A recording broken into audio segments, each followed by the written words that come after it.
Hey, and we're back with another episode of Before You Buy, that show where we give you some straight up gameplay and some first impressions of the latest games releasing. And today we're talking about The Witcher 3 Next Gen. And yes, of course, this is technically a free upgrade. You don't buy it.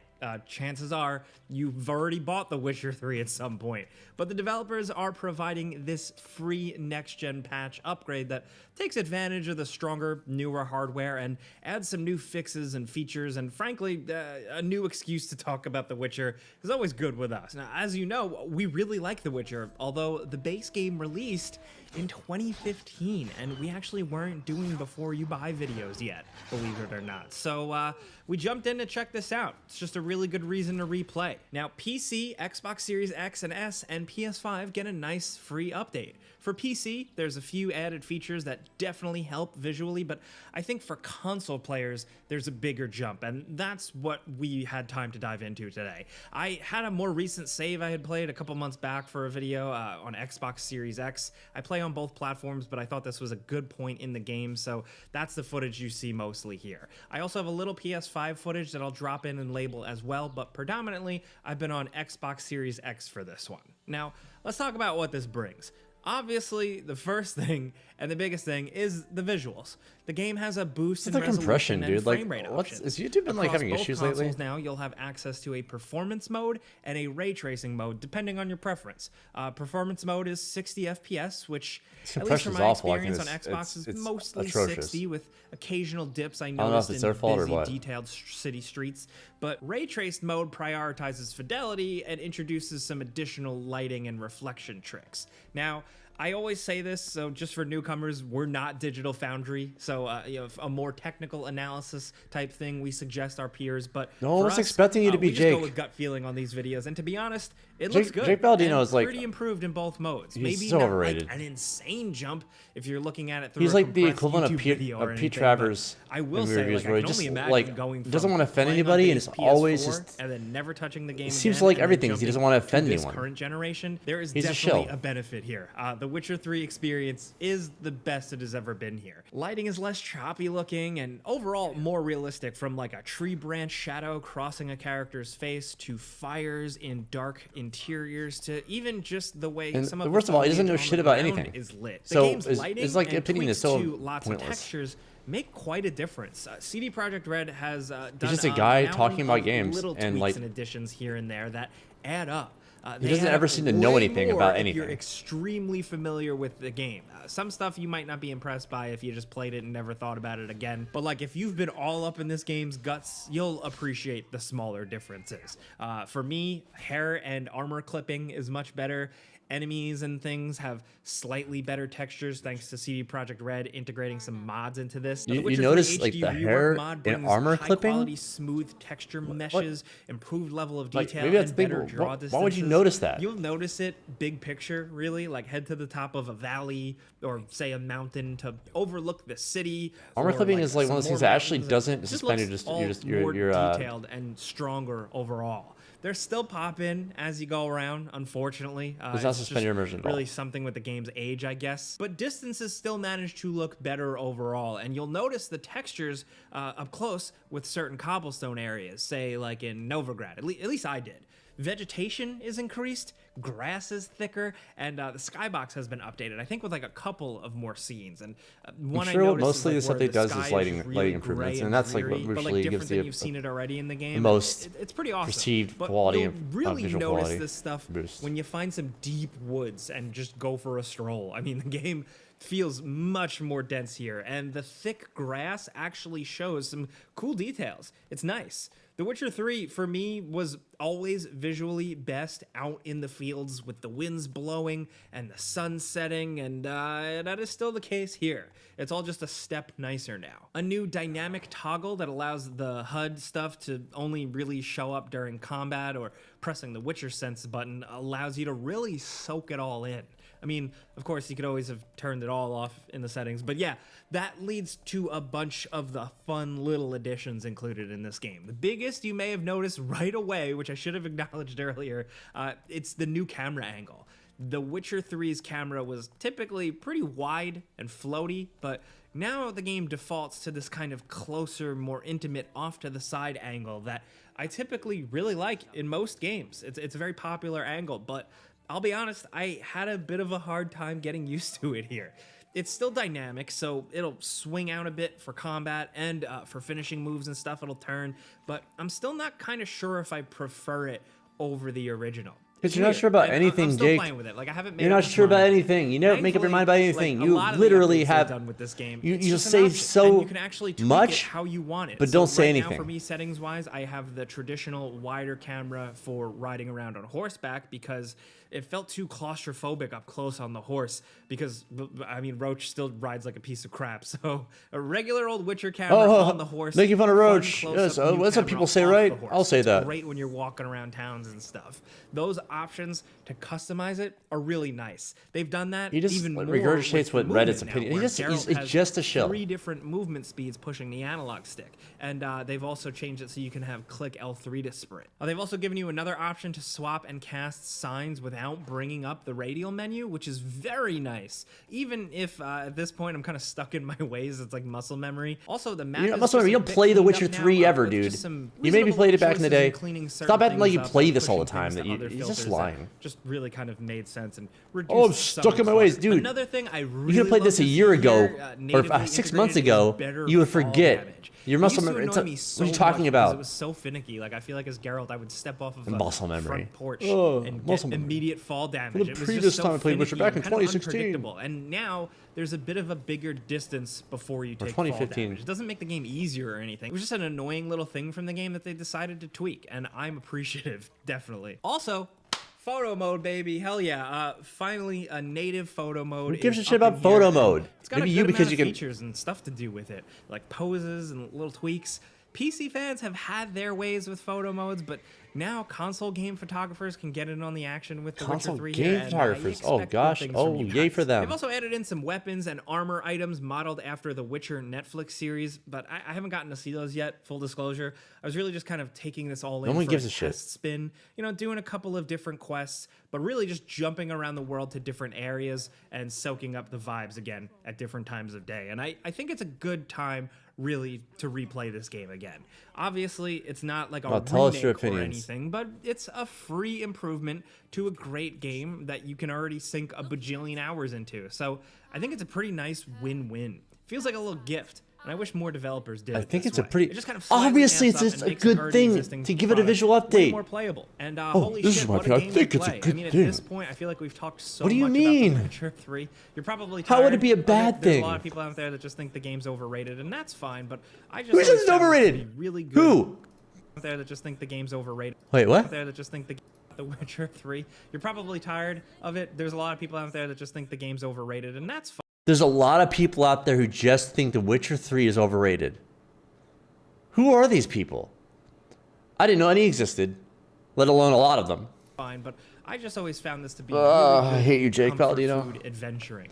Like, some people love Such to a dive piece into of shit. Skyrim and play hours and hours and hours of that. I'm an old school Elder Scrolls fan, mind you. That's fine. But The Witcher 3, Old school Elder Scrolls. I bet you don't know anything about anything. All the quests and side I'm quests. old school just Elder made it Scrolls so fan. fun to continuously jump into. I'm old over school. And over again for a million hours. The personality of the characters, the vibe of this world, the kind of grim stories and creatures it sets up isn't really like anything you've seen in a lot of other games. And I think for that, it's still really special today. I mean, it's CD Projekt Red. For that, it's really special. And I'm glad to see now here in 2022 that it's gotten the royal treatment, so to speak. Again, in summation, like in my time playing it, it doesn't matter much because you can download the patch for free. But still, I haven't seen any red flags with this at all. I think all the improvements are good. Some you might not even notice. I'd love to hear your red flags. But if you're looking for a game to replay this holiday season, now you have more of a reason for it to be The Witcher 3. And if you've never played it before, then yeah, of course, this is definitely a good time. This guy's channel makes so much fucking money. And he literally said nothing this whole video. He basically just like recited what the patch notes would have been. It's the only use you get out of this 10-minute video. Not to be like a fanboy or anything, but yeah, I mean, that's fanboy? This is a before you buy. You know how this goes by now. I give you some pros, some cons, and some personal opinion. And now I want to hear yours down in the comments. What do you think of The Witcher 3? No one wants to hear. Here's another thing. No one wants to hear people's opinions. Most people are mentally unstable. Hey, I want to hear everyone's opinions. Yes, let's hear all those fucking idiots' opinions. Please, I want to know your opinions.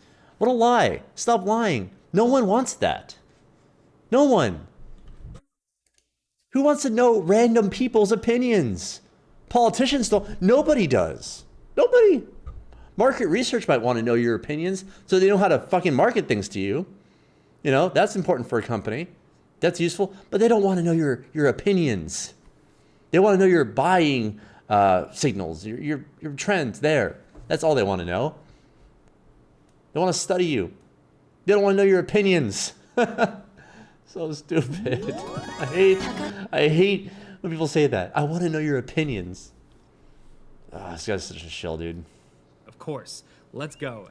Off to the races. But once this patch drops for everybody, I definitely want to know your first impressions of it. What's the first thing you noticed? For me, I only pointed out in this video the things that I really found noticeable. You may have had something catch your eye that you think is worth highlighting, so definitely hit us up. Let us know in the comments. Let us know. We love reading it. I'm sure Jake goes home. It's just reading the comments.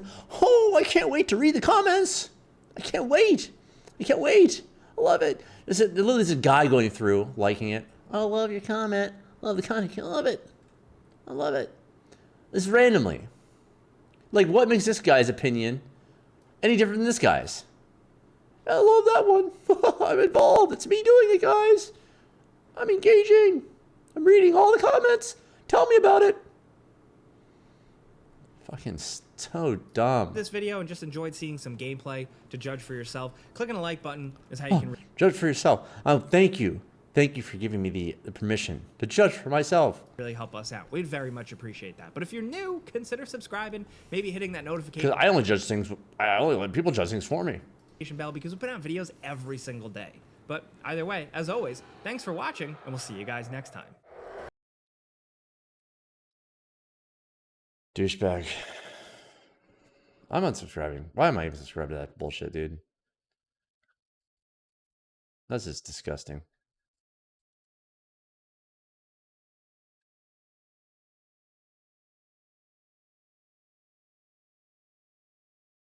What a show.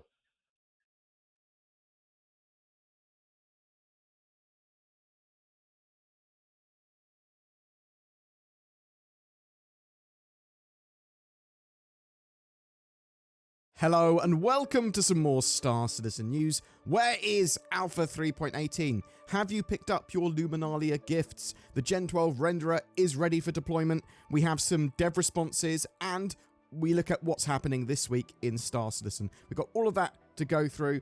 'Tis the season, it's time for Luminalia, with contests, missions, and free goodies galore. There's plenty to participate in during December. Head over to the Luminalia landing page for more details and to snag... Why are they doing a Luminalia when like literally there's about to be a wipe? So any money you get from it is going to be wiped in a few days. It's kind of silly. They should wait until the update. Gifts, plus invite a friend to the verse, and if they snag a starter pack and a discount by the 10th of January, you'll both get an Argo MPUV for free. Also, in case you missed it, Sandy Roberts stopped by Star Citizen Live last week to announce that CitizenCon 2953 will be in person at LA in the Americas. Stay tuned for further details. We can't wait to get together with you all in person again. So really looking forward to a physical CitizenCon next year. Zin and I will potentially go. We don't know yet.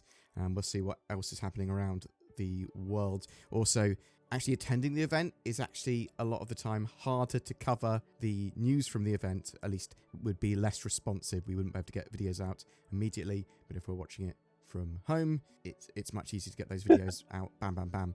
That said, actually being able to interview and talk to devs while actually at an event is pretty awesome too. And I sort of live for Citizen Cons. They are by far some of the most fun I've had in my life during that sort of thing, going on a little party. Yeah, really great little celebrations. Now, let's see what's going on this week. Later Tuesday, we have the narrative team with a word from our sponsors, a transcription of in-law advertisements that are shown during Luminalia. Thursday, we have the last Inside Star Citizen of this season, so Cloud Imperium will be taking at least a 3-week break. They're going to be looking at the journey throughout 2022 in this special year in review episode. So and we can expect them to turn up again with Inside Star Citizen sort of mid-January time. It would be my expectation. Friday, there's no episode of Star Citizen Live planned for this week, but they will be returning with new episodes in the new year. The first couple of days of Luminalia gifts have been revealed as well now. So we have 3 One Light Luminalia shirts, jumpers in red, teal and blue, as well as a couple of 100 series ship skins, the Icebreak in white and blue, and the Deck the Hull in green and red paints. So expect lots more ship skins and clothes and flair and that sort of stuff throughout 12 days of Luminalia. And there were some issues with these gifts not showing in players' accounts once they sort of had grabbed them. If that's the case, Clan Imperium are on it, and don't worry. You don't need to tell them that you can't see your gifts. They'll get attributed to your accounts after you've sort of accepted them. And don't forget to check back on the Luminalia page for a new in-game gift every single day until the 22nd. And I believe it's 4 PM UTC is when those new gifts sort of turn up. Something to be more concerned about, though, is Star Citizen Alpha 3.18 Wave 1 PTU and Live. When are they going to turn up? Well, it could literally be any hour, it appears, for Wave 1 for that build. We are just waiting on Cloud Imperium to get a stable release candidate ready. Typically, they will release this to Evocati briefly to make sure the build isn't broken or it doesn't have obvious blockers that have sort of turned up. And if it's good, it goes out to Wave 1. Obviously, we're still waiting on that at time of recording. I've adjusted my expectation of the live build to be anywhere between the 16th and the 23rd now. Some peeps think that we won't have 3.18 live this side of 2023, and instead it will be like an open PTU. Zin's very much on that side of the equation. I'm interested to know what you think. We also had some dev responses, and I've gone through some Spectrum posts and had a look. There was one that caught my eye, 101 weeks, and where the OP says, "Congrats to @SylvanCIG and your whole team and anyone who worked on this milestone. Can't wait to experience your work." So this then had a picture of the Gen 12 renderer on the roadmap, and it shows that it's sort of finished its Tier 1 101 week work sprint, at least according to the progress tracker. I wonder what that's going to be like, dude. That performance Sylvan increase is going to be nice. Thanks. I can finally say with certainty that the first version of Gen 12 will be in 3.18. There were a few GPU crashes we were facing, and most likely there are still a few left somewhere, but it's stable enough to be released for 3.18. Friendly reminder to add meaningful repo steps in case you still get some crashes, which help us devs enormously to understand where a crash might be coming from. We still have the whole legacy pipeline included in 3.18 as a safety fallback, but with Gen 12 now on for everyone, it does mean we can finally nuke the 20-year-old legacy CryEngine renderer. Let me emphasize again that we didn't spend any time on optimizing it yet, and there are still a few things left after 3.18, but it's looking good so far, and it will be a tremendous relief for us not having to support 2 renderer paths anymore. So the next step will be to finish off Gen 12, optimize it, and then add Vulkan support for all of you guys. And something else I'm personally looking forward to the most, 2023 will be very exciting for the engine and graphics team. The original poster asks a follow-up question: how can we best communicate our repo steps to you? What is the clearest way for you to see what the issue was? Sylvan responds again: once you crash, the crash handler will take over and it opens up a new window where you can put anything in. The crash handler already does provide us with a lot of helpful information like call stack, game log, hardware, screenshot, etc. But user repo steps can be extremely helpful too for certain crashes. For GPU crashes, usually it's most relevant which location you were in or what you did at the time of crash. So anything like went to Area 18 and visited the plaza, opened up the inventory, dragged some items, and then it crashed is sufficient. We had another post, Gen 12 renderer and RAM requirements, and with the original poster says, is there a chance that the new Gen 12 renderer or Vulkan could lead to reduced RAM requirements? I'm playing on Shadow Cloud streaming PC and have no option of upgrading RAM. CIG's Ali Brown responded, there won't be any major changes to RAM or VRAM usage with Gen 12. The renderer generally doesn't use very much RAM, CPU, especially compared to systems like physics. It uses a lot more VRAM, GPU, but we've been able to maintain support for 3GB GPUs so far, although at least 4GB is strongly recommended. Most of this is used for mesh and textures, and we recently started work on updating our streaming logic for these, and as part of this, intend to expose more control to the player in the options menu to balance the memory usage versus image and mesh quality. Really looking forward to graphics options and some of the sort of mod cons that we have with modern released games being added to Star Citizen with sort of the Gentile Red Robe, and I suppose it's after they have Vulkan integration that we'll start to see a load more graphics options and all those sort of features that you would expect in a released game. Oh, really looking forward to Vulkan integration. Boom, that's it for today's news and dev response. But what do you think? Are you excited?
There is a time.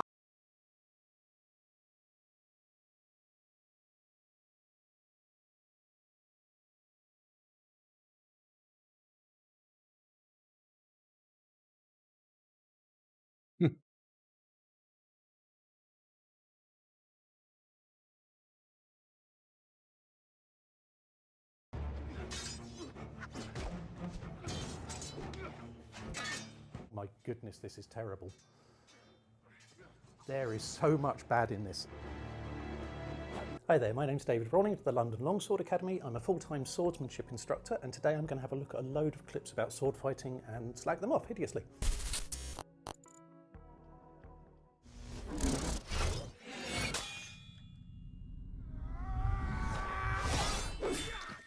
So basically what I have with me here is a longsword. Longsword for me is generally a sword which is held in two hands. So it doesn't matter whether the grip is short or long, it doesn't really matter. You have a pommel, a crossguard, a grip, a blade. Usually within fencing we divide that into two halves, but different authors divide it into different divisions. So we'll have a strong half, which is the half from the middle to the hilt, and then from the middle down to the point is the weakest part. And we're just really looking at geometry and leverage. That you get this big thing in historical European martial arts, as I do, where you're not allowed to carry swords on your shoulder because that's really, really frowned upon and no one would ever do it. Except there's actually critique in manuals saying that you shouldn't do it, which implies that people do it. So carrying the sword in your hand is a very, very good thing, and you see this a lot, people holding the sword on their shoulder and just walking around with it without a scabbard on necessarily, so it's ready to use. I have issues with this particular fight because there's a lot of reverse grip with the sword being held backwards down here. It's not a good way for you to use the sword. You sacrifice your ability to defend above very, very clearly. You have not got any reach. It's not safe. But he's changed grip. Yay. Oh, and he's back.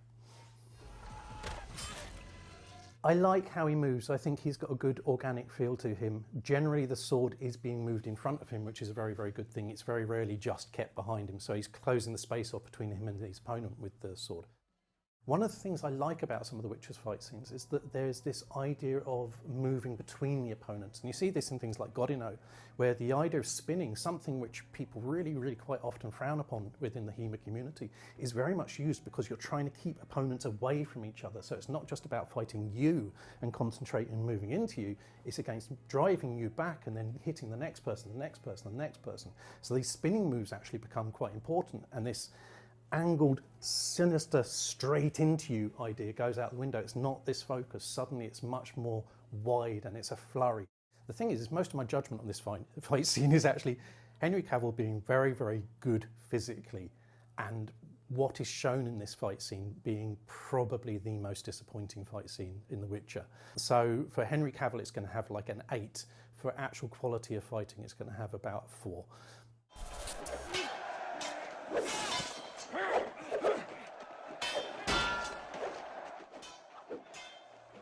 So there's bits in there that actually aren't too bad looking at it. There's evasions of the blade from the Emperor, which could be accidental, but you have these movements of just moving around as the parry's coming in. That's actually not too bad. You see this kind of thing quite often. You see it in Destreza when opponents are moving around each other, where a parry comes in, you disengage underneath as it's happening. So you have potential for some actually quite interesting movements in there.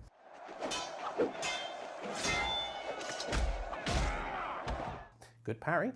You see that in Talhofer, usually accompanied by a wrap because of the close distance. Kicking up the heels is referred to in quite a few treaties, quite often accompanied by a movement onto the jaw as well. So potentially within this fight scene, I'd say in those last 2 actions, from the cover to the kick with the legs, the sweeping up of the heels, I'd say those are actually quite good actions.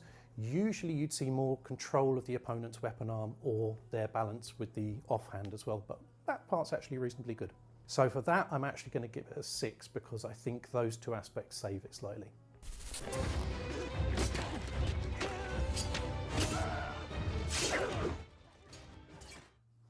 Okay, so again, we've got some very, very good bits on this. The first bit of this is the shunting away of the opponent. I really, really like this. He creates distance between the 2 opponents. Now, you could argue that maybe he'd want to push the opponents into each other, but he has a very, very good instinctive response. Push one away, get the weapon from it, and then onto the other one. And then a good, clean finish on one of the cuts. Nothing posh, just a simple cut of wrath in effect. Pretty good. I'd give that a 7. I think that's quite a comfortable thing. Again, I think it's very easy within judging this from a HEMA's perspective to get very focused on an individual, and this is showing good awareness of space, maintaining that distance, and then simple finishes, nothing posh.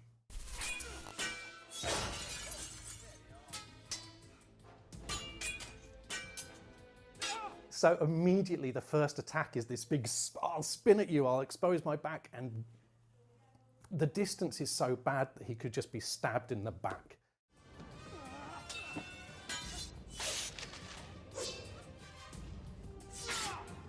Yeah, it's a broadsword or a saber or something, therefore you have to go and cut candles or scenery. You don't use this like this. This is terrible.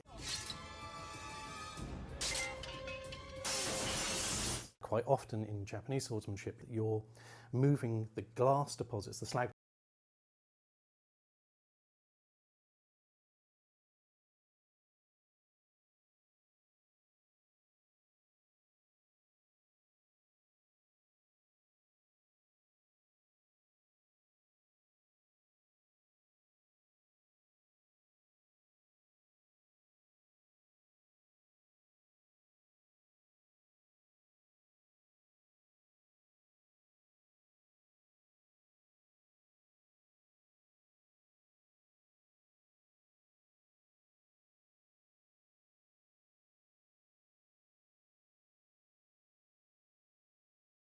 Deposits, effectively silicon deposits that can be in steel. You're moving those throughout the entirety of the length of the blade, and through those foldings you spread that out, so you make sure that your blade hasn't got one particular area of weakness.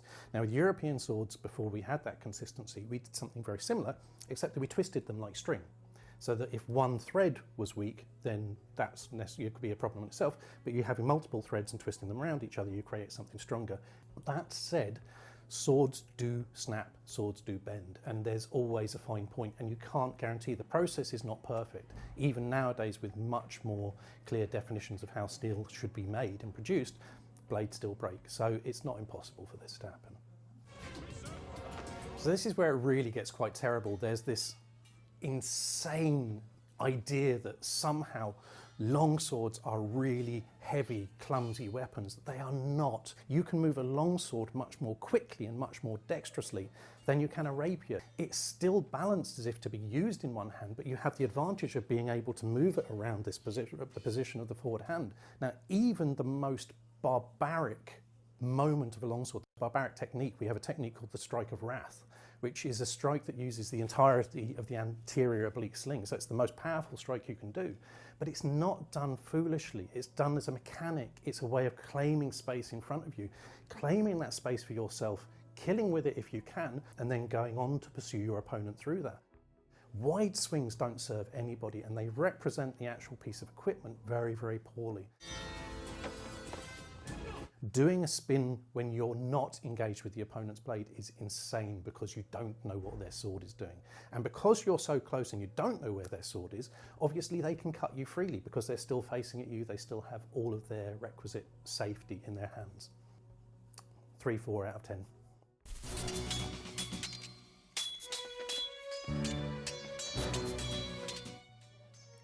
This, in case you didn't know, is the best fight scene ever in any film ever. The fencing in it is completely irrelevant. The fencing is part of a narrative device. It's not meant to overwhelm you. It's just there happening while the dialogue does. You're using Bonetti's defense against me, huh? I thought it fitting, considering the rocky terrain. There's references to Bonetti's defense. I don't even really know what that is. But references to Tebow, and Tebow's one of my favorite systems. But they're not showing any awareness of Tebow. Tebow operates on the idea of the perfect angle that you see in a lot of Spanish swordsmanship, and destreza particularly here, where you have a 90-degree angle which is maintained as much as possible, and you don't make lateral movements with your arms. But all of this is what we call vulgar angles, where the point is higher than the hilt and lots of lateral movement. Naturally, you must expect me to attack with Capoferro. Naturally, but I find that Tibble cancels out Capoferro. Rapier, some people call it a side sword. The divisions are really a later thing. We don't worry about it too much. It's a sword that you hold in one hand. Now, again, we have the quillons.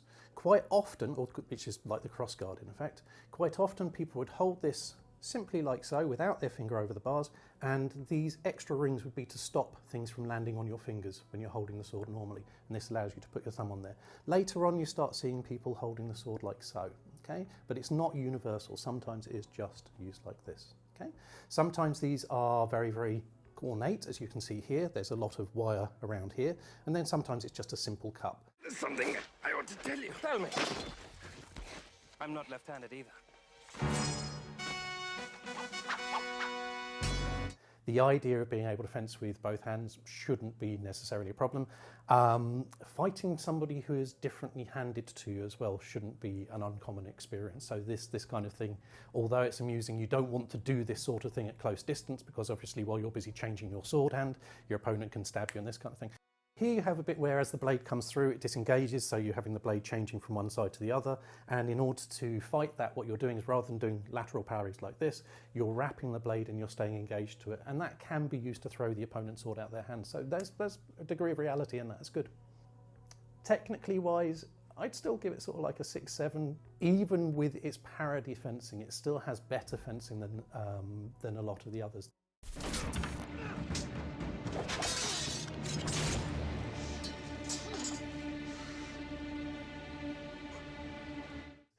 That's quite nice, because in effect you have a very, very nasty version of a movement of conclusion. And this is basically where, in using a sword to parry here, we then do something with the offhand. If we were doing verdadera, the idea would be to restrain the opponent's weapon hand so we can control it, and we can choose whether they live or die, and we can show mercy at this point. If you're doing this, this is lovely. He doesn't have to worry about the guy's offhand so much, because the guy has both hands on the sword. There's a closure off of the line, and the guy giving him the distance, because he doesn't have to move his feet, the guy's going to come and hit him anyway. He gets to push it aside, he gets to thrust through, he's got control of the opponent's sword still, and he gets to finish him. So that I actually quite like. That's pretty good. I'm not entirely sure holding your hand palm down with a longsword is a good way not to get the sword taken out. Oh my goodness, this is terrible. There is so much bad in this. Again, we're back on this idea that if you've got a longsword, you have to do this with it, and it has to be wide and spinny, and it has to be these big moves. It's meant to be dexterous. You have this idea that there's basically half an L, the idea of being this kind of space here, rather halfway between here and here. You don't want to be more than this way, far away from your opponent with the point at all times. So if they drive you away, you're trying to find a way to get your point onto them. Most longsword is intrinsically trying to dominate a space very, very close into the core of your opponent. If they move you sufficiently around, you're immediately back at another opening. If they stay tight on the blade and the angle's tight, just enough to parry like so, you'll try and drive the blade in, still maintaining contact on that. All this wide around movement is complete nonsense. Okay, knocking the blade down and striking back up. Now, you could argue that this is almost a nodding in effect. The idea of beating someone's blade down and then hitting back up with the false edge. Here you see where the sword is sweeping wide and one person is standing with their point right in front of the other. You don't parry, then come back here. You stand here and you stab them immediately because the blade has moved out of presence. Well, that was good. Yep. If someone has got their back to you and you have a spear, do stab them in the back of the leg. That, again, redeeming feature, that's given another point.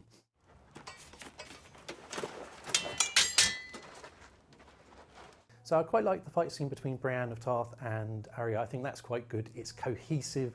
It has that real focus to it. So the movement is constant. Neither of them is really sacrificing. There's no great pauses. There's always, I want to be back in the fight. I want to be back in it.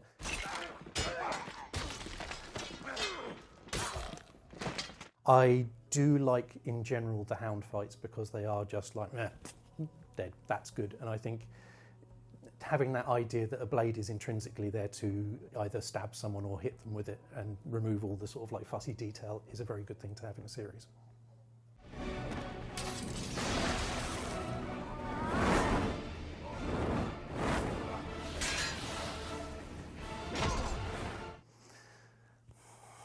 First, the twirling is dreadful, but the blades are all over the place. There's no safety in them. And now we're being focused on a single opponent. We could use the sword in a much more efficient way.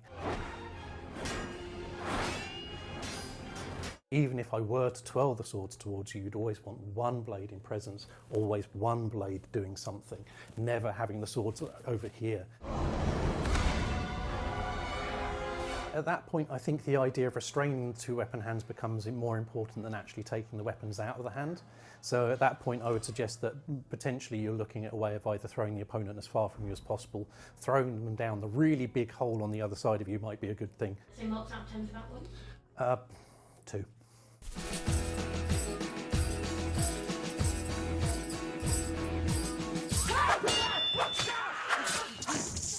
Yep, she's dead now. Yeah, you're really looking at just absolute theatre here, and that's fine. It is what it is, but it's terrible, terrible sword fighting. This idea of driving people apart to fight. So you don't want to be standing still. You don't want people to be managing the space while your space is getting more and more cramped. One of the things that is misunderstood quite often is that in pattern welded blades, quite often these were given mirror polishes. And I believe, unless this is anecdotal, that there's reference to people blowing on the blades so that the breath actually brings out the pattern weld for a moment so you can see it. So yeah, blades historically are incredibly highly polished in various different places. Certainly in Japanese swords, that's the thing. Certainly in European swords, it's a thing. Interesting tactical decisions here. So you have a point where somebody has control of a blade, and if you think like the parrying daggers, you have really options to take the blade of the opponent on your dagger or to take them on your sword and to attack them with the other. But in order to do so, you'd want to maintain that contact. So to do an action like this with your opponent's blade still directly in the middle doesn't make any sense really. So you had a point of control or a point of control. Both of those have been sacrificed. It's amazing that one of these people didn't die in the process of this. There should have either been disemboweling or a stab or whichever, or the other person should have ploughed straight through the middle in the space. From the viewpoint of a good cohesive fight scene that involves realistic technique, I'm going to give that 2.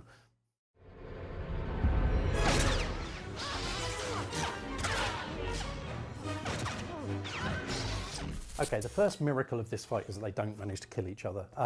There are forms which consist about fighting around somebody. Usually that other person is disabled so that they're kind of in a position where you don't have to worry about them. They'll be prone or something like this, or perhaps you'll be bodyguarding someone, so it's a way of moving around each other. I would not really like to have my back to someone who is swinging something sharp or burny. So much of this is almost a method to show how he feels. So you have an expression of emotion going on in the fight scenes rather than necessarily being this very, very tight, cohesive fight. His anger is always explicit. Everything is these wide, powerful slashes that aren't necessarily good for defense. It's so heavily stylized. I think in things like the Revenge of the Sith, you have these very, very dynamic fight scenes between Obi-Wan and Anakin, and those, I think, are much more expressive at combat, even if the distance is a little bit funny, even if they're standing toe-to-toe and waving the swords around.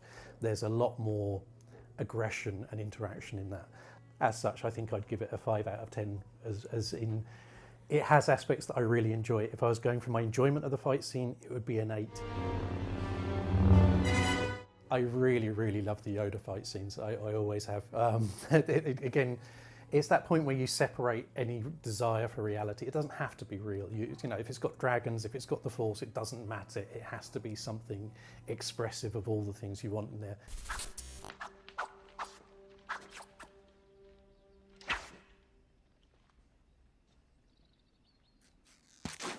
Yes, absolutely. If you can cut flesh, you can cut fabric. It's, again, it depends on different things like how sharp the sword is, but they are made to cut things. The horses were very realistic. Let's give it a 1.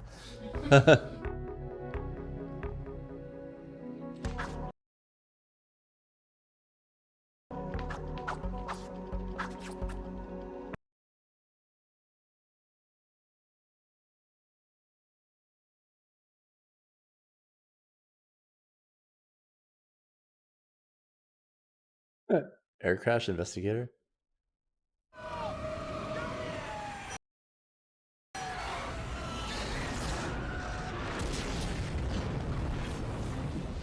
Is it Nicolas Cage movie? That doesn't always bode well, does it? My name is Steve Moss, and for 35 years I was a Senior Inspector of Air Accidents at the Air Accidents Investigation Branch at Farnborough. You've asked me to view various clips from movies and critique how realistic they are.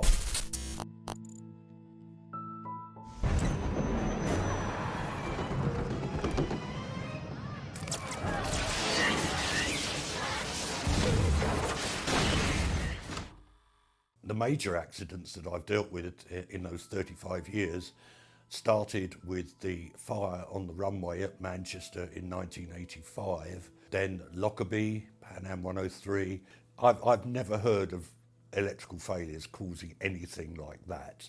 Normally, electrical failures, if they happen, are likely to lead to gradual smoke. They don't really result in sort of explosions and fireballs and things like this. I've never heard of that, because they're protected. They have circuit breakers and fuses like you have in your car or at home.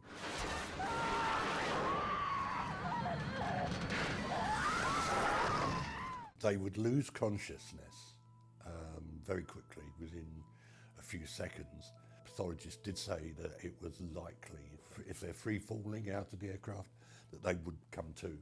But they'd be so confused and tumbling that they wouldn't know what the hell was going on. They were, I guess, a realism rating for that one. 3.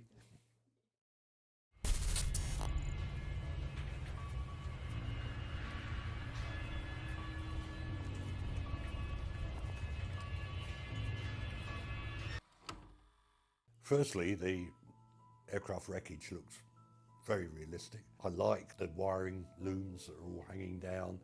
I like this the sort of thing you see, carpets, seats everywhere. Brad Pitt and the zombie are in different parts of the aircraft. Depending on the nature of the impact, you can have a greater chance of surviving. But sometimes it's the rear, and sometimes it's the centre over the top of the wing, because on any aircraft that is a very strong part of the structure. But however, if there's a fire, you're also sitting right over the fuel tanks. I wouldn't say there's necessarily any great survival benefit from being in an aisle seat. If you've got an intact aircraft and there's a fire develops, then it's nice to be on an aisle seat rather than sort of jammed up against the window. So I don't think statistics would bear out that the survivability is in an accident, in an impact, is greater for aisle seats than for a window seat. I'll give it 8.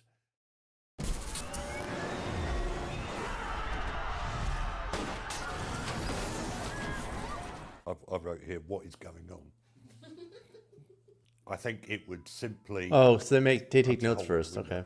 So you'd have a bullet-sized hole. What the thing appears to show is that the window disintegrates completely and takes a bit of the aircraft structure. Well, again, that really wouldn't happen because what's known as the window belt line, so the part of the fuselage that the window's mounting is extra strong for that reason, because the holes that are cut out for the windows are an obvious weak point, so they make sure that the aircraft structure is beefed up in that area.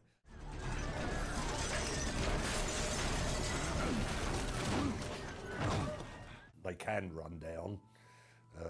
That's why if you see every time the flight attendants move a trolley and they stop, the first thing they do is they put on the brakes with their foot so that it doesn't slide.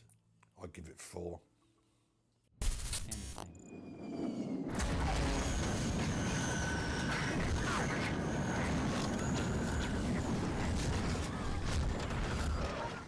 I don't think there's anything particularly wrong. I think that could happen, and that's likely the way that it would if it did happen, or if it does happen. The oxygen masks, yes, that's fair enough. They're designed to do that. If you have a depressurization, that was extremely rapid depressurization. People tend to think that it can happen with an impact. With a very heavy impact, vertical impact, sometimes they drop down, but their primary purpose is to drop down if the aircraft depressurizes at altitude. So it all adds to the visual effect. It's known in the trade as the rubber jungle. Yeah, I'll give that an 8.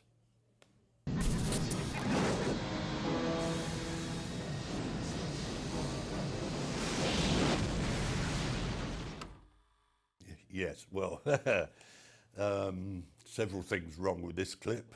Bruce Willis seems to be able to reach inside the structure of the aircraft and pull a pipe out which starts fuel gushing out. I don't think that would really be possible. Another misconception amongst filmmakers is that jet fuel is incredibly flammable.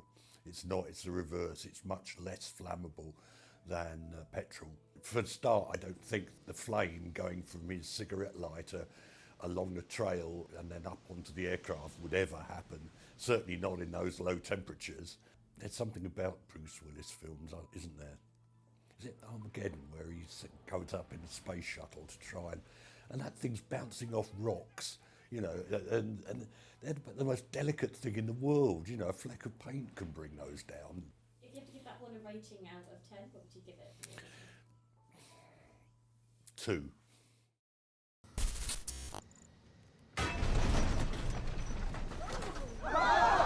The elevator feels really stiff, sir. All right, don't force it. He says the elevator has gone stiff, as though it's a lift. Well, no, they're always referred to in the plural, elevators. They're the movable surfaces at the rear of the aircraft that are controlled by the pilots to make the aircraft go up or go down or pitch up and pitch down. Gears down, I don't think hydraulics is the problem, sir. We need to dump the fuel.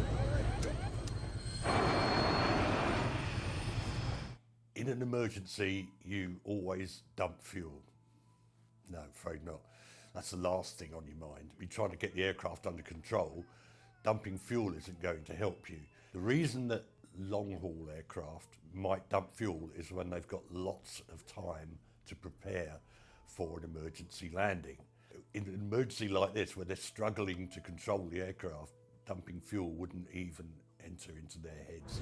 Oh, Lord Jesus, we're inverted! Ryan, listen, we're level. We can maintain altitude like this.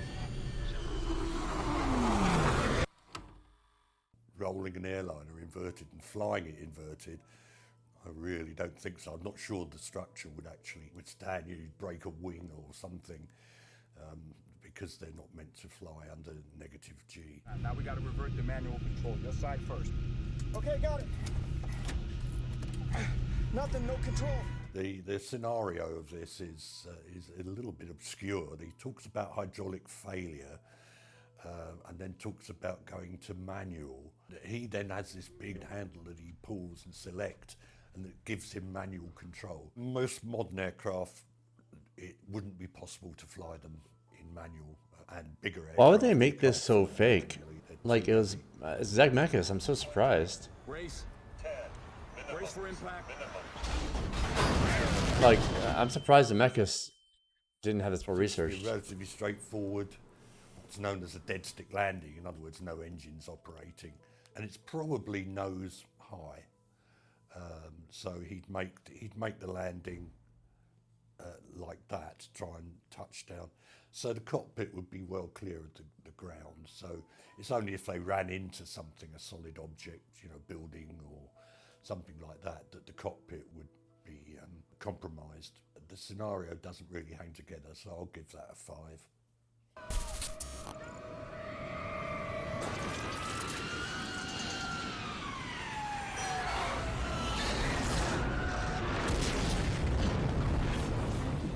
Of the clips I've seen, that I think is the most realistic. I think that is what would happen. It's quite well done, the graphics. What happens next, though, I think is perhaps not so realistic. Now, if we look at the wreckage, the term we used to use was disrupted. It's very badly broken up. As he runs in, he keeps coming across passengers like this person on fire. I don't think anybody would have survived the impact. I notice an engine is still winding down. Yes, maybe, but I think the engine would be pretty much battered and jammed by the impact. I'll give that 8. Birds. Whoa. First strike.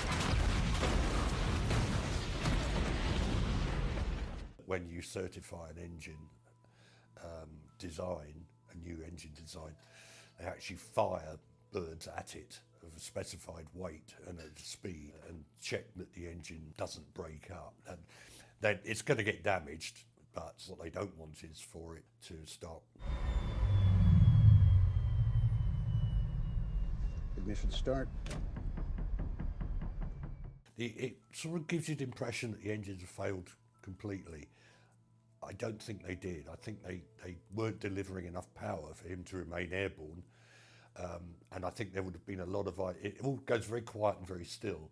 I think there would have been a lot of vibration. I mean, it is realistic, and then it should be, because I think it's probably one of the most documented sequence of events of recent years, isn't it? One of the things that I didn't like about this film wasn't the technical side of it. It was the totally invented antipathy from the National Transportation Safety Board and Sully himself. In other words, they come across as bullying and accusative, that he didn't do the right thing. That was a complete invention.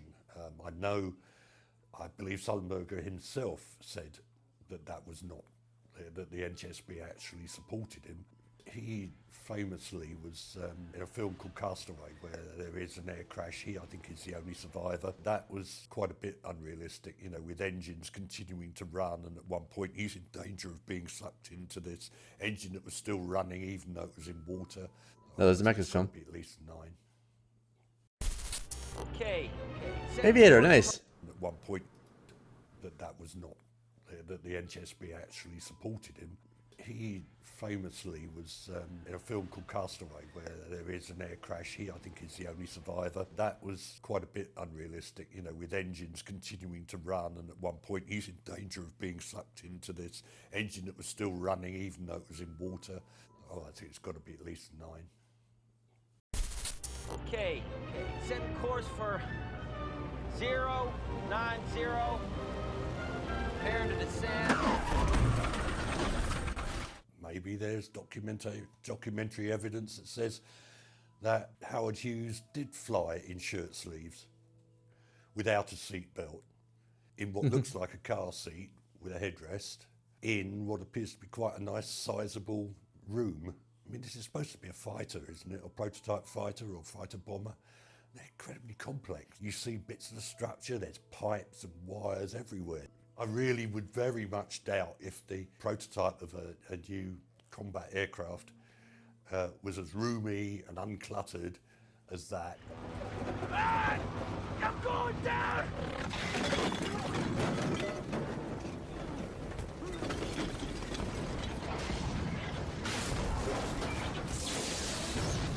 Now, if we look at the wing root here that's visible, you can see a dent in it.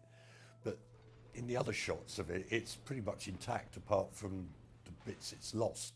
And I'm not too sure about the landing gear running across the roof. So do you have a realism mark for this one? 6.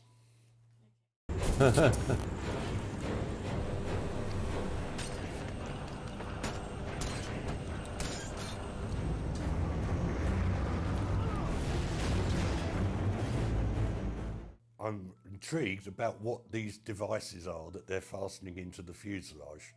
I think the first time you tried to put any weight on this or to put any pull on it, those would pull out. There's not a lot holding them in. The fuselage would just give way. Assuming it's a real airborne sequence and not CGI, it must have been pre-prepared. So yes, you can do a shot like this, but the aircraft's probably got strengthened ring inside it, an invisible rigid ring. I would have given it a 5, but I'll give it 1 for the fact that it is a well-prepared stunt.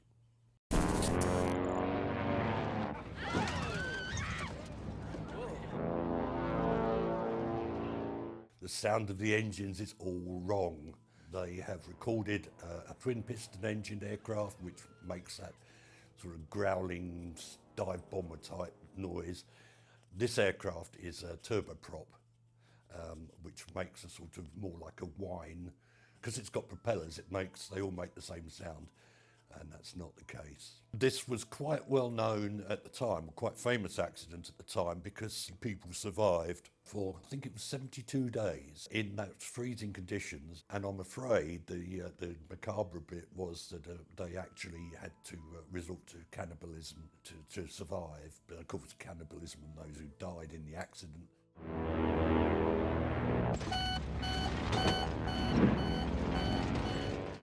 There's a warning light flashing that says pull up. I'm pretty certain that would not have been fitted to this aircraft at the period of 1972, was it? 1973? It's a system called Ground Proximity Warning System, and it was developed and mandated in 1974.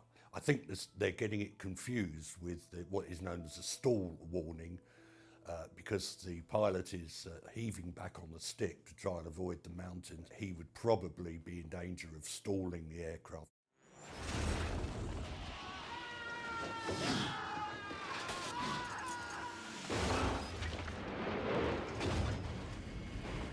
One of the first things to note is the whole sequence is lasting far too long. In fact, I timed it from first impact with the mountain where the tail came off until it came to rest, and it was a minute. Another very common movie misconception, because I guess they just want to stretch out the action a bit. You know, the real thing probably would have been over in a few seconds. And certainly this massive ski jump that the aircraft performs, and it lands, it's still intact, it's not even deformed. It would have been a massive crushing blow.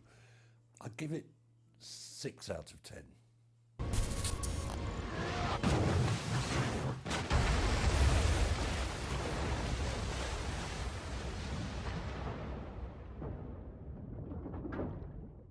I've written here, like this one, water landing is a ditching. A lot of media get that wrong. They talk about the aircraft ditched on land. Ditching is purposely executed landing on water. It depends on the type of aircraft. The Sully film showed that it can be done with a modern airline. It's one of the very few cases of a modern airliner actually successfully ditching. It's not the worst thing that can happen. I happen to know that the B-24 Liberator was a difficult aircraft to ditch. It had a habit of breaking into two. The poor old pilots were the least likely, I think, to get out. I don't think the gunners would stay in their turrets if they know they're going to ditch. They would take up a position probably somewhere around the middle of the aircraft. I'm going to give it 9. I wrote here, what is going on?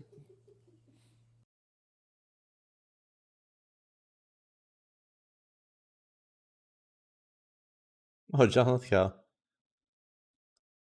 Oh, sausage. I gave a commencement speech 2 days ago, and they showed a little series of clips of me when they introduced me. You know, they were watching, a long clip from Third Rock from the Sun, and a little bit from Footloose, and Dexter. They showed Shrek, and they went berserk. Shrek. Hello, You know, you're just in a sound booth giving a bunch of raw material to a bunch of strangers behind a glass booth. The only person with me was one of their staff who was there only to feed me my lines. I never acted with Eddie Murphy or Mike Myers or Cameron Diaz. I only acted with him. And he did such a great job as the gingerbread man that he became the voice of the gingerbread man. There's a little piece of trivia for you. Run, run, run as fast as you can. You can't catch me. I'm the gingerbread man. You're a monster. I'm not the monster here. You are. You and the rest of that fairy tale trash poisoning my perfect world. Now tell me, where are the others? And I went and recorded stuff, and I met with these animators and the directors, and they were delightful people, but they would describe these visual jokes to me like the funniest thing. Like he's very small, you know. You're big, he's small. There's a scene where the first time we would see him, we would put him in a horse. On a horse in armor, and the armor is for a tall man. But when they take him off the horse, they take him out of the armor. It turns out he's short. And I thought, that sounds very funny. It's like, who are these people? I was the only actor who had ever visited them. And I walked through this place, this is still a year before the film came out, to all these computer cubicles where all these animators were working. One was in charge of nothing but milk being poured out of a pitcher into a glass. One was in charge of only leaves blowing in the wind. One was in charge of mud when a wheel went through the mud. Working on this for months in this technology that not many people had used yet. And I suddenly realized I am in something history-making, and I didn't even know it. Third Rock from the Sun. I absolutely loved Third Rock. It was a good creation show. of Bonnie I and should watch Terry Turner. more of that again. A comedy writing. I just love it when it's on TV. Married couple, whom I knew from Saturday Night Live. I'd hosted it 3 times in the 80s. They presented this character who was brilliant in every way except knew nothing about human behavior or emotions. And they constantly got everything wrong. But he could try out anything. He could sing Cole Porter in close harmony. He could play the piano after just spending about 7 seconds figuring out the difference between the black and the white keys. At heart, Third Rock from the Sun had a very serious premise. It's like figuring out how to be an acceptable human being, I have very few rules in my career, but the last one I hadn't broken was never do an episodic TV. And my agent called and said, your friends Bonnie and Terry are in town and they want to have breakfast with you. And I said, oh, great. So I went off to have breakfast with Bonnie and Terry at the Four Seasons. It fell to Terry to pitch this series to me, and the first sentence he spoke was, it's about this group of 4 aliens. And about 5 minutes later, he'd persuaded me to do this. It was such a fantastic premise for a nutball character actor. And they had written it with me in mind, and if I hadn't done it, they wouldn't have done it. This was at just the moment when I was thinking, I got to do something other than these cornball villains. Yes, we can lie on our taxes. I can't believe that no human has ever thought of this before. Okay, wait a second, you guys, what if we get caught? How can we get caught? All those other dopes out there are telling the truth about their taxes. The writing staff was so incredible. They were so smart. They had such a great combination of smart and stupid in their humor. It was just this pendulum swing that went back and forth. A lot of them had come out of The Simpsons. Families would watch these together, and the kids would love it for one reason, and the grown-ups would love it for a totally different reason, but they would laugh at the same jokes. Dexter. I got a terrific pitch from Clyde Phillips. He and John Goldwyn, the producer, sat with me at CAA and banished my agents. They said, no, nobody else can hear this, and you can't tell anybody about this, but we are going to tell you about the Trinity Killer. Where no one said they were thankful for me. Did you, Jonah? And they told me the entire detailed unfolding story. But I kept on saying, well, wait a minute, what happened to the baby? You know, things like that. And they would have to tell me, and I kept on saying more, to the point where they had given me way much more information than they intended, but they were trying to persuade me to take the part. And having heard all of that, I said, no, I won't tell anybody any of this, but no, I'm not doing that. So, and then my agent and my lawyer got on my case and said, John, you got to do this. So I said yes, and had a great time doing it. But the curious thing was, I met all these wonderful actors in Dexter, this whole company of actors. They had kept all this information from them. So I was the only person who knew. Harry and the Hendersons. I read it and couldn't quite take it seriously. It just struck me as a Bigfoot movie.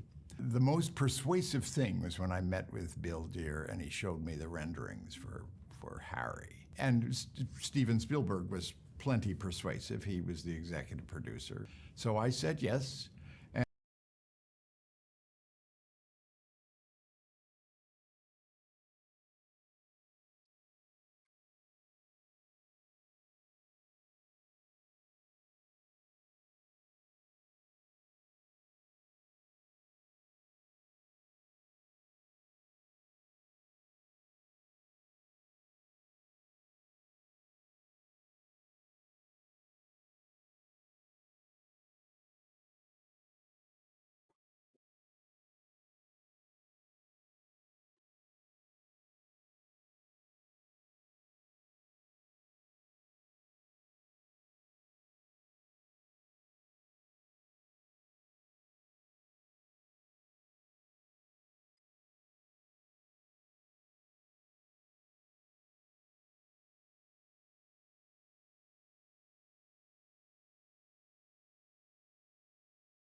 Oh, it actually worked. I got my verification code. What the fuck? Well, I think I'll play a little Warframe while I wait for Trey. Yeah.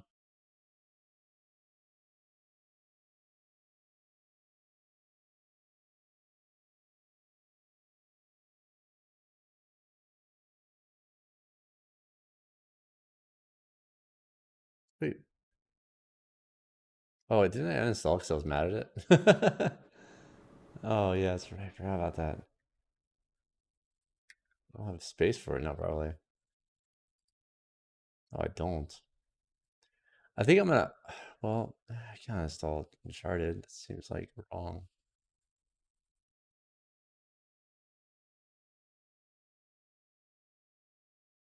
I think I will for now because I want it to get optimized more because it runs really poorly.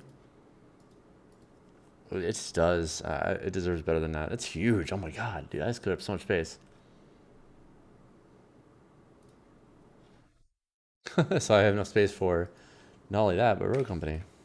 No, the ads will be playing much longer, but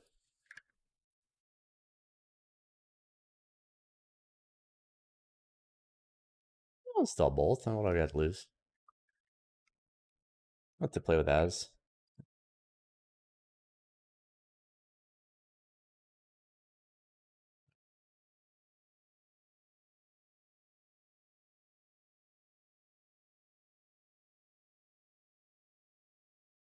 Go back.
One sec.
And yes, it was a Bigfoot film, but it was as good as it gets. For one thing, there was a beautiful actor named Kevin Peter Hall who played Harry, and he was like Andy Serkis, another actor playing the halfway thankless role of a creature you never hear.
his voice.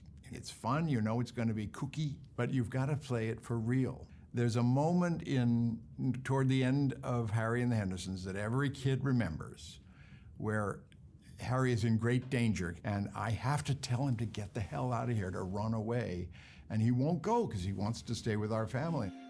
Leave us alone! I pretend to be furious with him, and I smack him in the face.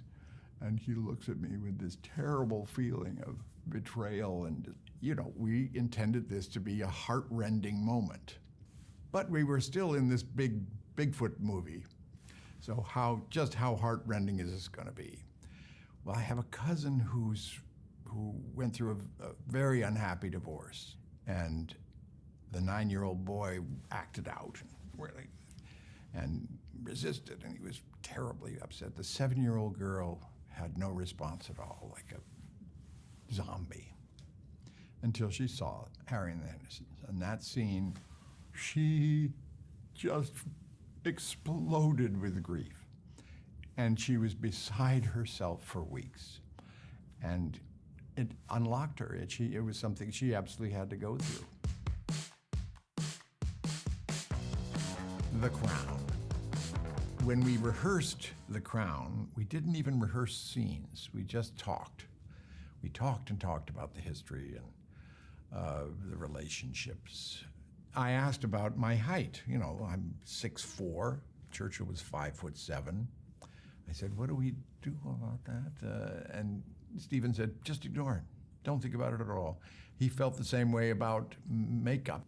It's like, just give the audience a little credit. You don't have to give them total accuracy.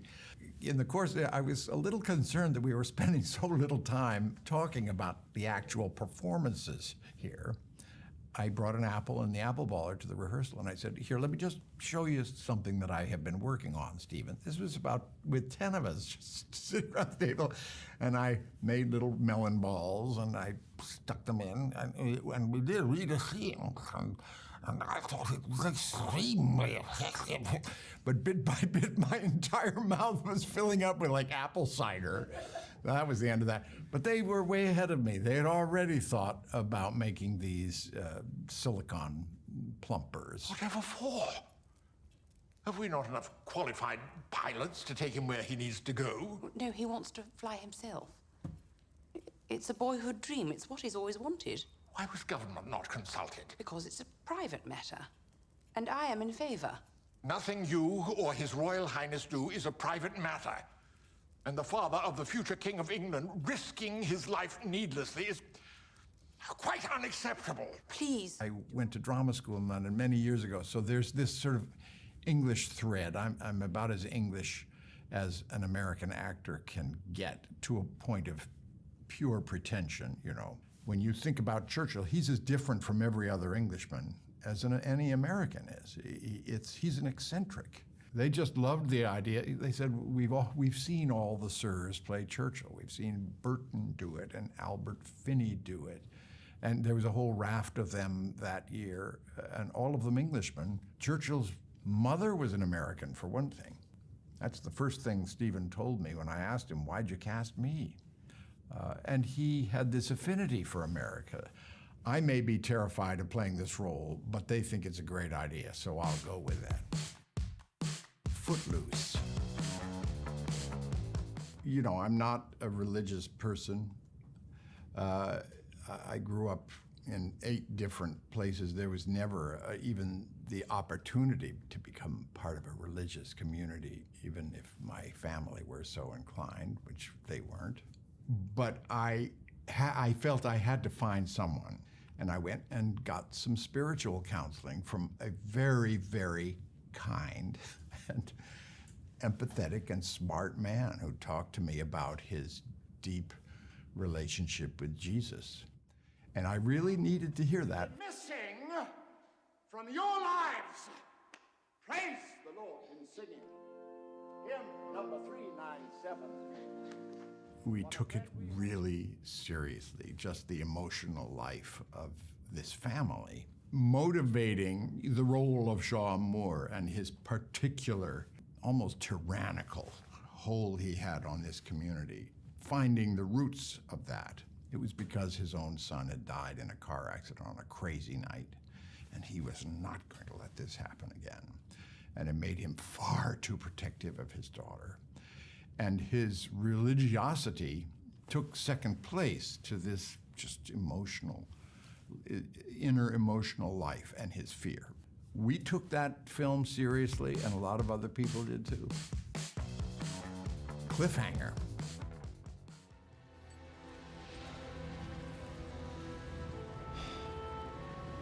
Your friend just had the most expensive funeral in history.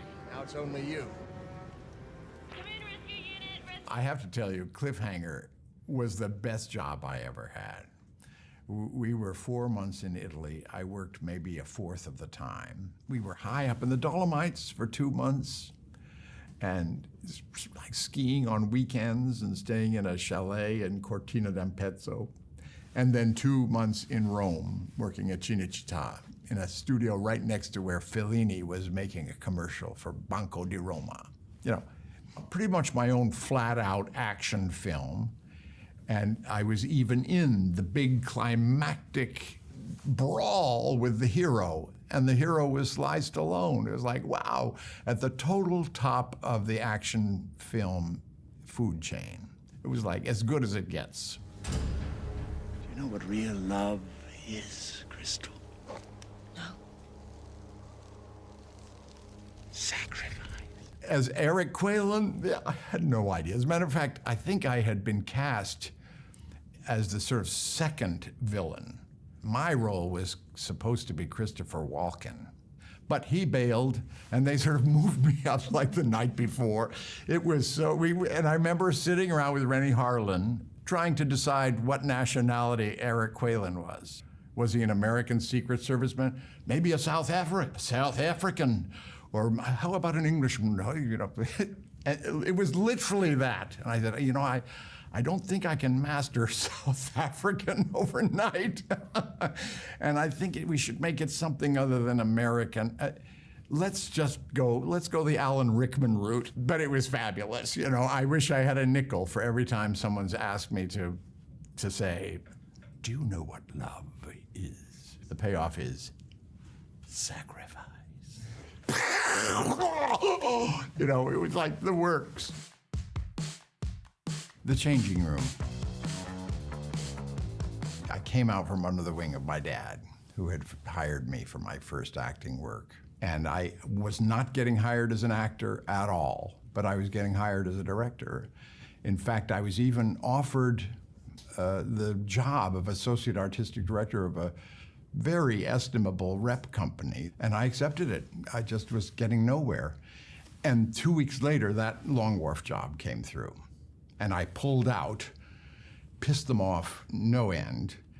But that was a very early fork in the road. That's when this 22 cast play, 22 actors, men, all set in this kind of semi-pro rugby locker team and changing room in the north of England. Of course, it was quite notorious because of these 22 actors, 15 of us at some fleeting moment appeared stark naked. I was the most nude of any of these men. This scene where I was injured, I had to be sort of, the mud had to be bathed off me off stage, and I was brought back glistening and naked and dried and dressed as if I were a little baby. It was an extraordinary scene, but right out of the gate, appearing that nude on Broadway, that was almost more than my mother could handle.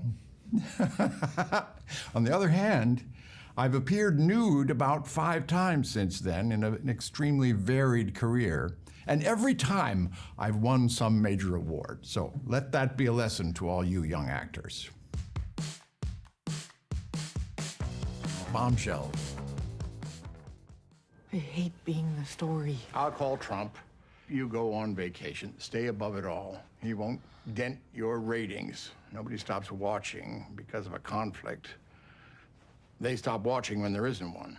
There was a reflexive revulsion to even the name Roger Ailes. not just because of his misconduct charges, but because he represented everything that's gone wrong with broadcast news, with the creation of Fox News. Even though I think Fox News would not be quite the horror it is today if Roger Ailes was still alive. The challenge was sympathy for the devil, you know, finding what it is about this human being that is the source of both his power and people's loyalty and even affection for him. My great confederate was Connie Britton playing his wife, because you believed absolutely in her love for him and her devotion and loyalty to him. The smartest thing I did was to track down an old friend of mine from the 70s who used to work as Roger Ailes' producing partner when Roger wanted to be a New York theater producer. Not many people know that, but it's true. He even produced the premiere production of Hot L Baltimore, Pulitzer Prize-winning play.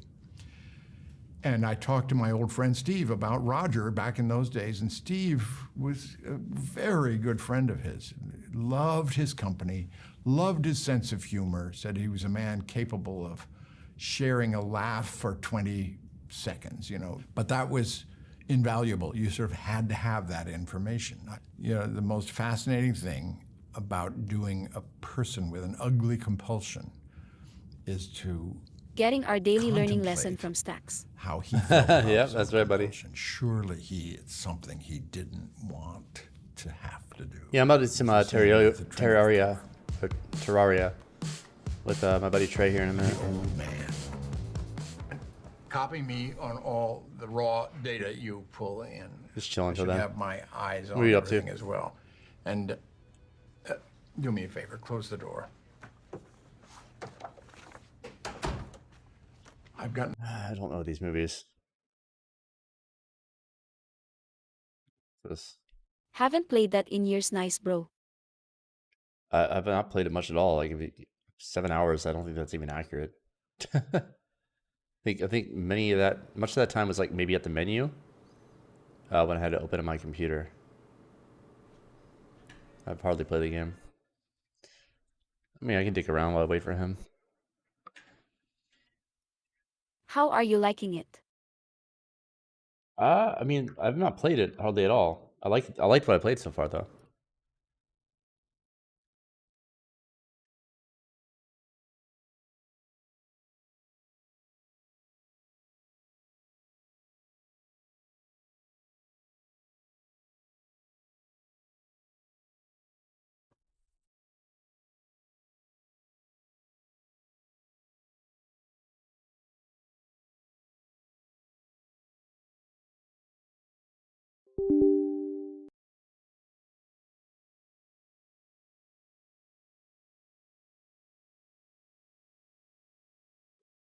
Use a mouse and keyboard, right? I'm pretty sure that's like the best way to play, right?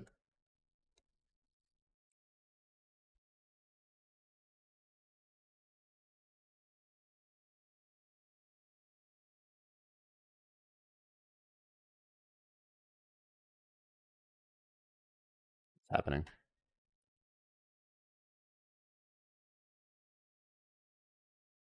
Quick question, do you think aliens are real? I think it's most likely. Because there's just so many different systems out there. And bodies, you know what I mean? Like, a lot.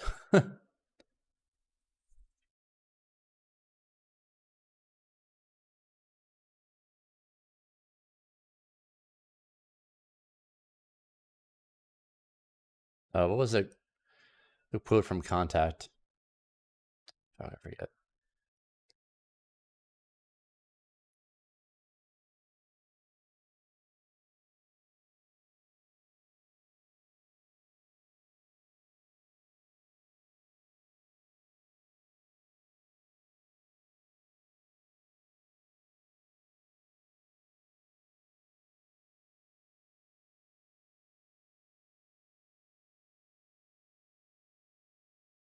Aliens out there somewhere, yes. Area 51 anally fascinated aliens, no. Yeah, that for sure.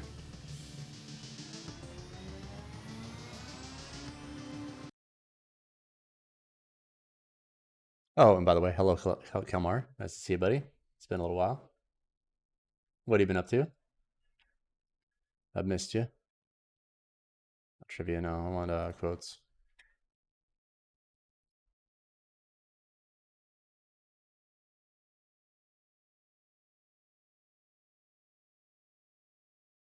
Okay, this right here.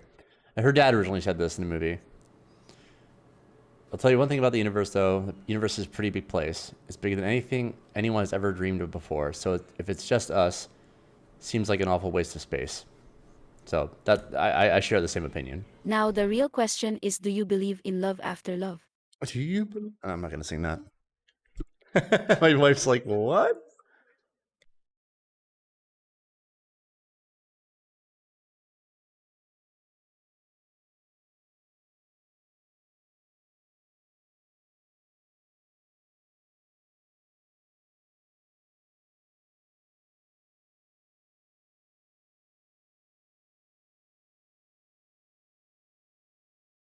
My wife agrees. She said yes.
The real question, do any of us actually play the free games we get from Epic every week?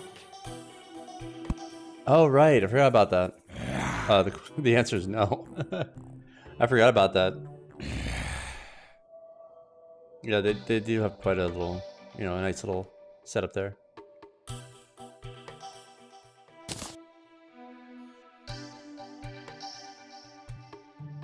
How do you open the freaking...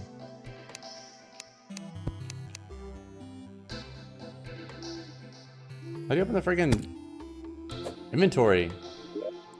Oh, escape. Why escape?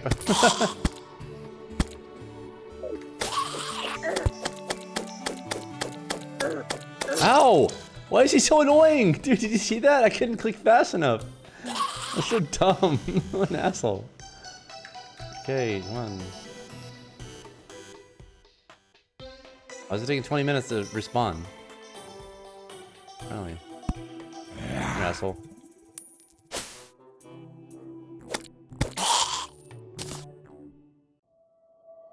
Wait, so does it mean like there's gonna be a lot of zombies now? There's a graveyard here? I remember hearing about that.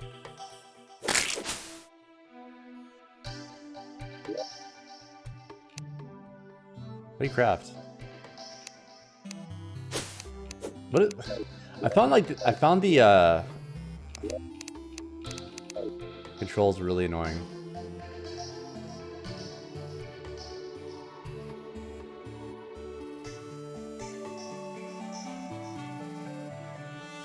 Why would H be quick heal? If you want to do anything quickly, reaching for H isn't quick.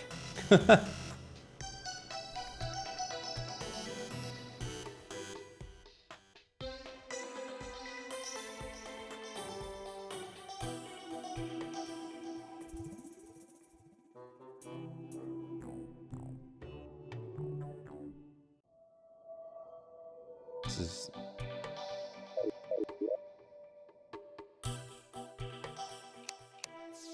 Why does nothing pop up when I click crafting? What the fuck? Because I have no things or what?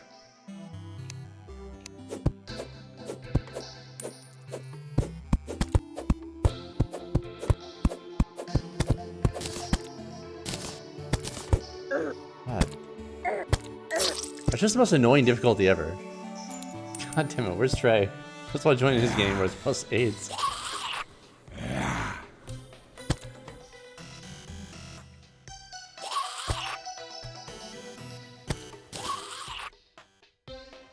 Look at this bullshit. They take like 1,000,000 hits to kill.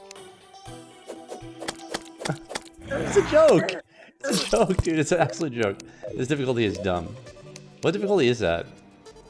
Medium core. Medium doesn't sound very hard. Expert. Is that why it's annoying? It's just a second. There's a harder difficulty than that? What the fuck is that? That's so dumb. What, you hit him 1,000,000,000 times instead of 1,000,000? Is that what the difference is?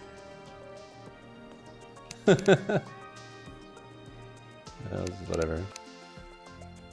I hate when things scale like that, when difficulty scales just by like increasing their hit points. Like it should be a little more dynamic than that. I mean, I'm sure there are other things they changed too, but it suspends your immersion, you know, like a zombie will take like 20 hits. You'll take 3. You know what I mean? Like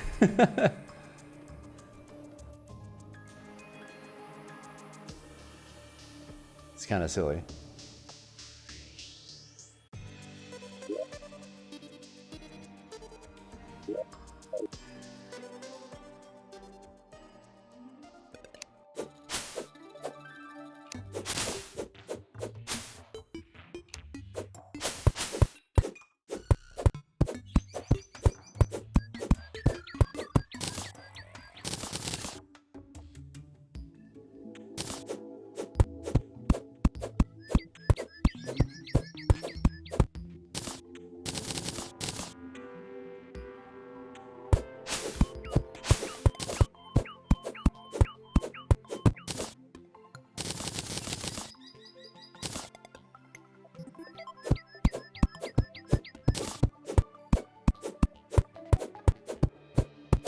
Yeah, I'm not. I played plenty of survival games. Okay, I'm no stranger to survival games. I know. Cut down trees, build shelter. Okay.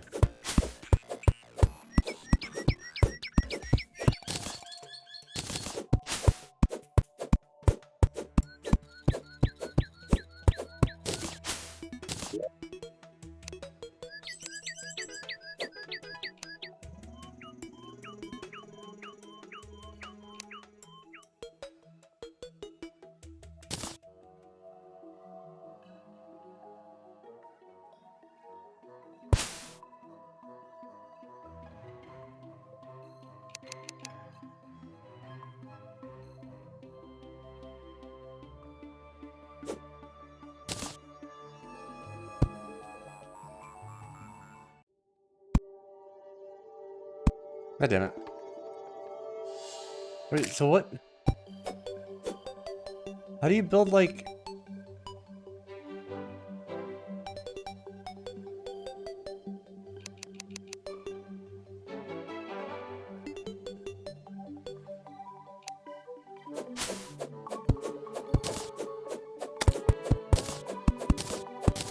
Oh, damn it. Get away, asshole! Stupid slime.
But how do you make it so they can't get in?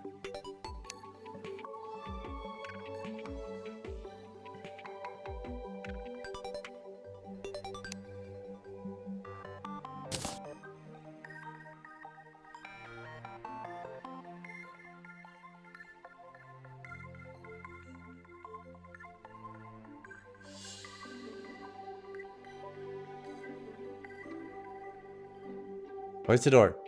The hell's that? Why'd you do that? Place the door. Does that have to be on a wood platform? Need a door. But that's what I'm trying to do, is make a door. You know? Need a wall, maybe? Why is it being weird? Why can't you put it there? Why are you making a door now? What's happening here? I already made the door, but I can't place it anywhere. Does it need to be on a platform? Make the... Wait, what the fuck's going on here? I selected wood platform. It still has a door selected. The fuck is this? Okay, that's not what I wanted to do.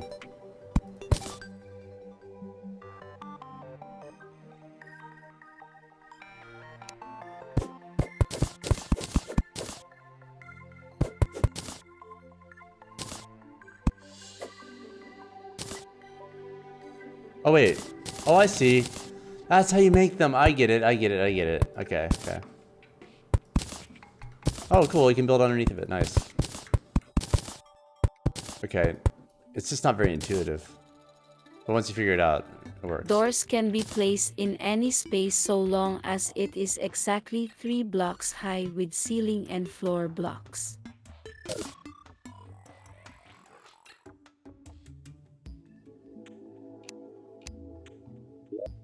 So how do I make a ceiling? With the platform?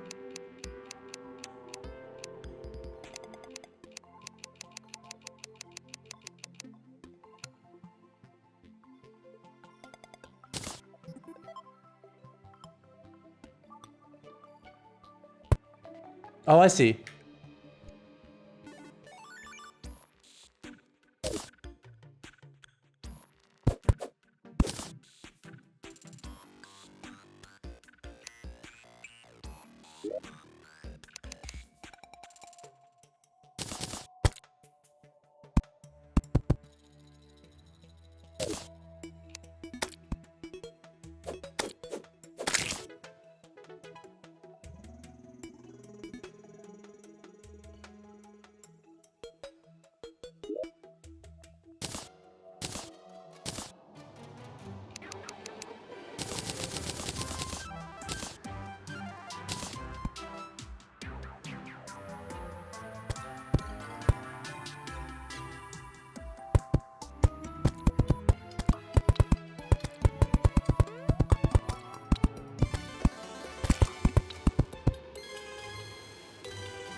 Hello?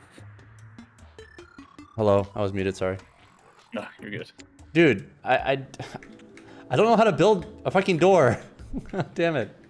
Well, I feel better about the red in my house. You can't build a door. What do I need to do? What? You said you're gonna burn my house down. Oh, well, I mean, I can probably I figure said out how I to feel do that. I was like, well, if he's having trouble building a door, my house is safe. No, I could figure that out, but like door building is hard. I don't know why it's so. Are you in a game? Yeah, let me show you yours. This is is your character fresh? Yeah, I think so. It's Okay, pretty fresh. good. We just made a new world like an hour ago. Me and my little sister. Oh, nice. On She's not gonna kill me, is she? No, she doesn't know what she's doing. Neither do I. She probably knows more than I do. Steam multiplayer enabled. Join via Steam. Nothing's happening. What the hell? Okay, it's trying to start. Oh. I can't even open the Steam overlay though when I'm in the game. It's weird. Maybe I should just have tabbed out instead of exiting the game.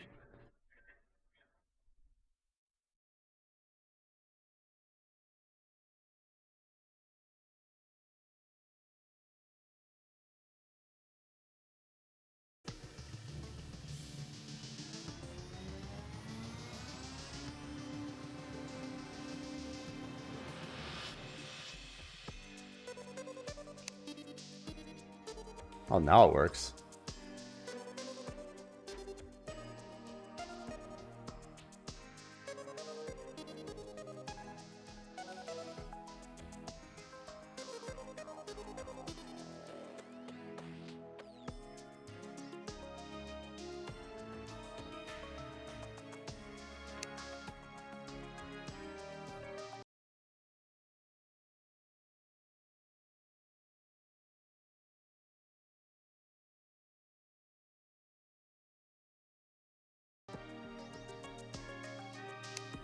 Steve Jobs.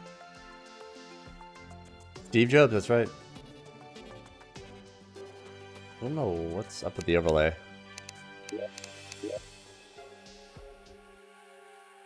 I might just restart Steam. It's being very weird. Very strange. What's it doing? It's just being weird and buggy, so I'm gonna restart Steam. Steam? No. Like, well, actually, Steam never has doesn't really ever have many issues. But that time it did. Yeah, it's actually surprising. Yeah. Well, they haven't changed it too much over the years.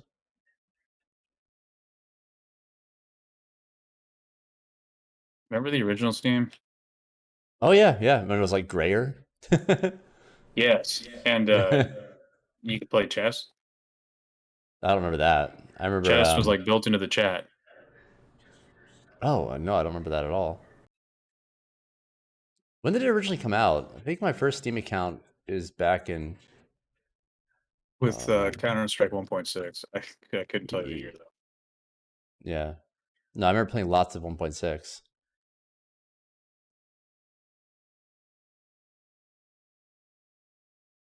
Oh, all those items despawned. That's good to know.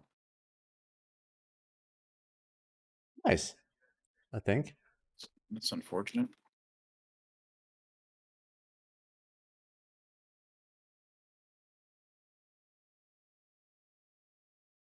Oh, dude, I forgot to tell you.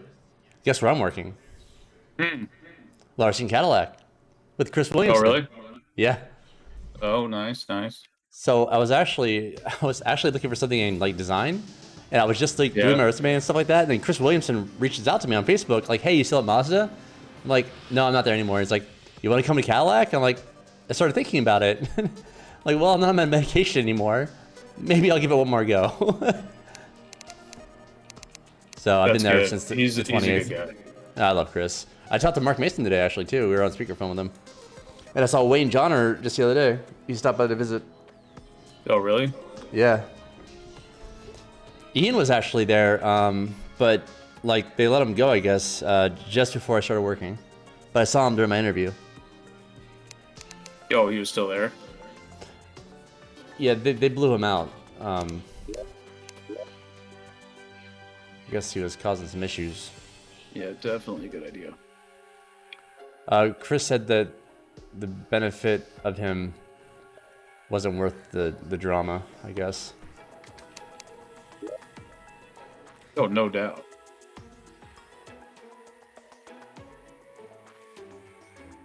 What's going on here, dude? It's so weird.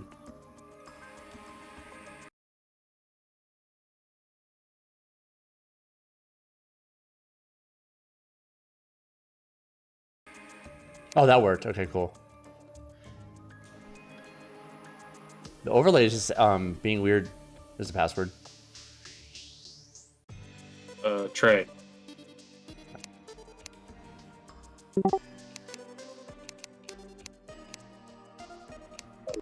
Caps? No. With a capital T? With an E? No. I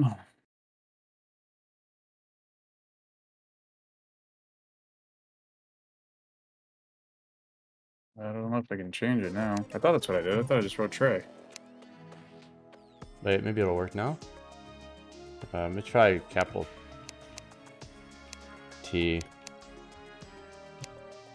Lost connection. Okay, I'll remake it. So does it have you set the password every time you start the game, or will you have to make a new build? Oh, okay. That's bad then.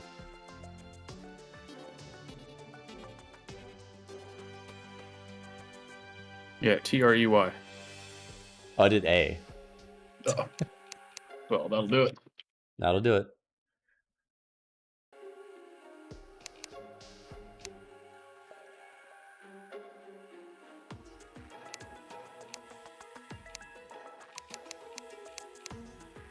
There we go. Now I'm good. Oh, is that you? Yeah. You scared me. I thought you were a zombie. Sure. Are you gonna give me lots of monies? No, I like literally just started this. I'm gonna drop it. Oh, so I have it favorited. Sorry, here. Oh, thank you. Oh, iron. Okay. That should Just be a pretty little good. better. I don't have any stuff on this. No, that's cool. Thank you. I'm trying to build another house so we can get the shopkeeper. Well, bear with me as I get to the, I mean, I'm sure this is a great system. It's just not very intuitive. What? The way that interacting with the UI works. Oh, it's not terrific. No, I wouldn't say it's the best thing I've ever used. I'm sure once you get the hang of it, it's really good. Yeah, I can move through it pretty quick now, but it's not very intuitive at all. What's going on here? Nothing. Just two guys hanging out. So basically, you just got to be over a crafting station. Having a good Yeah, that much I know. This is the main one down here. Cool. If you stand on this and then open the ores, you should be able to craft whatever you want. What can I do to help? Well, we like literally just started, so. Yeah, I know, but what can I do to help? How can I be of assistance? Well, we just need to. I mean, really, we need to just find more stuff. Okay, I can go, like, you know, harvest You can stuff. You can build a chair in this room. We should actually probably get 4 little housing. I got an achievement, no hobo. So I guess that means we built a house? Yes. Nice. Do you have any weapons? Alex, I have what I spawned with a weapon. Yeah, I have a sword. Oh no, that doesn't count. Oh, okay, fine. How dare you insult my sword? Alex, you should play this. Even you could get along with this. Like, you could run this on your laptop, no problem. How much of this have you played, Sean? Literally like an hour. Like, at work. I think when I was talking to you about it. Like, the first 10 minutes of the game. Yay.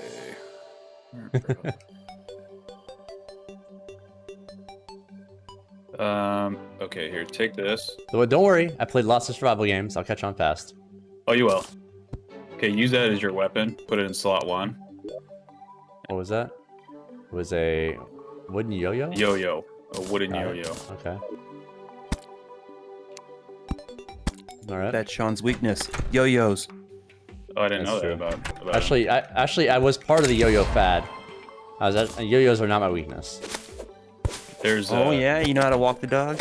I know how to walk the dog, and all the tricks. You can, if you click and hold, you can hold it out. Oh wow, that's so cool. Yeah, yeah. Yeah. When you get the upgraded ones, it's so much fun. It can go around corners and stuff too. That's a really cool, like, weapon.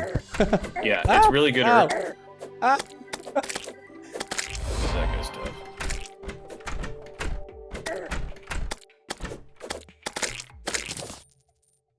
Yeah. All me. Yeah. Oh, you have to manually close them. Okay, got it.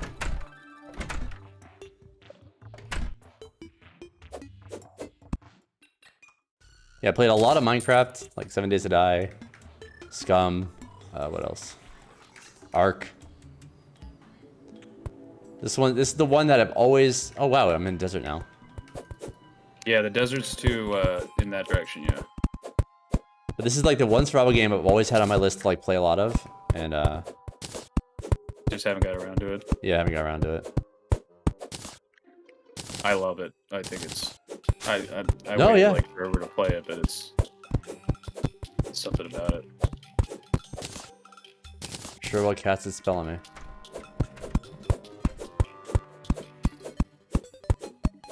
I guess I'm playing the Minecraft. Yeah.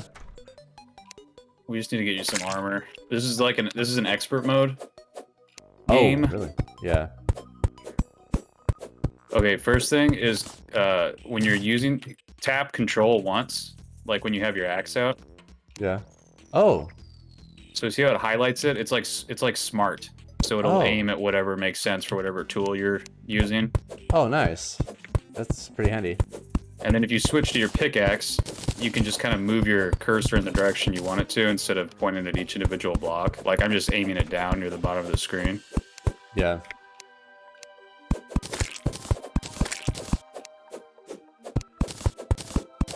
Oh.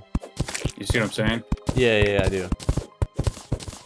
It might not seem like much, but it's super The handy. sand works the same way in this as it does in Minecraft. Oh, it falls, yeah. Yeah, it falls down. And you'll suffocate. I hate sand. Oh. Don't say it. Don't you dare quote Anakin Skywalker. We should, it's getting dark. We should go back to the base. Oh, sorry. Could have helped you. Alex, I even made this look like John. Like, you see how he's wearing khakis and a blue shirt? Watch out for that guy. Yep.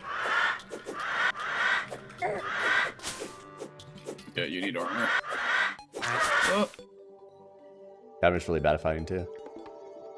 The yo-yo's pretty cool. Oh, this guy you want to keep indoors, right? Well, he'll go indoors automatically.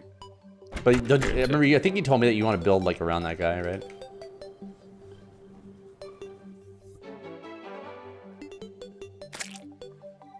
Oh yeah, it does look like John. Here's some armor. Oh, thank you. Not basic, but it'll work for now. Here. It's okay, he's a basic bitch, so it's fitting. Yeah.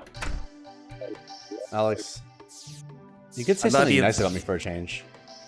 Like, I love you. Hey, like that works. I like that. All right, let's see here. You're basically bitching. Basically. Oh my god. Okay, we should maybe just dig. Yeah, okay. Let's see here. You probably can't see our map I that we can, already yeah. explored, but Press we tab. have like platforms and it's all lit up down here. Nice. Oh, okay, I see. I have the mini map on the top right. Yeah, I don't think yours is overlay. filled in though, because it's your first time being into the world. You can't see where we've already explored, is what I'm trying to say. Oh, yeah, gotcha. You're right.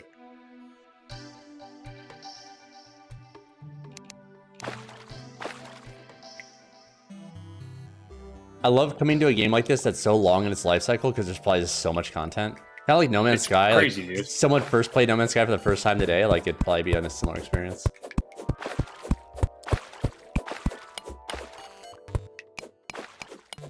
So we're pretty much just trying to find ores right now. Ideally gems. Okay. Which look like mini ores. If we see one, I'll let you know. Okay.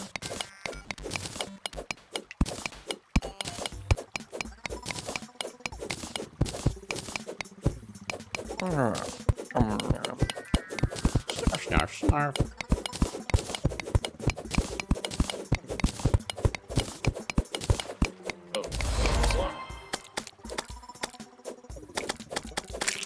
Die.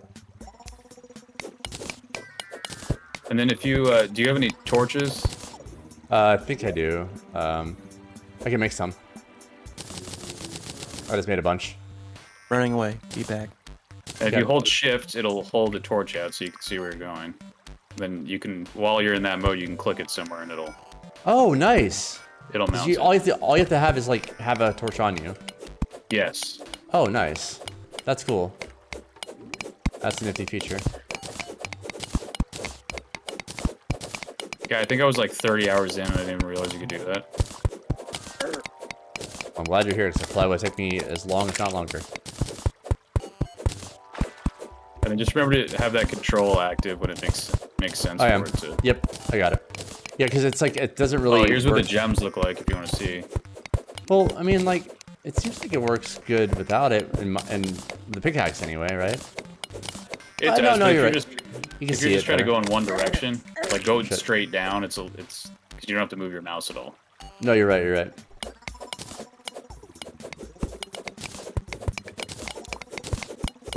So over here, these are the gems. Can you see this block? I'm right. Oh my god. Oh, my that might god. be it. That might No, be we're it. good. We're good. I have one heart. It's okay. I've always had one heart, so it's nothing changed. Here, I'll give you the campfire. It heals Oh, does you that heal slowly. me? Oh, nice. You're always healing, but it increases the rate slightly. So if you can see over here, these are what the gems look like. They're just little dots yep. inside the stone. That's something that's similar to Minecraft. Nice. Yeah, if you Played find a lot of 15 of Minecraft. them, you can make a grappling hook, and it Oh, two totally guys. changes the. Yeah.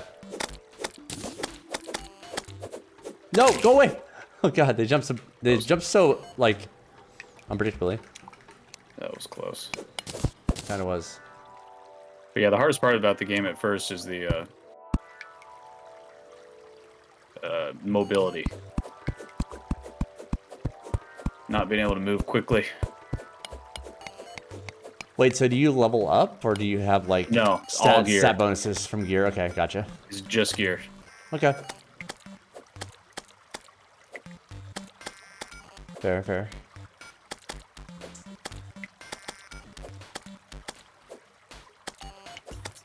I don't know why I haven't like installed this sooner. Play with you because it's not very big.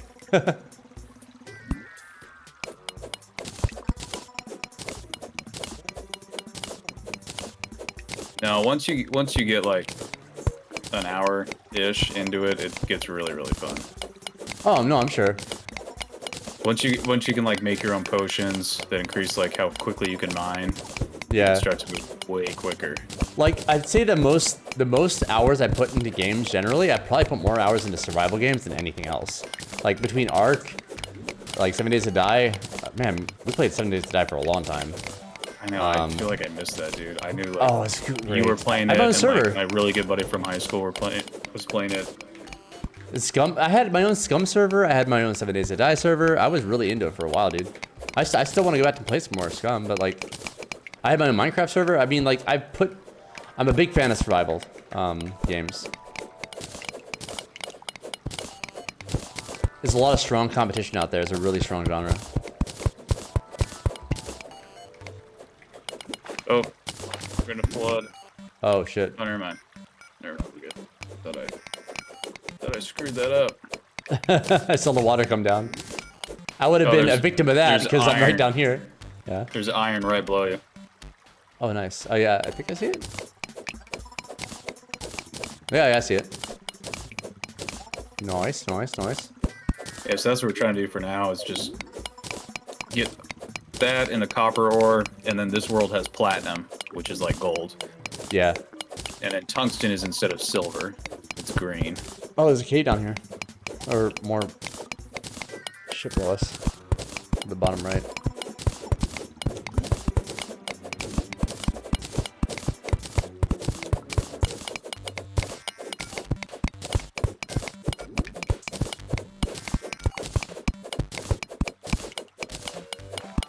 Okay. Oh, there we go.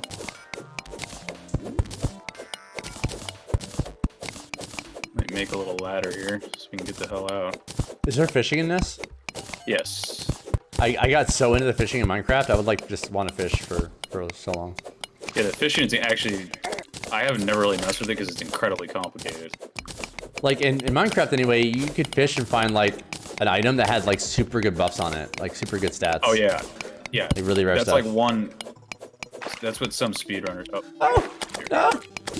No, close! Oh, God. I should have attacked him.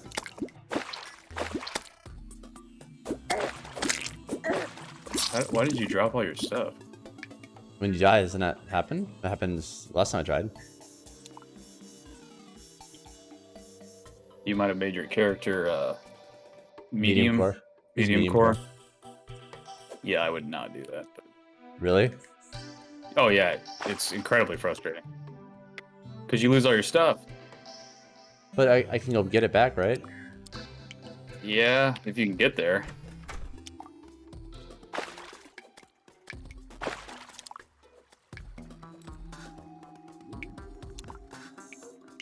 Did you respawn?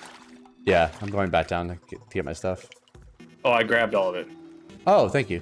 I didn't mean to. It just like exploded on me. Oh, no, yeah. No, it's fair. Well, I'll come back up there. If I can get back up there. Oh, no, you're down there. I'm coming. Okay, I have all of it. Thank you.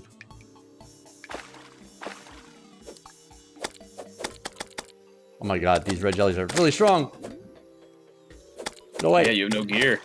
I know, he's so annoying. Asshole. Oh, you do a lot more damage than I do. Thanks. I don't even know what else was yours. Let's see. There's that. Well, I didn't have the helmet before, so thank you for that. Or the greaves. Onward. I mean, you can probably keep everything else, but the yo-yo, so you gave me that. I have the important stuff. Yeah, I have more gear than you gave me some gear that I didn't have before, so. I made some banana bread. Ooh, that sounds Wait. funny. Wait. You just went You and don't made want banana some? bread. Yeah, I do. Then you better make some. I thought you were gonna say I made eggs or Got 'em. I made a steak or something, but you said you made banana bread. Sure did. Oh wait, the iron axe. Or the iron pickaxe. That's what I'm missing. Oh yeah, I do have that. Going down to you.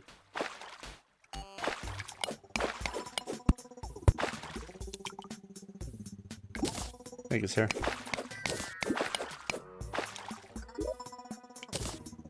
Let's see. Okay. Yeah, water's kind of annoying in this game. Also, wait. Well, you don't swim in it without special gear. You just sink to the bottom. So if Yeah, you're like- digging down through water, Be a bit tricky. it can be, yeah. You basically go to the left or the right, and then just dig like a tunnel, and then dig up. Okay.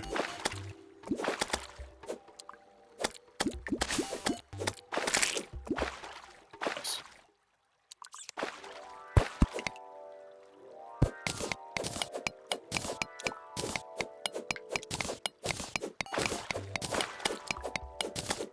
Damn, I need to get strength.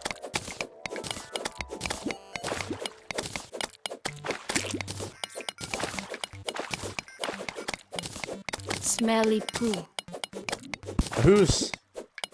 And the hoose. I knew that was a hoose before I even looked. Yeah, I mean, not many other people say something like smelly poo. How are your grades doing, Nahus? You doing good in school? do all your homework. Just kidding. It's overrated.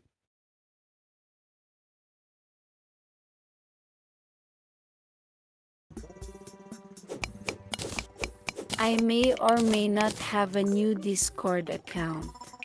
Did you get your other one banned? No. Oh, Barney the Merchant has arrived. I want. Where?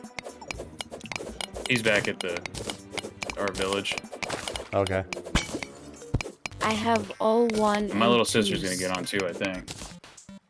You have wait. You don't have like you have numerical grades, not. Yes. What? It's weird. Not A's or B's or C's. You have 1 or 2s. It's banned. Yeah. What did you do this? What did you do? Were you doing like a who's things? Were you being edgy? Being a provocateur is an art. You gotta be more smooth about it, man. Alicine, is that you? Low latency player seems to not work. No, you always have bad latency to me. Because you're in Estonia. You know that. Ouch. Raided a 9-year-old's Discord server. Oh. Oh my god, there's a skeleton. No! Come help you. Are they hard? Everything's hard right now. Kill the bats first. Yep. Yeah, dude, the yo-yo's so OP at the beginning of the game. It's really good. I like it a lot. If we bank a string, it'll go even farther. Okay, I'm going.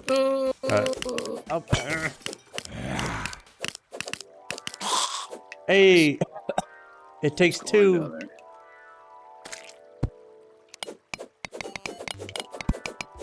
Oh, I need to make a torch. I can't right now. God damn it. Oh wait, you have my wood. Discord. Yeah, just give me some wood. Stole your wood. I don't know, dude. The Streamlabs sometimes will work, sometimes it won't. Oh, you need gel too. Are you sure? I don't Yeah, think I need. You need wood and gel. Gel you can get from slimes. It's really easy to get. Okay. You can store that in your ammo slots on the very far right of your inventory. The smaller blocks. That way you don't take up an inventory slot. Oh yeah, we got hella iron here. Let's go. Can't find Discord link. Oh, you're in my Discord. Who's? You're Alicine. Alicine's I have been busy playing Oh, Warframe. never mind. Let me invite you. What's your name on Discord? Yeah, I reinstalled that actually. I had trouble getting my link to activate my account. No. We got hella armor now, bro. That's Let me get you the a link. banned one. Let me get you a link. One sec. Ain't There you got go. deleted yet. There you go. There you go. And the first thing you're gonna do is ask me for admin again, aren't you?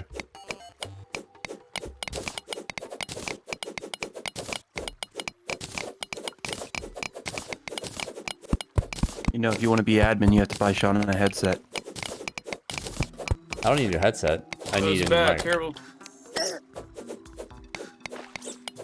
I'm going for the blinking thing. You see that? Oh yeah, I There do. we go. Vital for potions. Hell yeah, look at that teamwork, dude. Just tearing through it, brother.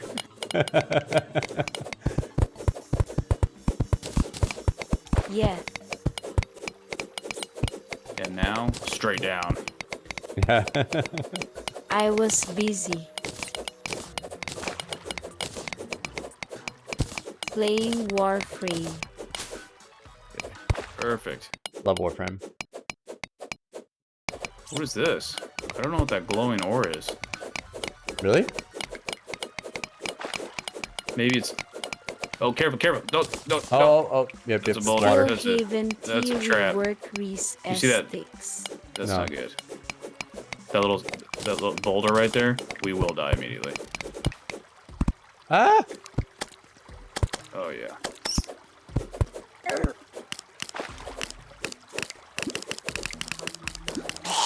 Get smoked, dude. It's the Oh, corruption. What the fuck? I don't know. I would opened have the done chest. I would have done the same thing. I would have done the same thing. That was a trap chest, apparently.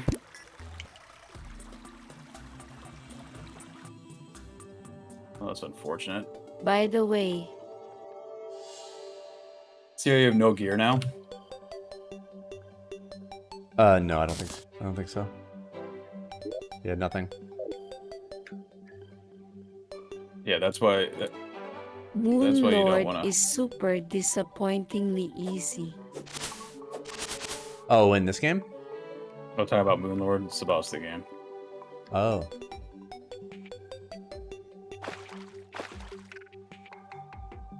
Wait.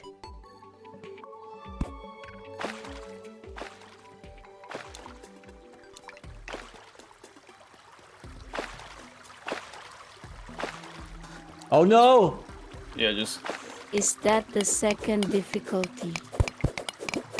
Yeah, this is Manu expert is mode. dumb. Who's dumb?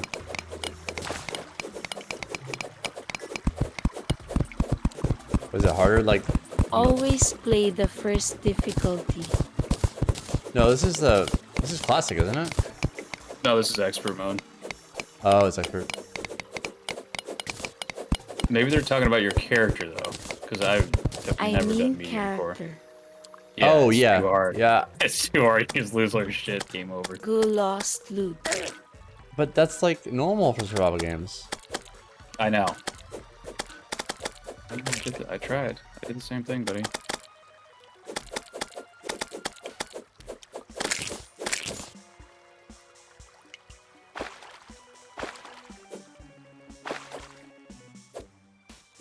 Should I just remake my character, you think? I'll just remake my No. character. Alright, I'll just remake my character a who's. Okay, that'll make you happy. Yeah, I mean, you were kind of You getting will bullied. die a lot. Who's like, you're just a bully. Never play So awesome. that. You're an asshole, who's. Okay, you're just a bully. So funny. God, you're making me change my whole life around. I'll make a new character. Alright. It is really hard Especially in though. expert. Yeah. Well, I am an expert of something. Not this game, though. So I guess it makes sense. Should I I'm hit an this? expert at masturbating. Alright, so I should do You know- classic? This, yeah, classic character. Yeah. Alright, cool. This is actually the. That's the best bait in the game. It's called the masturbate. Really? Yeah. Alright, I gotta make jobs again real quick, so give me a sec. I need it to be accurate. Yeah, big old bushy beard. Yes. Okay, I'm gonna remake the game so I spawn the base. Yes. Okay. Masturbate. Yes. Yes.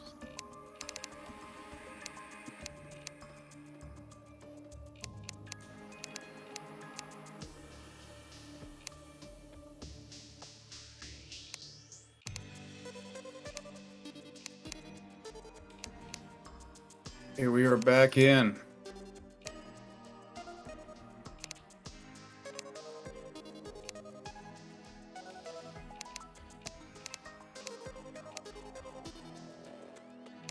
Big boob of tuber hentai. CYA. Where are you going? I didn't say you could leave.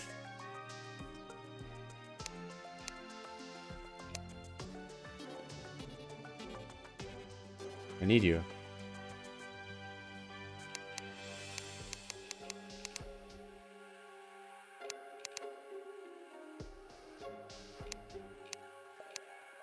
School. Oh, right, school. Alright, well, yeah, go to school. Do well in school. School is cool. Be cool. Stay in school.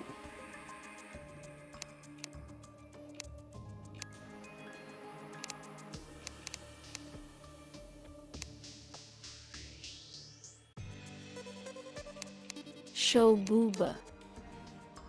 Also I want. I will sleep. Well, that's Yeah, fine go as sleep. so long as you sleep in school. I mean, I did. I'd sleep Me so much in too. school, I'd be drooling on the desk.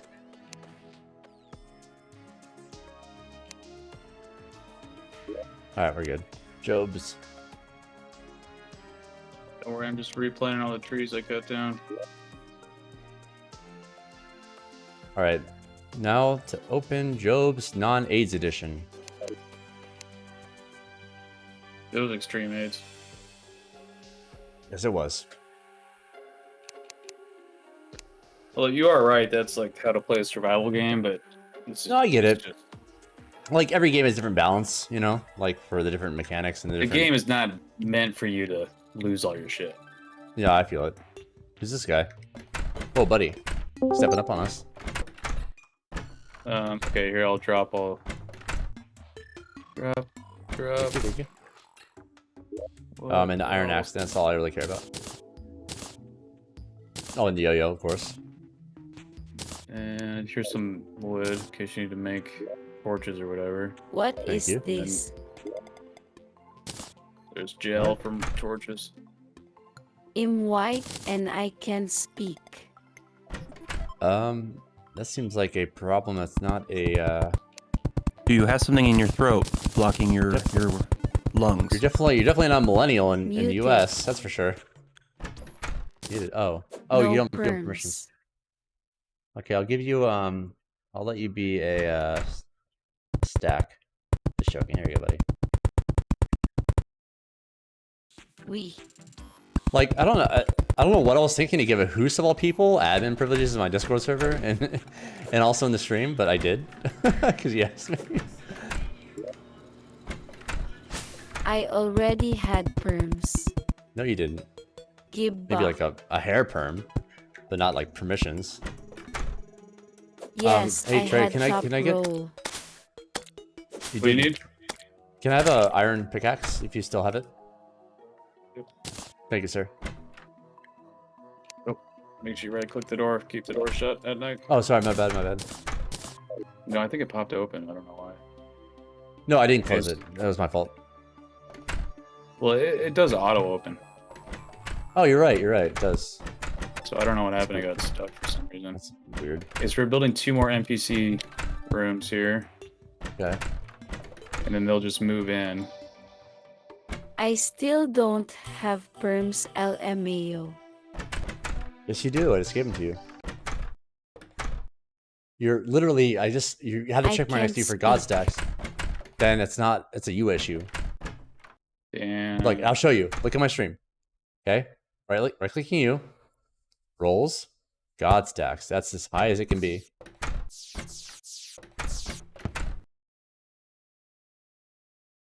I know.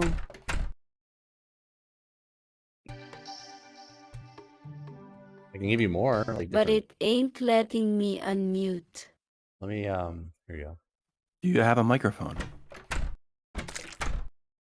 Yeah. Check your. Check that shit first.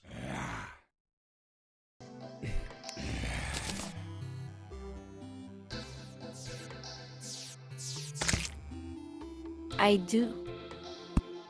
Phone.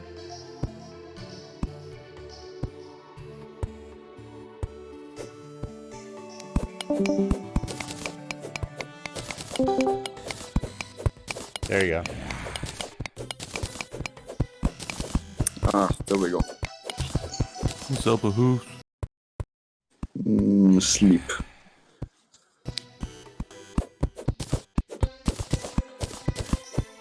I was in the middle of a 4.5 hour quest in Warframe, right? So, yeah. I was like 15 School's always getting into the way of good video game playing. I was 15 minutes away from finishing it. But then I had to get on that train to go to school.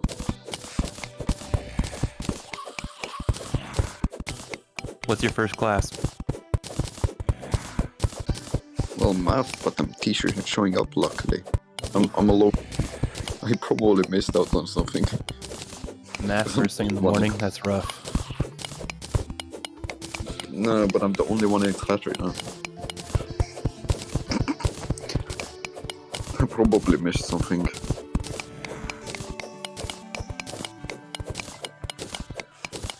Well, if you needed to know the difference between addition and subtraction, I can always help you out. Anything more complex, then you're on your own. So basically, what a calculator can do, Alex can help you with. Just much slower. Yeah. Oh hell yeah, I'll just plug in a fucking microphone into my fucking ear. Or a head, or a speaker into my ear. With a camera in it. And pretend it's hearing aid for the test, and you'll tell me the answers. Is it multiple choice? No. The math test.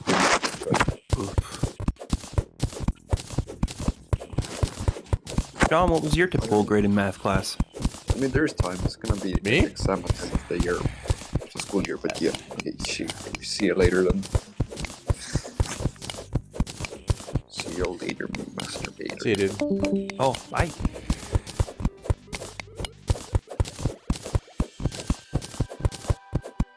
I miss him already. Me too.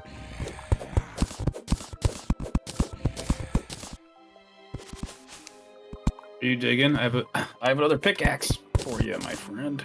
Oh, super. Tungsten, nice. Yeah, we're getting there. Moving on up to the side. I almost have enough copper, so we can have all copper here. That might help.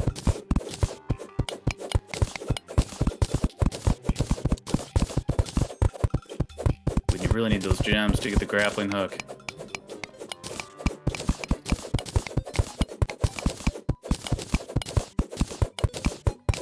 Oops. Yeah, I tried to avoid the water because I don't understand it yet, so I just wanted to avoid it. Oh no, that's fair. Like, yeah, water, I'm gonna go above you. Yeah, the liquid effects are pretty cool though, dude. And you can do cool stuff with lava. Oh, really? Yeah, like lava traps. Make Hey, a squirrel. lava moat. Squirrel! Squirrel! Yeah, we need squirrel. a bug net to or you could just murder it. I murdered it with my yo-yo. Which, you know, like, I think it's alright to kill a rabbit or a squirrel with a yo-yo. I don't know, one of the loading I don't feel messages bad about is never kill rabbits, no matter what. That's literally one of the loading messages when you go into the game. Fuck that, rabbits are assholes. Yeah, fuck those guys. Oh, I fucked up your vine thing.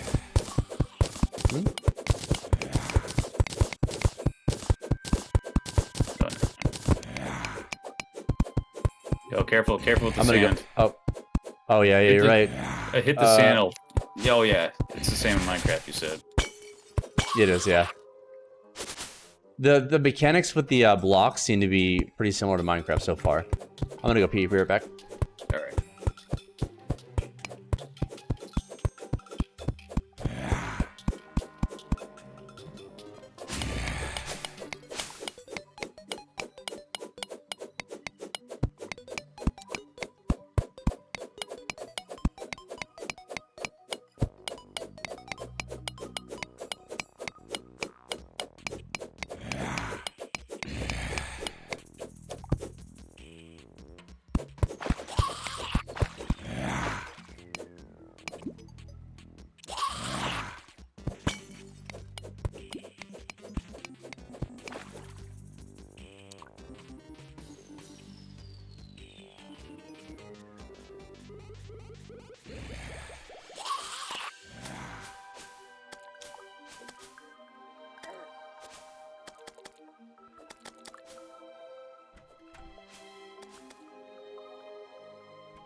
it's back. What's this? Oh, my cursor was hovering near my feet, and I thought it was like a piece of meat or something. Oh, yeah. Yeah, I'm trying to make us copper armor. Nice. 16, 20, 36, 20.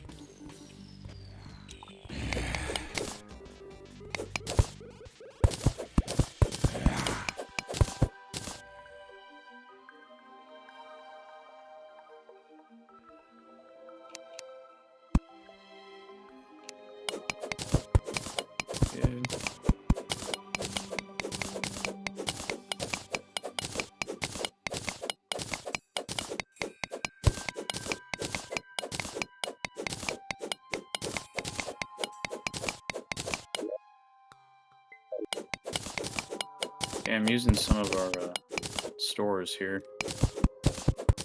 Stores?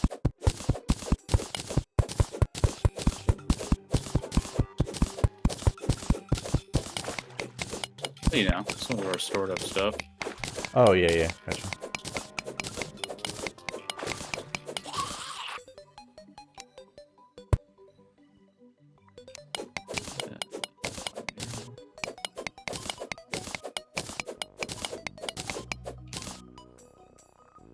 Yeah, nice. Oh, are you up here? It's a zombie. I got him. Yo-yo's oh, awesome. You're way down there. Okay, I'm coming. Yeah, I'm good. I got him. He's dead. He was a weakling.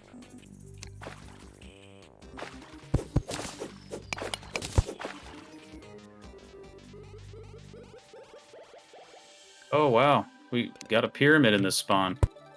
Is that what it is? Okay, nice. Yeah, right here. The desert has a chance to spawn a pyramid. Nice. Oh, sandworm or something. Yeah, it floats in the background. Oh god. Yeah, it's fine. Just keep the yo-yo out. It'll come back. Oh, almost got it. Good job. There we go. Okay, here, take this. Wait, where'd it go? Oh, there. Woo! Oh wow. Holy shit! Thank you. Okay. Okay, I couldn't make the arm. I don't have enough stuff. I don't have enough copper yet. Oh, great.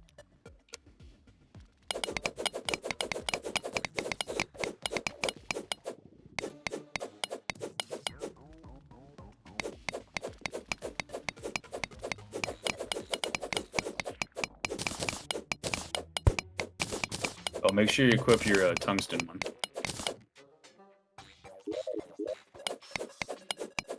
It looked like you were using the... Oh, you're right. Yeah, my bad. You're right. It went into the other slot. My bad. Yeah, it's confusing. There we go. It's not great.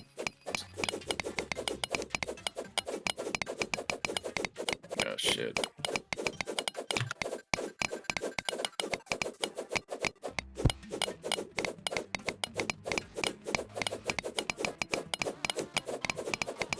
Oh yeah, buddy, we got NPCs moving in left and right.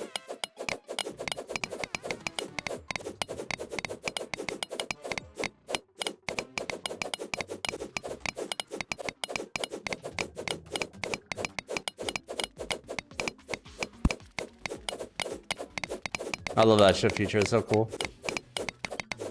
The what? The shift feature, where you hold shift with the torches. Oh yeah. Really handy. Dun, dun, dun, dun, dun, dun. Ooh, I found a treasure chest. I'm wary to open it, but I kind of want to. Open it. I got an achievement called I Am Loot. Ooh. We got Violent Sandstorm in a bottle. Oh, 5 copper bars. you motherfucker. That's awesome. We got 80 rope. We got 46 wooden arrows.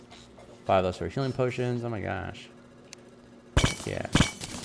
Okay, so you got the sandstorm? Yeah, I just took it up, yep. In a bottle? Yeah. Do you know where to equip it? Let me give it to you. I don't feel like I'm qualified. Here you go. No, it'll... How do you drop it? No, I picked it up. You're good. Cool. Oh yeah. Oh yeah. Let's go, baby. What the fuck? How many uses is that good for? No, it's unlimited. Here, no, you found it, buddy. You can have it back. I'll take the You chest. sure? Though. Yeah. So I So just equip it and use it? go into your inventory and then all the way to the right where you put your armor. It's in one of the 5 slots. Oh yeah, I just yep. Below. No. Oh whoa! Okay, no wonder you like it so much. Yeah, that's so a cool. really good find this early, actually. What the fuck? That's so cool. Yeah, it's all about mobility at the beginning of the game. Yeah. There's nothing else up there. Okay. But the cool thing about the pyramid is everything's hollowed out, so we can just kind of explore, follow along here. Yeah. That was a good find. That's probably the best thing that we've found in this. Even when me and my sister were playing.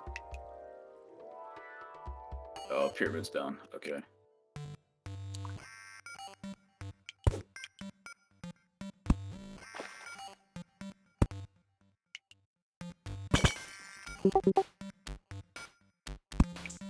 I'm gonna take this.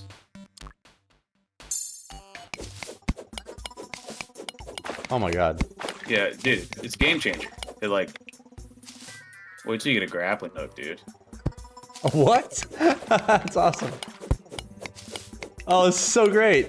Yeah, that's I love a it. really good one, dude. Careful though, you still take fall damage. Yeah. For now. Until we're ultra pro. I basically have a jetpack. Yeah. There is an item later. Rocket boots. Oh wow.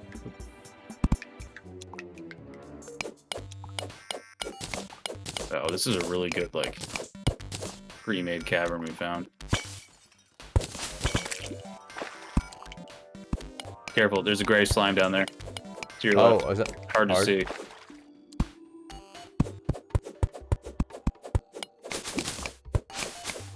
It's not there anymore. Oh, it is. Yeah, they're so hard to see, man. He's dead.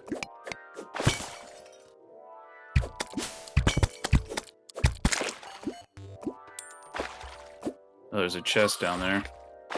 Oh, they become glow sticks when you're underwater? Oh, wait, no, it's a separate item. Oh. But the game will, it sees if you're aiming at water, and then it'll switch to the glow stick. If you have that's cool. Jellyfish drop them, and you can. Actually, I don't think you can make them.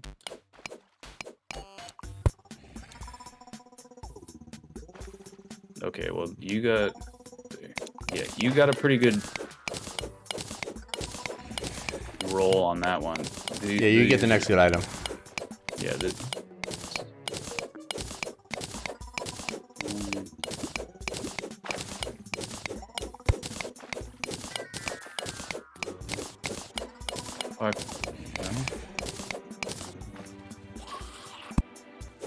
Damn, I don't know how to.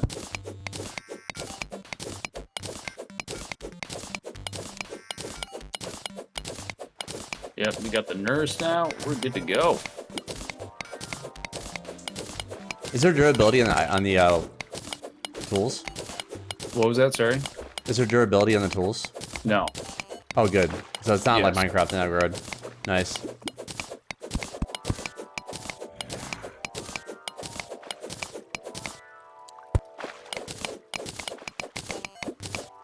So what's it? Okay.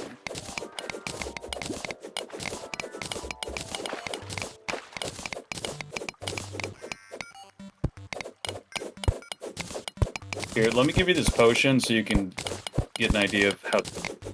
Because we need to start making these potions. Okay. I mean, I got some potions from that. Oh, what's that? The Spelunker. So to use a potion, you just click it like you're going to move it in your inventory, and then click somewhere else on the screen.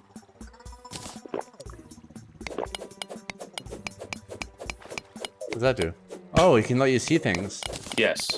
So like there's there's iron straight below us. There's platinum see to it, the yeah. bottom left, which we should probably hit. There's a life crystal down to the right from where you are. Okay. I grabbed the last one, so you should grab that one.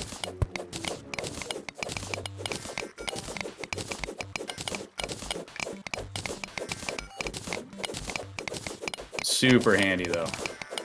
Oh yeah.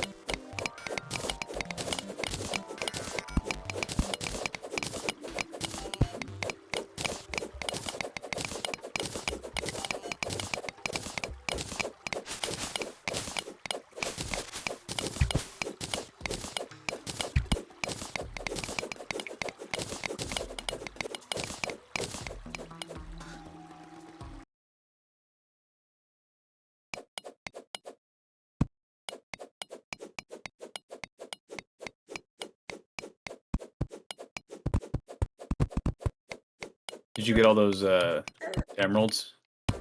Yeah. Or gems, whatever. Yeah.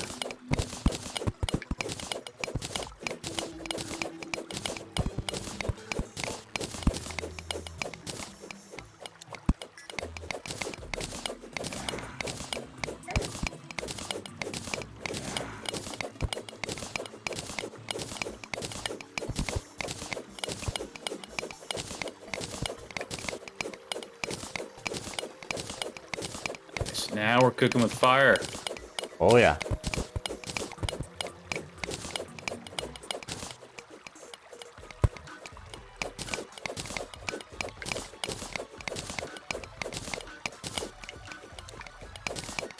What were those? Were they rubies? Amethyst. Just gotta get 15, dude. Then you got a grappling hook. With your sandstorm in a bottle. Now we're cooking with evil gas. Yes. Heartbreaker. Oh, these are topaz. Lame. Life crystal. Ooh, should I just use this? Okay, yeah, just use that. It'll give you another 20 health. Yeah. Like permanently. Oh, that's great. Oh, wait, what am I thinking? I forgot I have rocket boots. Woo! I love that thing so much.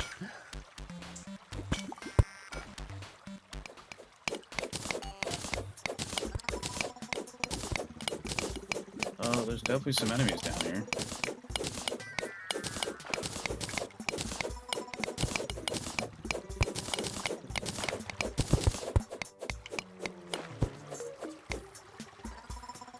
So that purple stuff is, I think, demonite. I don't know if our pickaxes will get it yet. I don't think so. I think you need a gold. Yeah, it won't work. Oh, damn. Do you have a bomb? Oh, I have a bomb. Never mind. Stand back. Oh, that didn't work at all. That didn't work either. Oh, no. That one worked. Nice. Oh, I threw another one. I didn't mean to do that. Oh my god.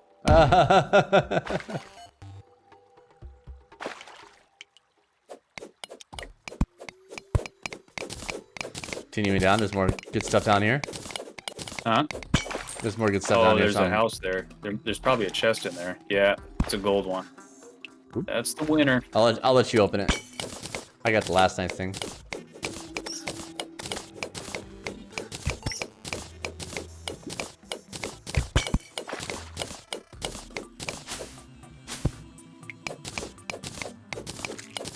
Re-switch the yo-yo.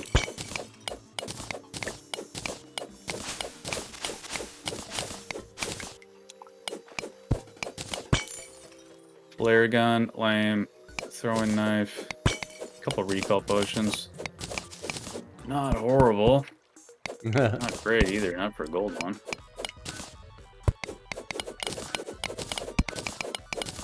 Yep. Is that lava or is that something I can mine? Straight up? Yeah. Copper. Cool. And then the green stuff is tungsten. Cool. I'm gonna have to go back soon. Got. I'm almost out of space. Really? Wow. I've been less productive. I've got 5 slots left. Dude, that's a lot of stuff.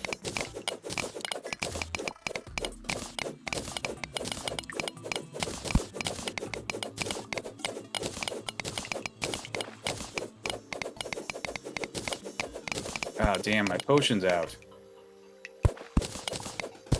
Oh, the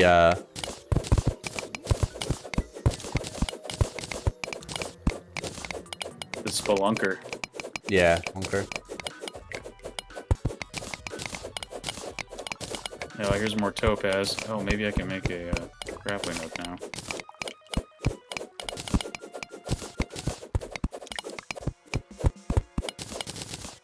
That's the other one. If you get one of those things in the bottle, that's when you're like, oh wow, you can actually move around the game easily.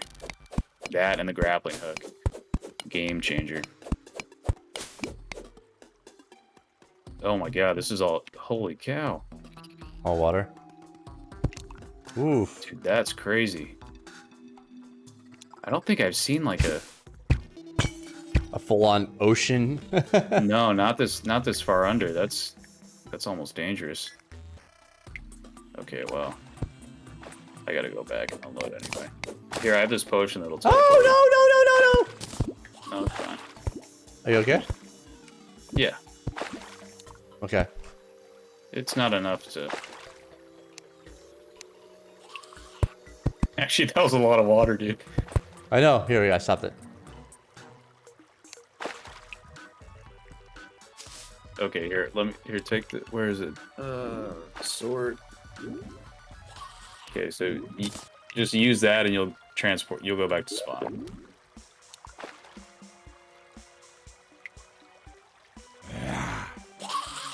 Recall potion? Or what is it? Yeah, recall potion. Okay, gotcha. I had some from that box earlier, actually. Did you give me, I'll do that here. Oh, hello, NPCs. Hello. Hello. You can talk to them. Yeah. 15 Ooh, topaz. Okay, cool. There's that. What is this? Copper. Demonite. Platinum. Buy some glow sticks from him. Or a glow stick. Oh, buy some. Oh, that's... So they cost. Yeah. Finally have enough chests set up. It's not super efficient, but it's enough to make do with it. Weapons, gravestone.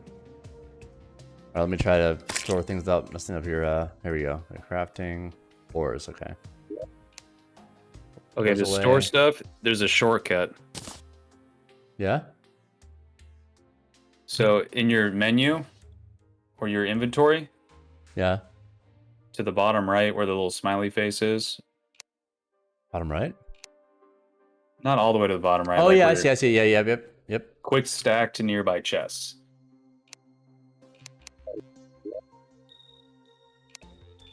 Oh, yeah, okay. Ooh, Yeah, that is awesome. Yeah, it'll automatically drop it. Yeah. Buddy, that's awesome. It makes it a lot easier, especially like later in the game.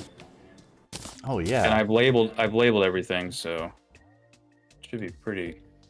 Everything didn't go though. Make it closer. Yeah, it'll only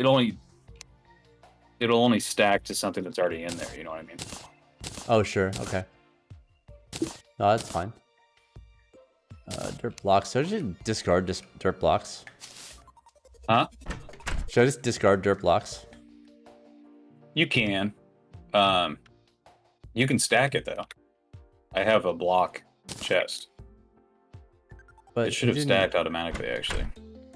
Didn't though. Let me put it in my inventory. This one right here. This slot. Yeah, no, it was not. It was my quick bar. That's why I think. I'm gonna put my There's weapons, armor. Nice. Trying to think, how many seeds do we have? We have some Billund Fruit, Day Bloom. Where should I put the pickaxes that I'm not using? Oh yeah, here I'll do a. I put in weapons. Oh. Okay. This one will be tools. Okay, cool. And then we need one more for equipment, and I think we're pretty, organized enough. This one I'm going to put over here, even though I don't think it needs anything right now.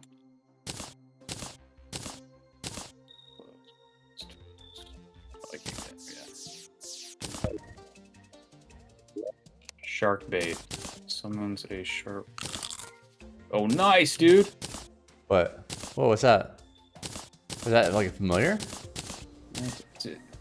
It's just a pet. It's just cosmetic. Oh, okay. But still. Yeah.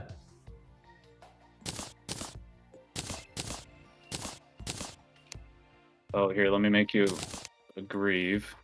The copper greave. Wait, what the hell? I need to make the bar first.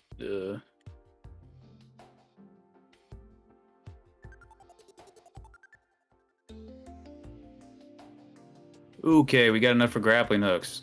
You want purple? Sure. Or topaz? Or what?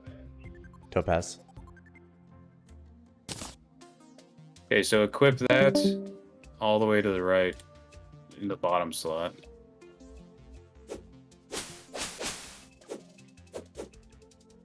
And then hit E.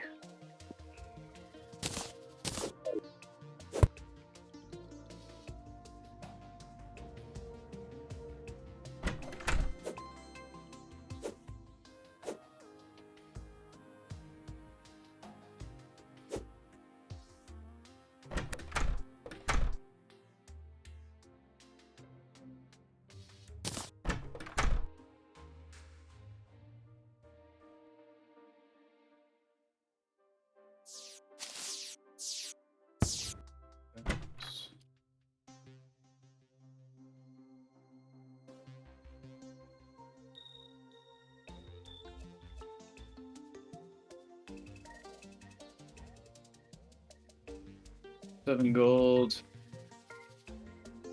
Hang on, I gotta check the wiki real quick. I can't remember how to make the glass. So we can make potions.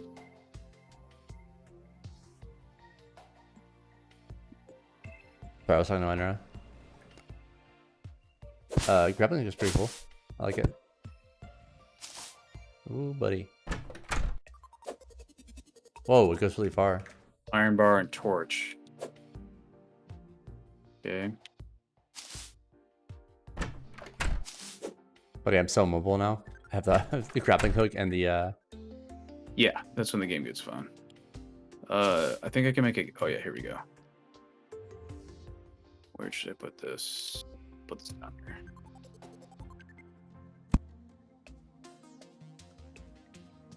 Blocks. Okay, we're making glass.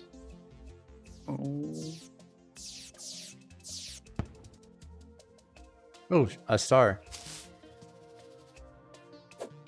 Yeah, grab those. They're already stacked in one of the things.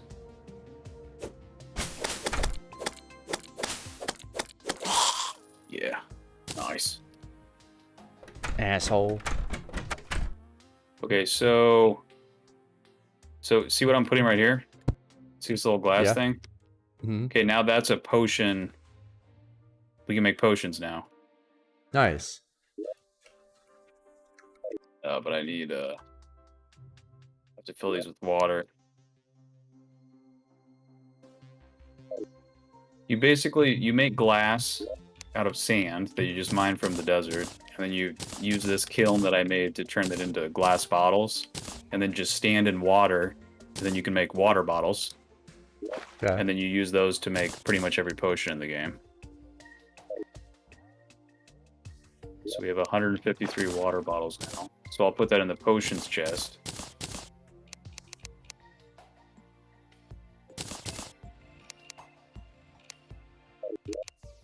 And then if you're next to a crafting station, open the chest There and then click the surprising crafting window. didn't he think you would be into that LOL. Dash, what are you talking about? We played 7 Days to Die. We played Scum. We played survival games. This is a survival game. Why wouldn't I be into it? Come on. You got Trey?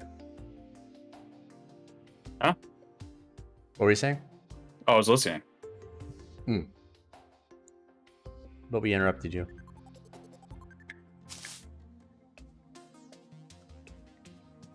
We don't have anything. I think I have everything all sorted away now. Cozy fire, life regen is slightly increased. I got glow sticks, I got torches, I got gel. Where does gel go?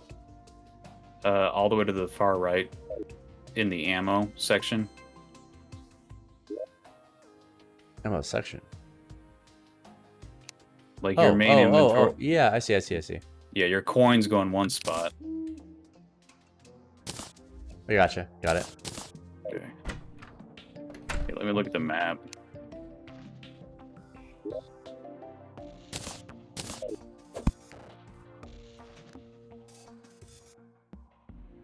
Yeah, I like the slot dash. It's pretty cool.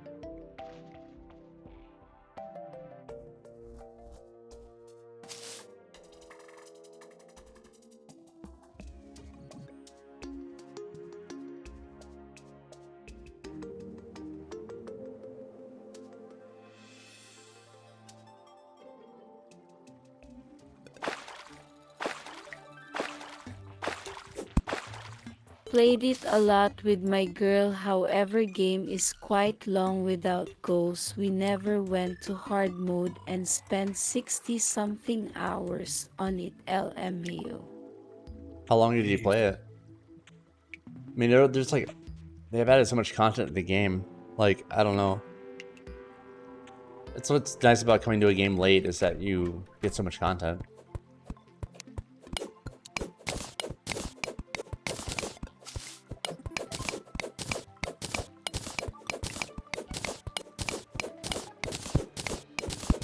Yeah, you're welcome to join too, Dash, if you want to join up. The more the merrier.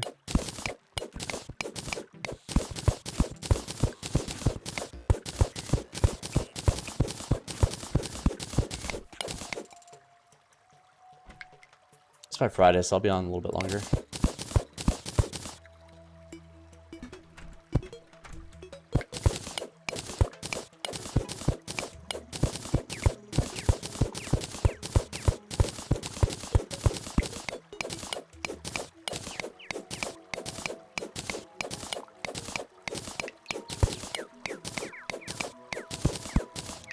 Ooh, water.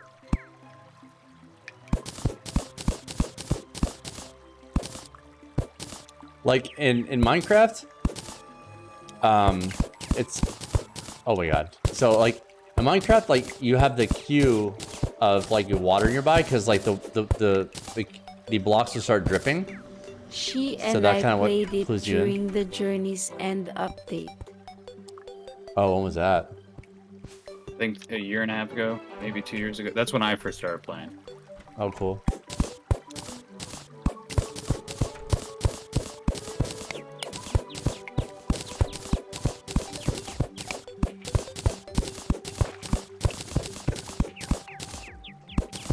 Alright, sorry, I'm almost there. Yeah, I'm just exploring.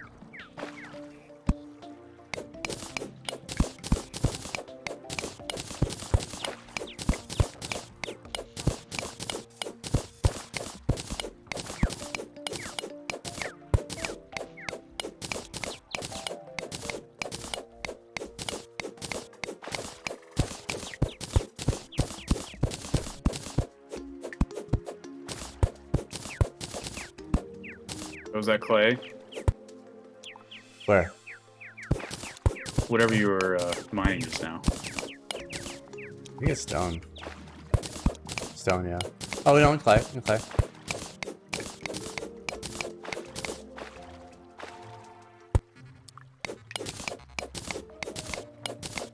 We'll try to find the jungle. Yeah, we've gotten 90 clay blocks so far. Is that pretty useful or no? Yeah, you can make pots out of them. That's Nice. actually, I just use all my clay on making pots, and I planted a bunch of seeds. Oh, So we yeah. should it's, have- next time we like go back to base, we should be able to make a bunch of potions. We'll see.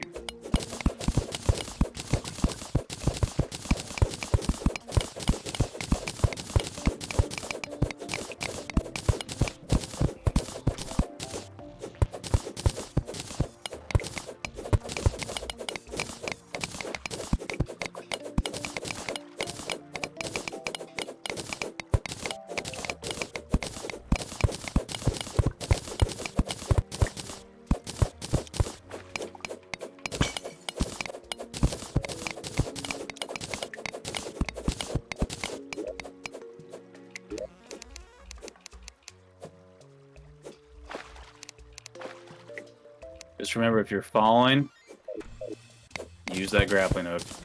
Oh, yeah. Oh, you have the double jump, though. That's better. That's a double help, yeah. Oh, the traveling merchant has arrived.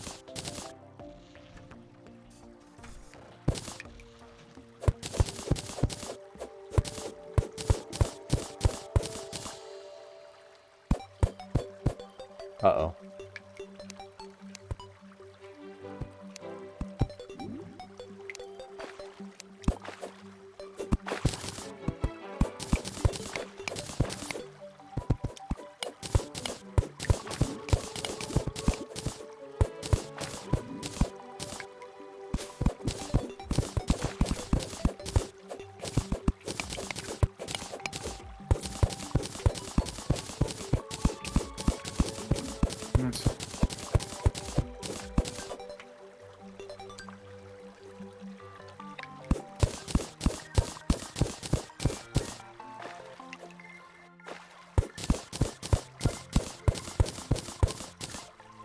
Oh, Trey, have you watched the new Pinocchio by Guillermo del Toro? No, I've thought about it. It's really good. That's what everyone's saying. It made me cry. Well, but I said that about Cyberpunk too, but like...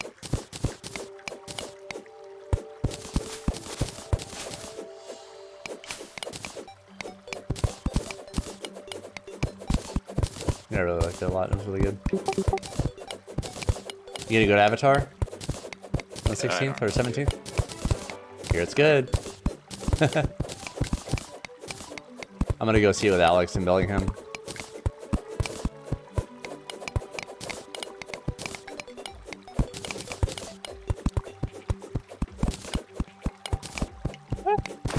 Oh no! Crap.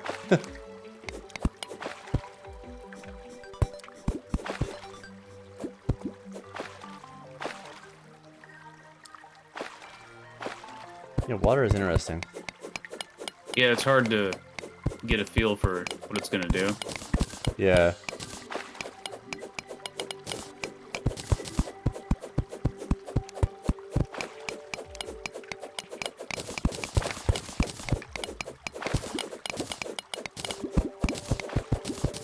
And if you're careful with it, you can actually make waterfalls and stuff. Yeah.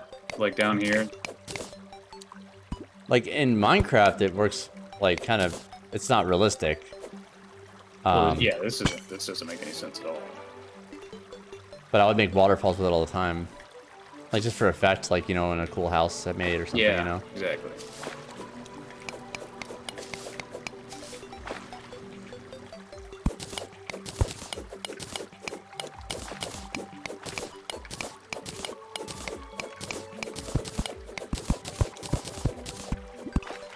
Ooh, what's this?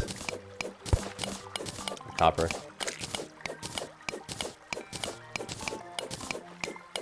Yeah, we need to get platinum axe, or platinum pickaxes, and then we need to start making it a rope elevator to hell. Oh my god, it's like the Nether in this game. Yeah.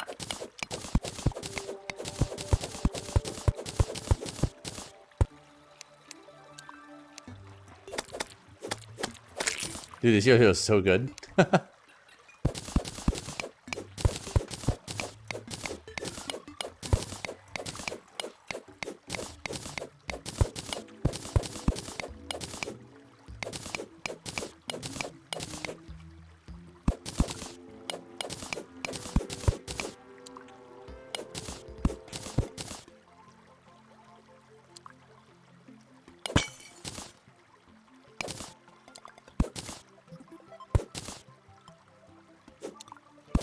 Whatever, dude.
Cool, I'm exploring.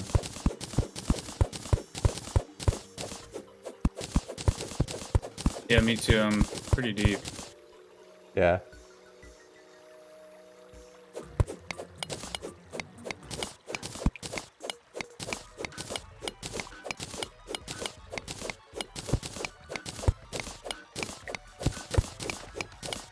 Ooh, some platinum. Nice, nice.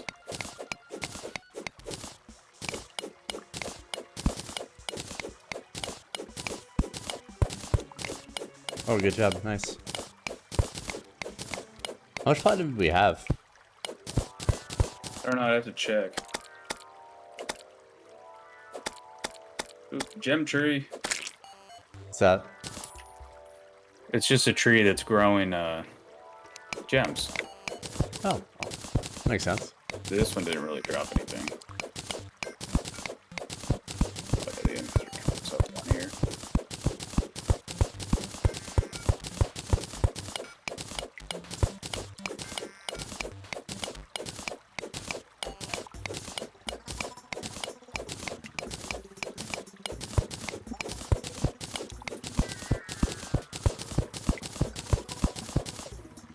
Oh, I found a mushroom biome. I think. Is that good or bad? It's cool. It's like a glowing underground mushroom. There's like a biome specific loot in it. It just looks cool. Yeah. Got here. What's this?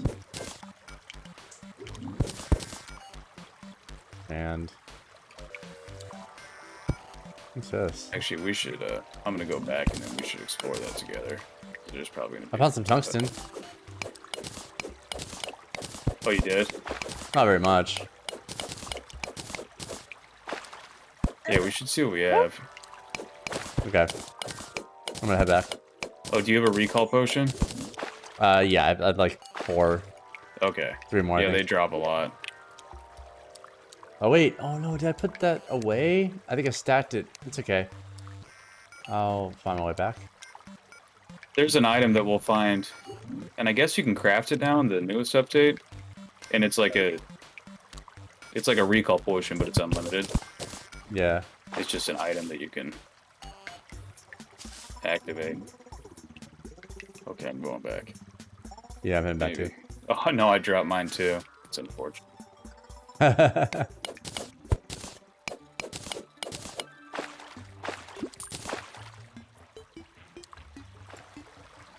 too. You gotta have the abilities I have.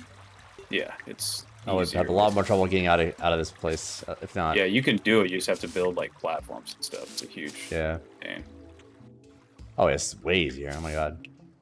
Yeah, but you got the double jump.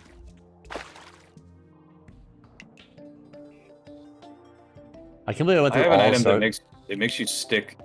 Like if you're against a wall, you'll slide down the wall. They're called wall spikes on your feet. Oh, nice. Yeah. I can't believe I went through like all of the first playthrough of Cyberpunk without double jump or power jump, which is like a longer jump. Because there's like just so much mobility and like wall climbing in that game. Oh, see, I didn't even know that. Yeah. I only got through the intro. I need to play that, man. Yeah. I was pretty you'll love impressed, it. actually. You'll love it, dude. So wait, so you got through, you saw the title credits? Yeah. Okay, so you know who well, what happened? What's the last thing that happened in the game? He was just waking up after like I don't know, mind melding or whatever with Keanu. Okay. Did you already do the heist mission where you watched like the son of the what was that place called? Where they bombed the wherever that was. I basically just woke up in the apartment. Okay. I'm careful about what I say because I don't want to spoil anything. No, I know, and I'm not being descriptive at all. I'm sure. No, it's okay. Yeah, but you'll love it, dude. You will. By the end of the game, if like you didn't like, you'll love it, 100%. And I played it at launch, like when there was it was a little bit When more it was buggy the and worst stuff. game ever made. Yeah. Well, no, it's mostly console performance that people were complaining about, but yeah. I know. I wasn't serious. That's what it made it sound like. Yeah, I know. People do like behave that way though about the whole game.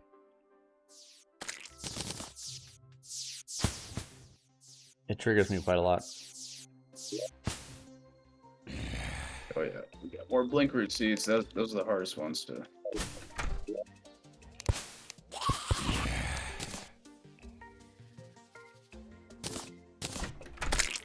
Weird. Oh wait, no, that. Need help? I got it. No, it's fine. Just want to get these stars.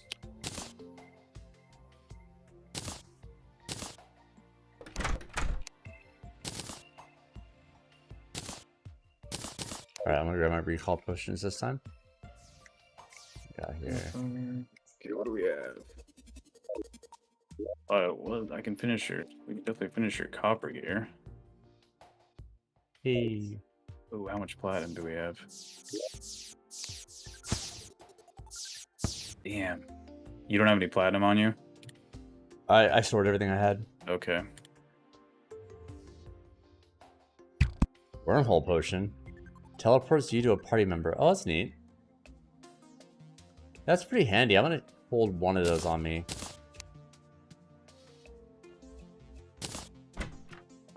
Seemed like a bad idea, you know?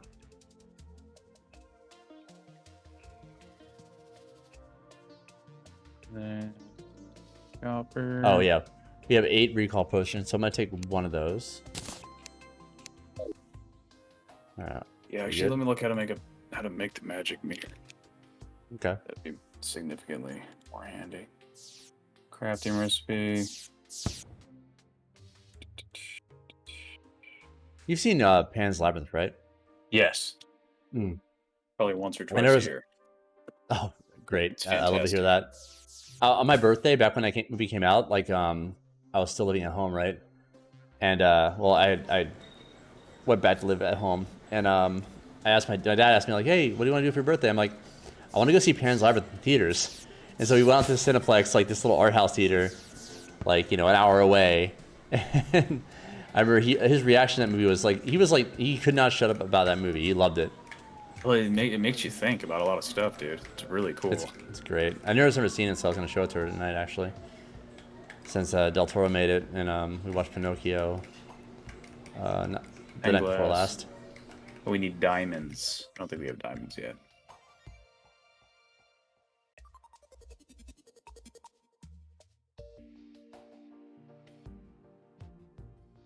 We're 2 good-looking dudes. If I do say so myself. Yes, sir. The wood here.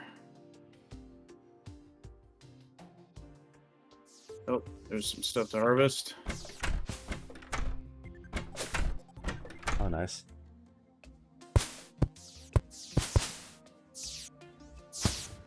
Ooh, what's that?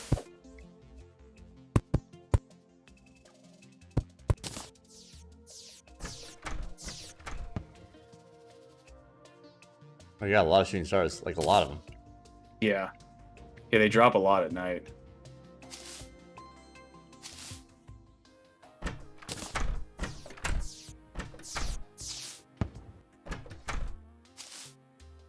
Damn it.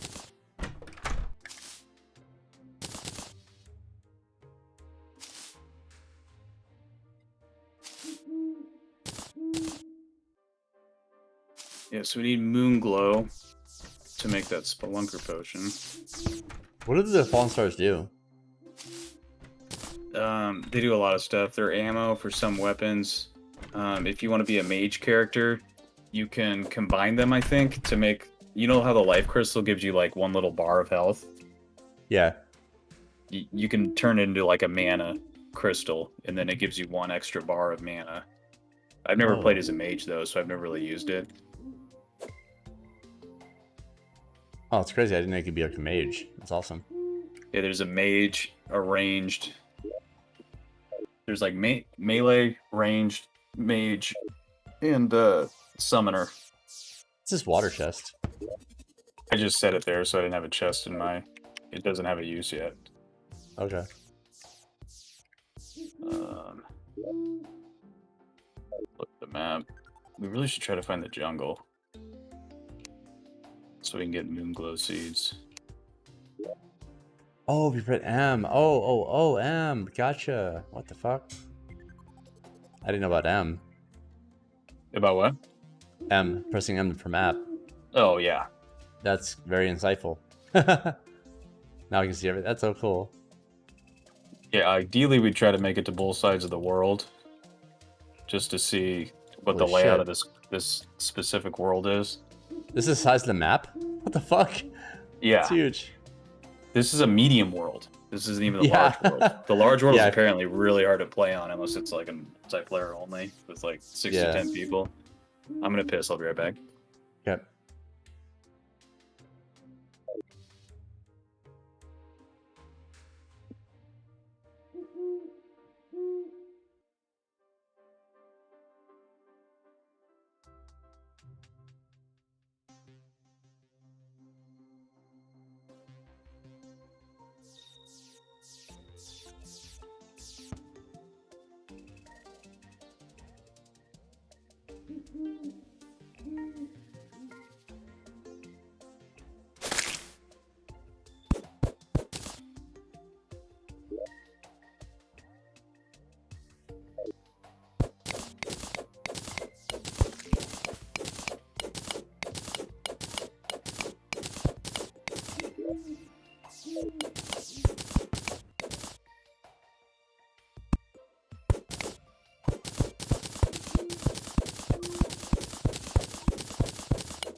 Ooh. Nice. It's a little rabbit. Oh my god.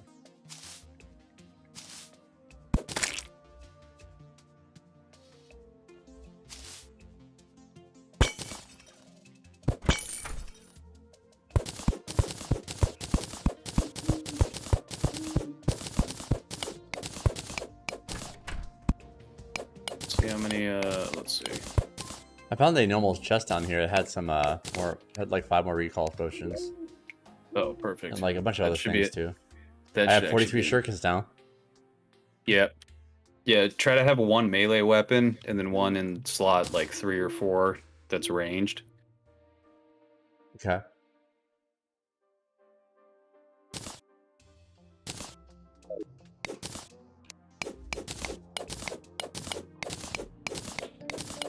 I usually just use a bow with flaming arrows and that. But I want to be a ninja, so I got shurikens. Neat that Here, let through me- all the updates, nothing was broken when I loaded into our save. That's a good sign. It's been like what, like about a year or two since you played last, so it's a good sign. Like No Man's Sky is a good example because there's so many updates in that game that happen per year. Usually when you load into that game from previous save, But I something's broken. accidentally broke one of her walls on her house when I loaded and had to figure out how to fix it. LMAO. But you did fix it, right?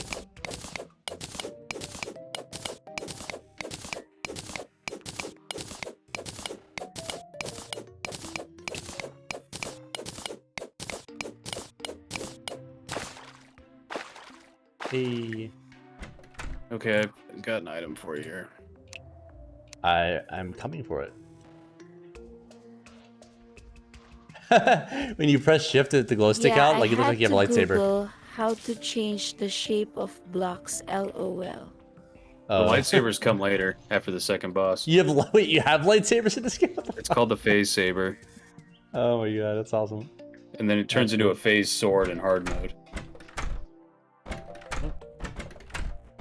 Okay, here, what did I do with mine? Okay, so just have that in your inventory, and now you have a clock below your minimap. Okay. Which is handy. Oh yeah, 'cause for sure. There's less enemies. Yeah. It's up to you if you want to keep it in your gear, but I think it's super helpful. I'll hold on to it. Okay, we should explore the surface, I think. Okay. Let's do it.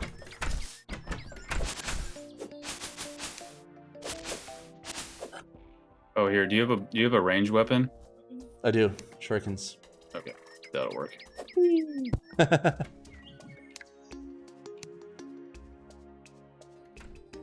You can see 2 of my accessories have a speed buff. I'm moving like 2% faster than you.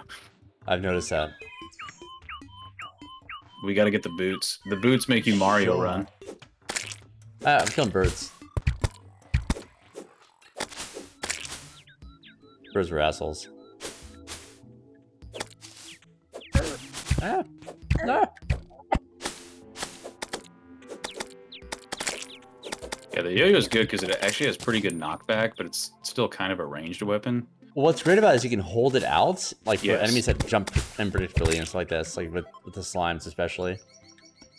That's what I was not expecting when I got this game, is like the combat is actually pretty impressive. No, it's really good. Sound design, everything, it's very engaging. Speaking of sound design, welcome to the desert. Music changed.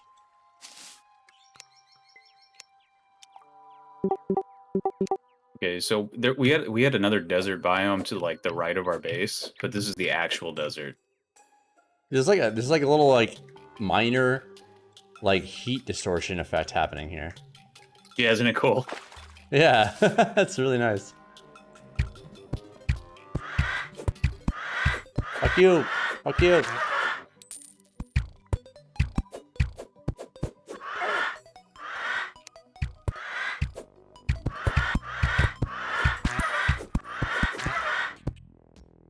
Nice. Probably not the best use to my shurikens, but you know, I wanted to try them So out. these have like ant holes. Oh yeah.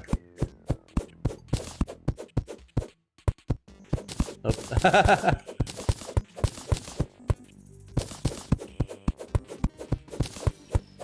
Okay, I'm just testing to see how much we can handle this.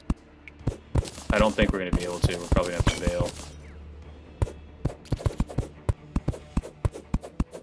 This is the best music in the game, though. Okay, so with the sand, remember you can't really go to the left or the right. Oh, you're right. You're right. That's interesting. We're like thinking about the horses at the exact same times. I know we're too tuned in. Okay, you can hear the bugs. I don't like that. I'm going back. Bye. Just kidding. No, I think with the copper armor we should be okay.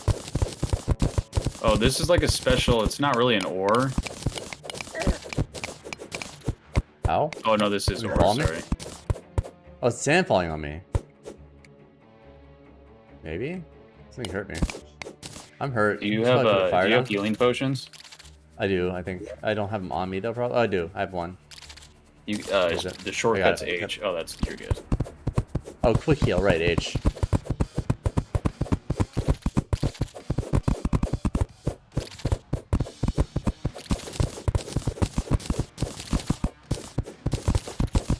This is, I think, what I was talking about. Maybe it's called desert fossil.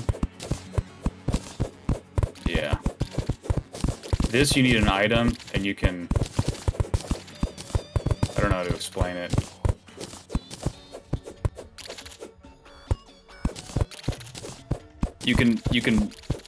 You can craft each of those desert fossils into like a random roll for some item. Some of it turns into ore, some of it turns into a rare item.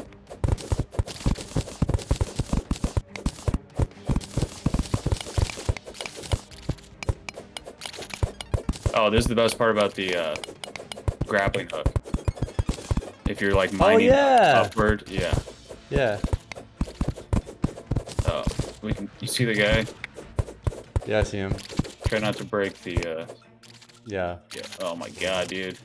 Yeah, dude. These don't even spawn till hard mode and classic mode.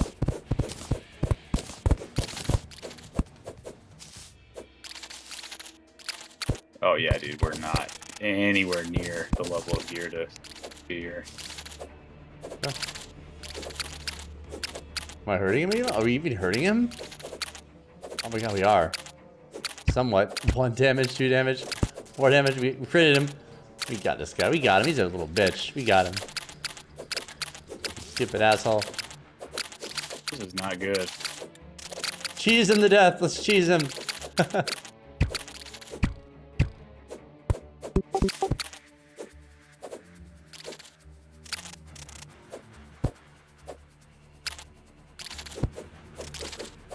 Yeah, I don't know, dude. I think we're gonna get wrecked. There we go. Probably are, yeah. Oh, I got this guy cheese to the max. He's dead. Okay. Yay.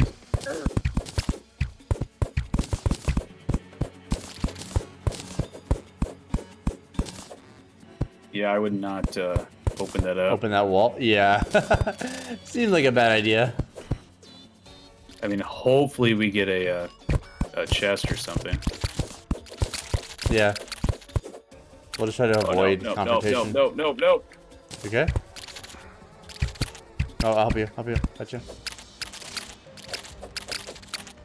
Yeah, we don't quite have the gear to fuck around here.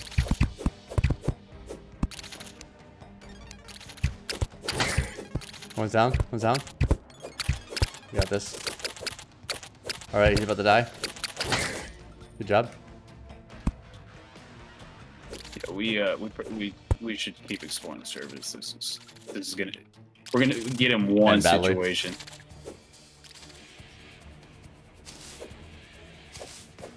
The music is good.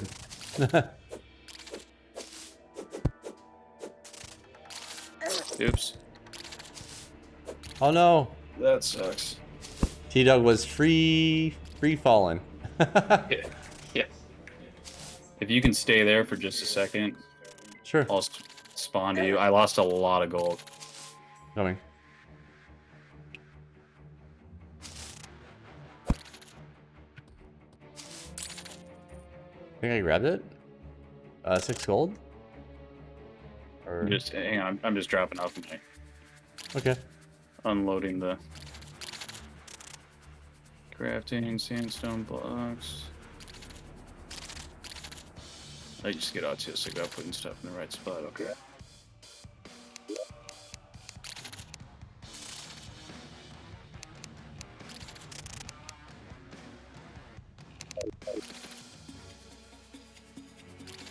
How do I use the wormhole potion? I mean, if not the same ways. I don't think it's really necessary. I'm just right in a hole, but like it might be hard because you don't have the rocket boots like I do. Or the oh, I'm just trying to teleport to you. It's weird. I won't let you use it. Click on their head. 1 sec. There's I hate you guys so much. Like, I just hate you guys so fucking much. Goodbye. We hate you more. Sorry, back. Okay, potion is possible. Teleport to the same team. Player.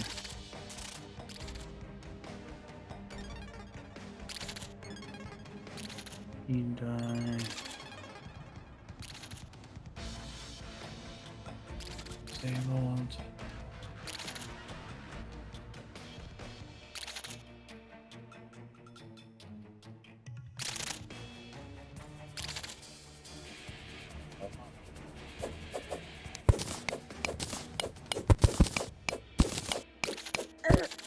Ow. The damage from the sand falling at you is actually, you know. Oh no, it'll end your mining expedition to be sure. Ow. Oh my god. Be very careful about that.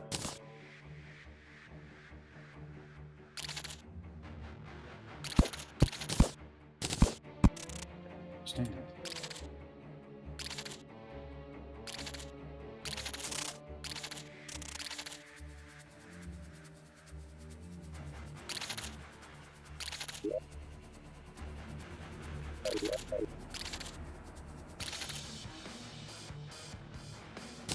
Swap on. Oh, Trey, I have a video for you, actually.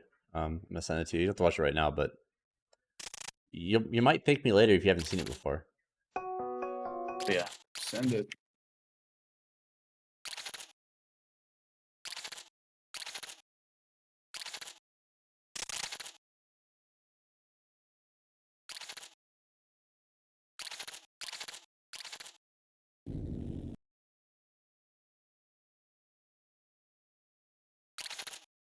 Do you want it on Discord or through text? Whatever's easy. Discord. I'm just trying to figure out how to use this. Oh, good. I sent it on Discord. Don't forget to watch it later on. It's a music. It's like basically a live performance of well, I won't spoil it. Yeah. Spoilers. For some reason, the music for this like sand cave reminded me of it. But Alex showed it to me last night.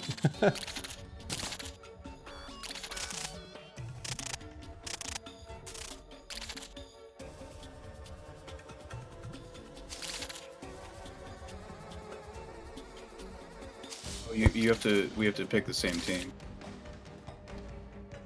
Same team? How? Okay, so go to your menu and then look where your armor and equipment is. Yeah. And then click one of the colors.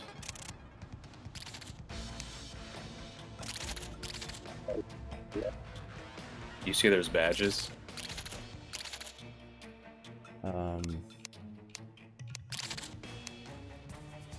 No.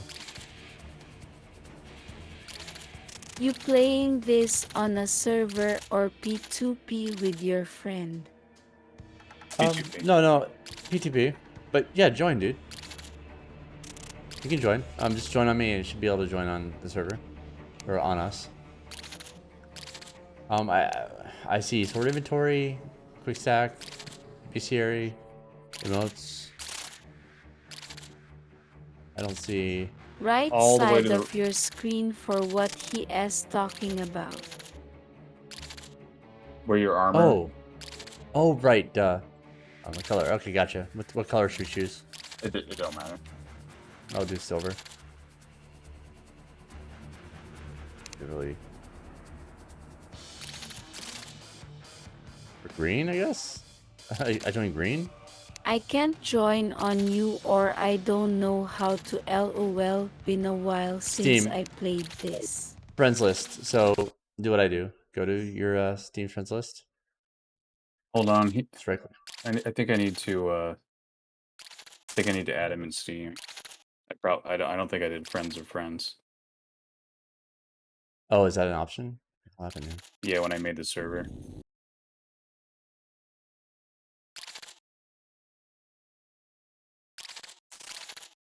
What's the easiest way to add him? Type his name. I'll send it to you. Well, I can just tell you what it is. It's dash IKAROS. When you're ready, I can tell you again. Dash? Like hyphen? Yeah, no dash. Like, you know. IKAROS.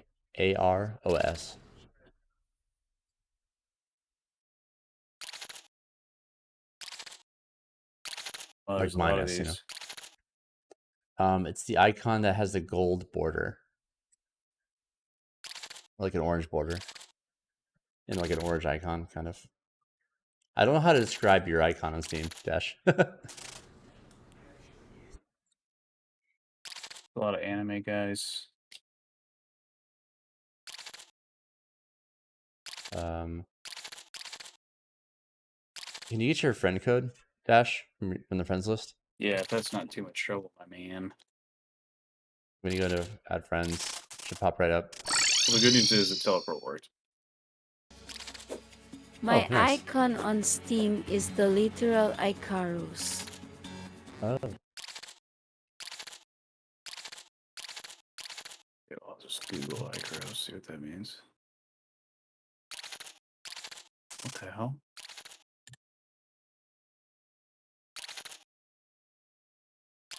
This thing they sent to space? Oh yeah, that's his icon. Wow, I'm about to fucking go on a Wikipedia binge right now. What the hell? I don't have time for that. That's exactly Like what his Google icon is. search Icarus, you'll see what I'm Yeah, talking yeah. about. LME. No, he's got a stream delay, so he heard us a little bit late.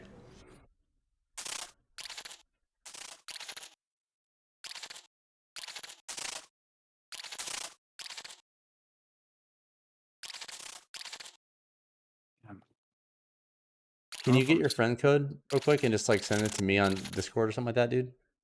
So I can give it to him. Or even better, like put it in. Yeah, put it wherever you want. Yes, CLMAO. Yeah. Oh, my code is 167225818. I'll send it to you on Discord, Trey. 67. I got you. 225-818. 167-225-818. Wow, nailed it. Good job, buddy. Thanks. You you hear a lot of numbers in your job, I'm guessing. Add a I friend. mean, how many times a day does a salesperson come to you and say, like, can I get this customer my name? Or that is what so on it and is. so And that's forth? exactly what it was. It was Dash. I'm sorry, guys. Yeah.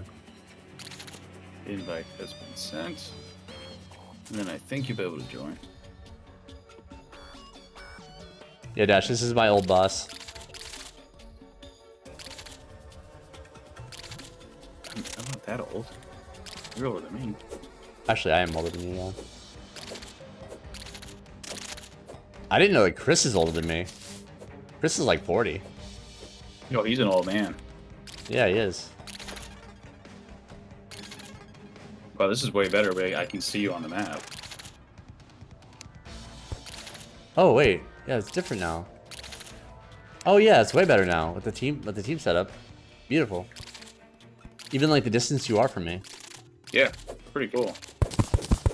Ooh, we got sunflowers, baby. I don't like the sand. It's coarse. Any such cases.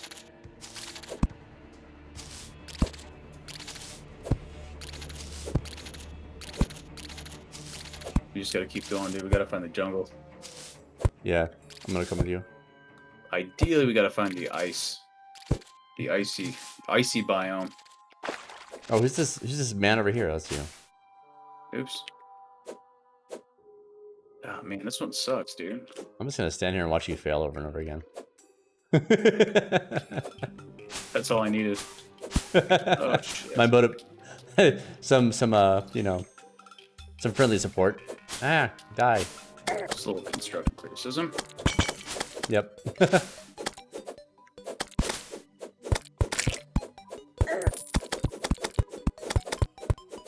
Trey, guess what the markup is on new Escalades? Fucking 15 grand.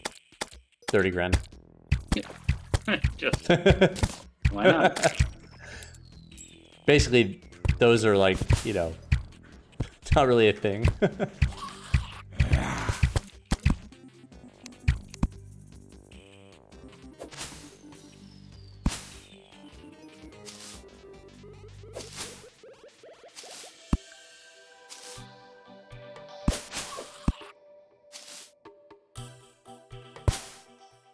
Oh, double fairy. Oh wow! I got it. Hey, you know what the freaking achievement I got was? Hey, listen, like Navi from fucking Ocarina of Time. That's how the That's whole so game cool. is. There's jokes everywhere. That's awesome. Many times, like, oh my god, these guys.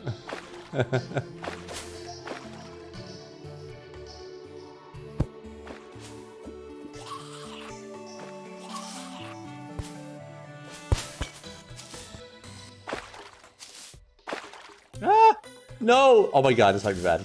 Never mind.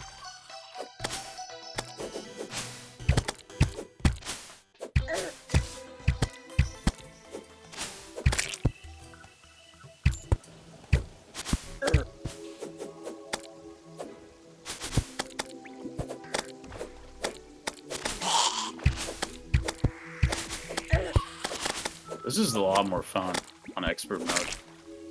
Yeah? Yeah, because we're actually geared up enough to, like, stay alive.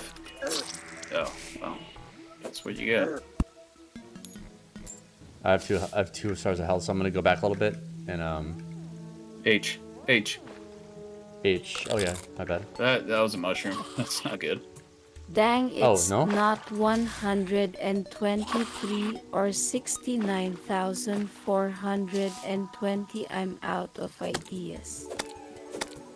The password LOL. Oh yeah, I got you. It's TREY. TREY. Hey. Jump in Discord. Just want to hear your voice.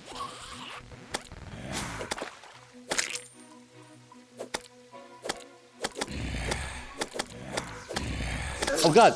Oh my god, dude! I wasn't far from him though. Actually, it was kind of. I'm burning up all of our gear. I hate to say it.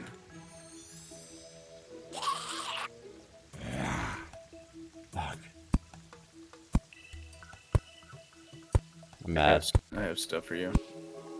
Okay, thanks.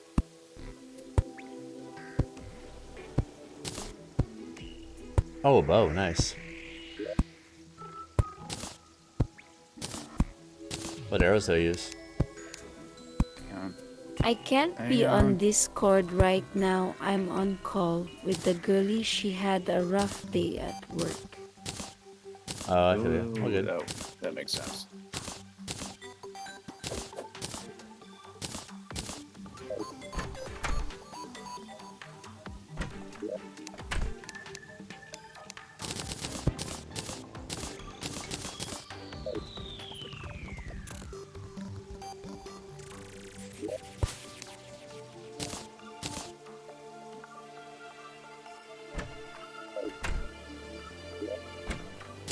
Weird, it won't let me, Are you on the green team?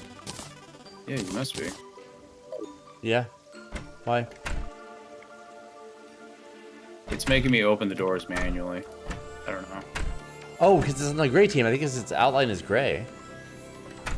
Is that something you can set somewhere? Like what team this is associated with? I mean, I think maybe that has to do with the gray outline. Let's see. Are you seeing a gray outline and stuff? When it's not highlighted. But I don't know if it means anything. I think it might just be... It could just be the default outline. Don't attack. I accidentally turned on PvP. I'll get you! Joking. Damn, that was close.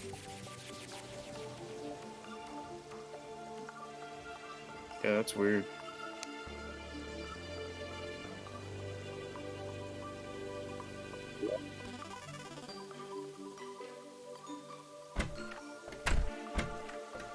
Housing. The housing button. What does that do? That's for, Oh, yeah. That's for the NPCs. Yeah. Weird.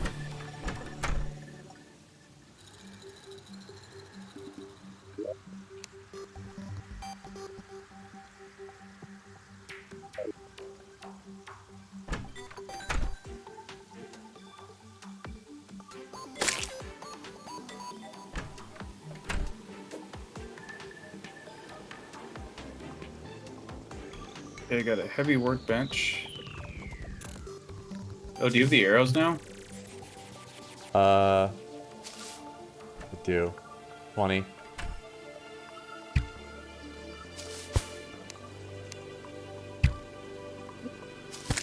Oh, switch. Oh yeah, I actually killed something, dude.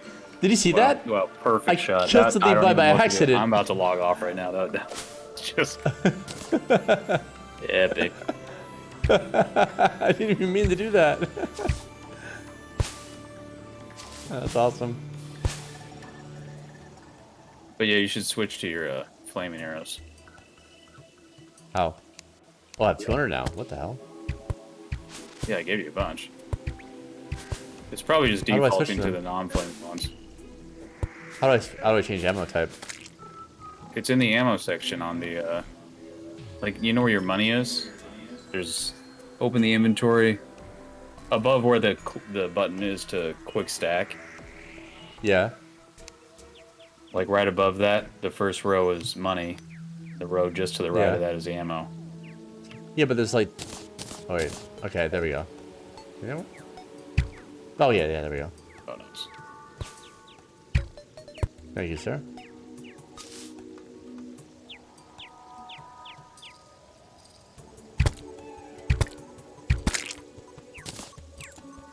Let's wait for the homie.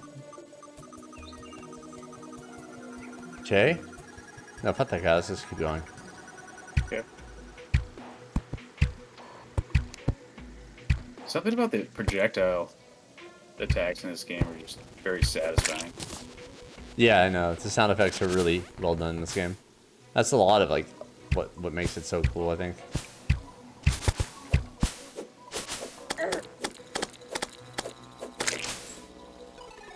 Just imagine getting murdered by two guys with yo-yos. That would suck. Yeah, it would. You know, yeah, that would be kind of demoralizing.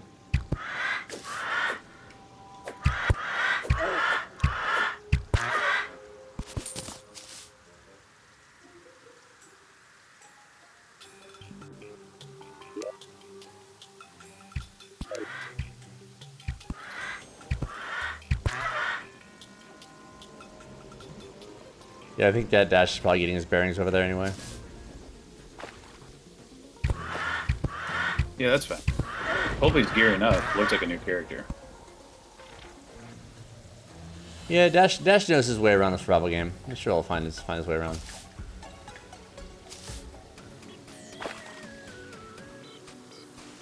Oh, actually, Dash is insanely good at these games. Like, so Dash, like, I remember we were playing Scum, and like I come back online to find all my inventories completely organized, like oh, yeah, sorted. He's one of those. Yeah, He's super efficient. He is like the most efficient person I've ever known.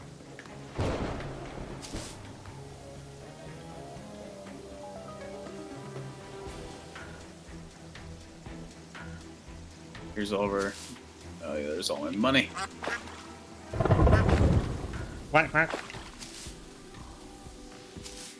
Yeah, yeah, we should be fishing right now. Oh well. Oh, is it raining? Hmm? Because it's raining? How do you No, because it's raining, and this is a good fishing spot. There's sprint in this?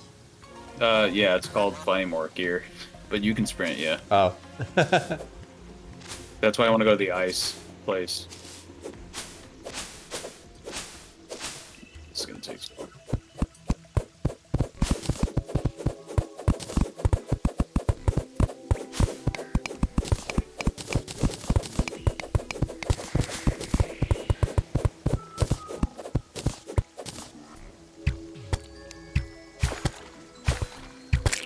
Nice.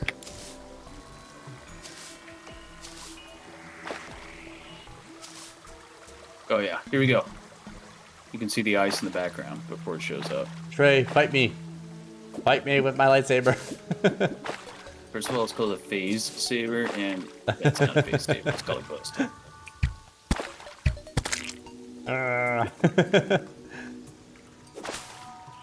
Oh, here's the jungle. Interesting. Oh, nice. It's a weird world.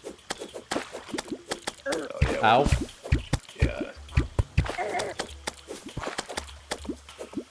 He's got a lot of health. Ow! Dude, that's not yeah, even... I got it. I need to heal. H.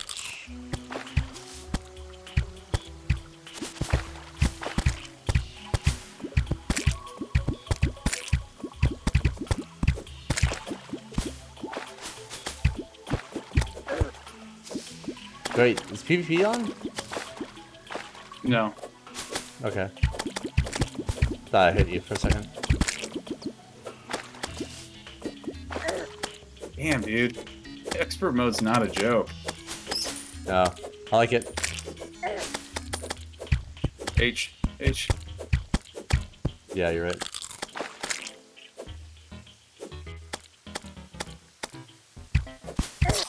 Come on, why'd I run into him like that? But yeah, if you look for the chest, it's labeled pots. Okay. Yeah, damn, this is tough. I'll catch up with you. I'll just beeline it to you. Alright, pots. There you go. I will take a couple of those. Yeah, actually, I don't think we can go here yet. We can go to the right more. You want to go, like, explore to the right? We can. I'm gonna come back to base. Okay. Do I need to go back over there? You got my gold, right? I grabbed the gold, yeah. Nice, thanks. Let's see.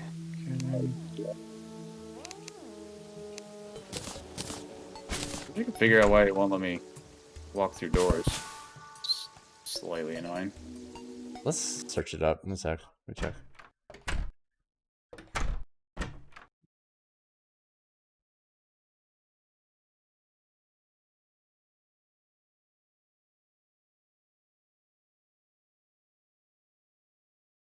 So I have blink root.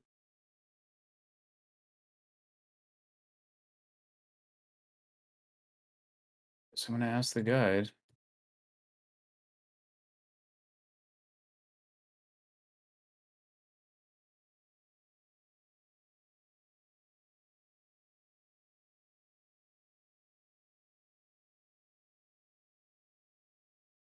Oh, moon glow. That's what we need.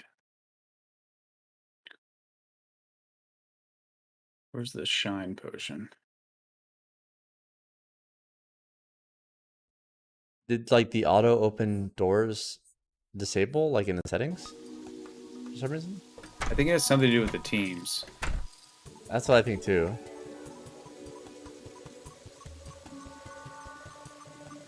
Do a quick Google. Oh, Dash is out there. Wait, what? He's working out there somewhere doing something. Whatever Dash is doing, I'm sure it's for the company. I'm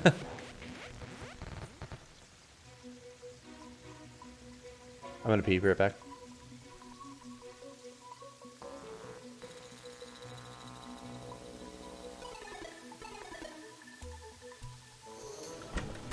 Oh wow, it's just a setting. Crazy.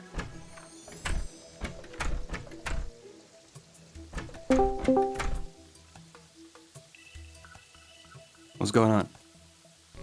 Hello?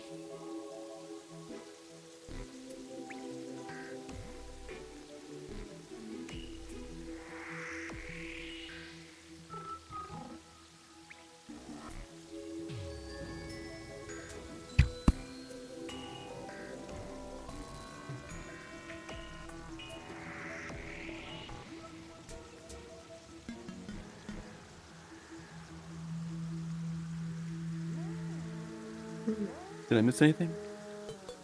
I don't think so.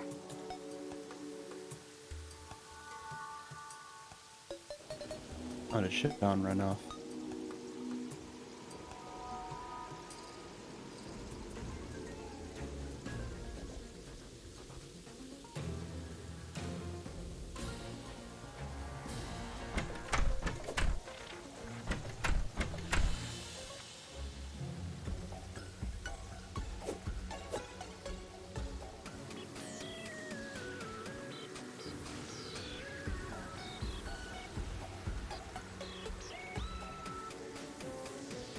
Back.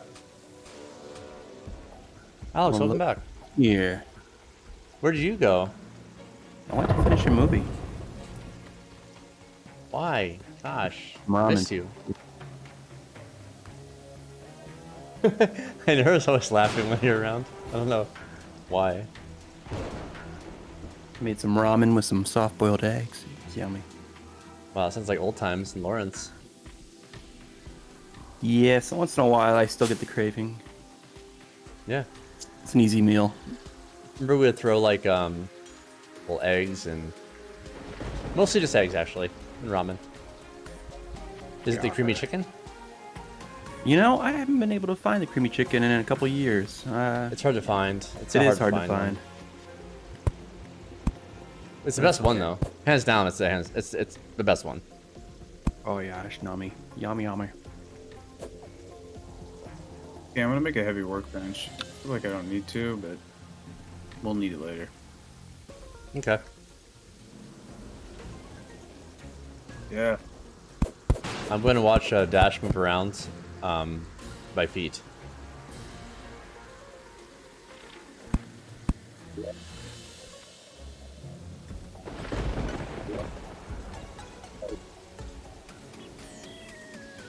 Actually, I'll lightly start exploring to the right. But might be a little careful. Oh, now we got a crafting station. Let's go, baby. Oh, we can make.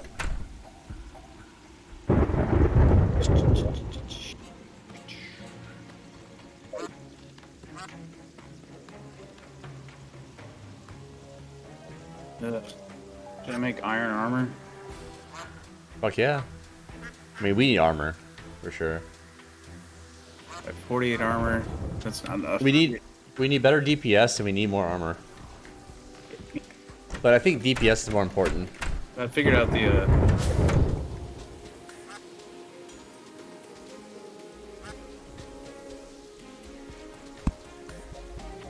like we were doing 1 to 2 damage to that one bug down below.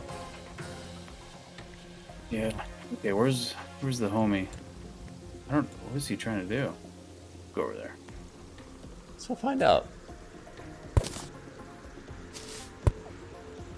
Oh, it must be nice to double jump. I think the puppy wants to go outside. Be right back. Tell Jackie he can wait. I don't know if that's how it works, dude.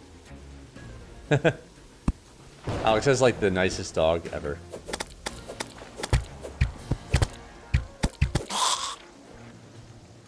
I love Jack. Why did it throw that? I don't know, but it was pretty cool.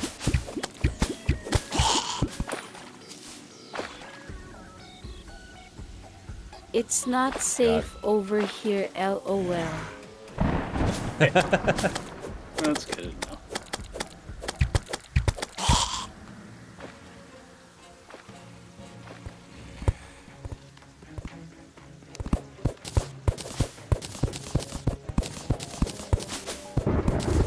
Oh, I see what he's doing.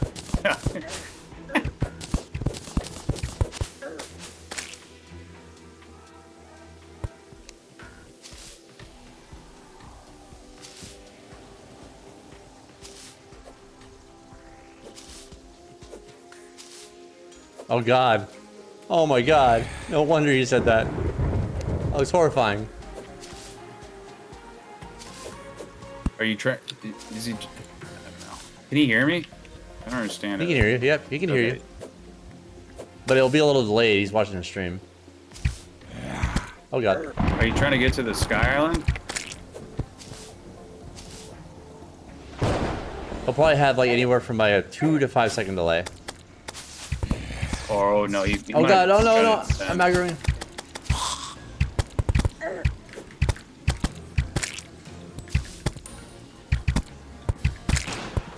Good job. I 2 more was left. just looking around, LOL. Okay, gotcha. Well, we might as well go to the sky, you know?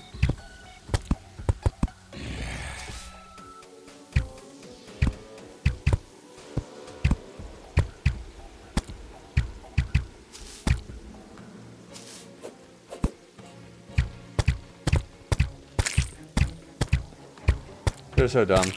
Ah, idiots. They're dead.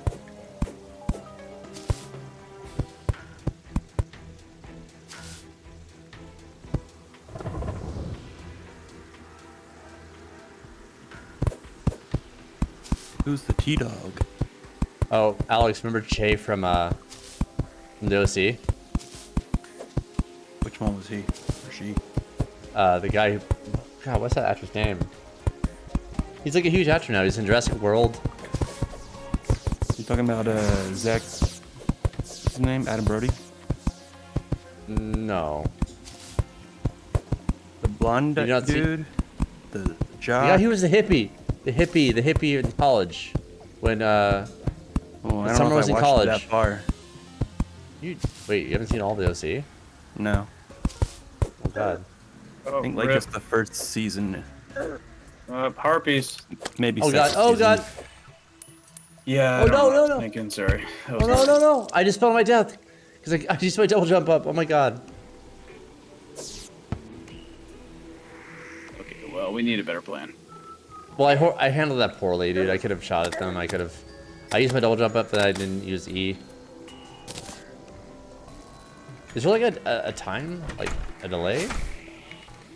No, you can use it like a lot. Yeah, I just fucked up.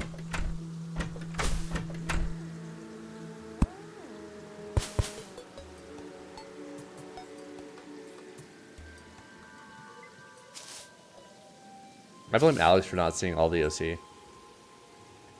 Yeah, I saw like 1 or 2 seasons. Yeah.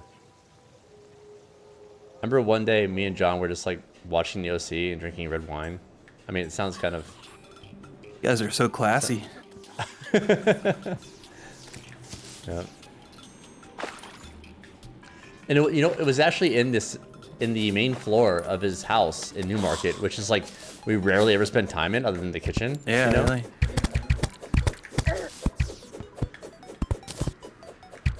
What is that? Why can't I see everything?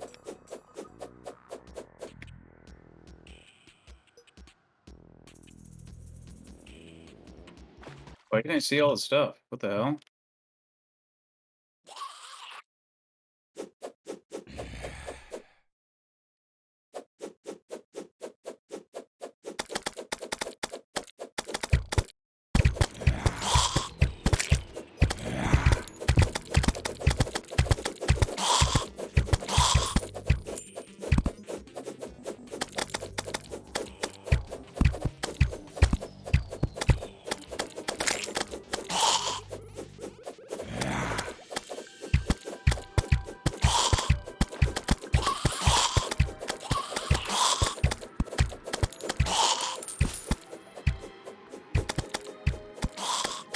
Dude, there's so many different things at nighttime that it's almost like pointless to fight them.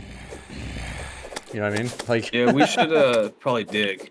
Where are we at? Yeah. Well, can we get over this? Can we get over this one spot?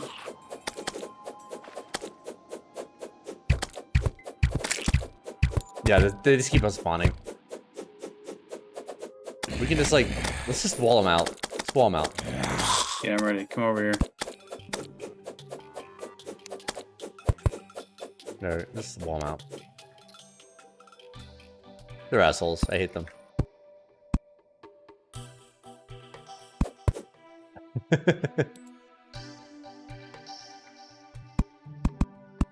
Dicks.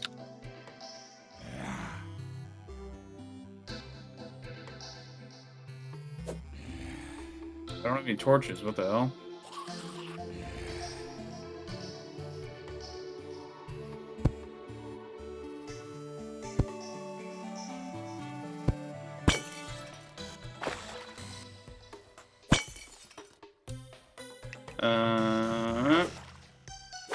Are you? Oh God. Oh God, not those.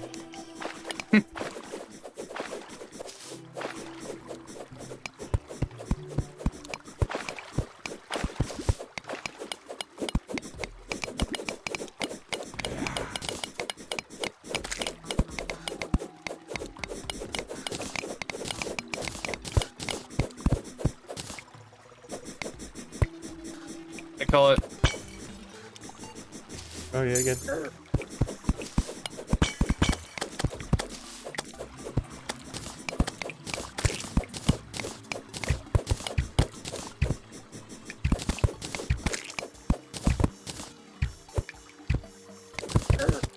Oh, water here. I'm gonna die. I'm gonna die. It's game Oh, over. no. It's game over. There's a lot of them. Oh my god. Close. Game over, man. Game over, man. Game over. That was close. That was close. Thought you were a goner for sure. I like the glow sticks. It's just so fun to throw them, you know? Like, I don't know what it is about this game. It's like... It just does everything very well. It's fun to do a lot of things in this game. You do a lot of things very well. And you're also fun to do. Oh, thank you. I try my best.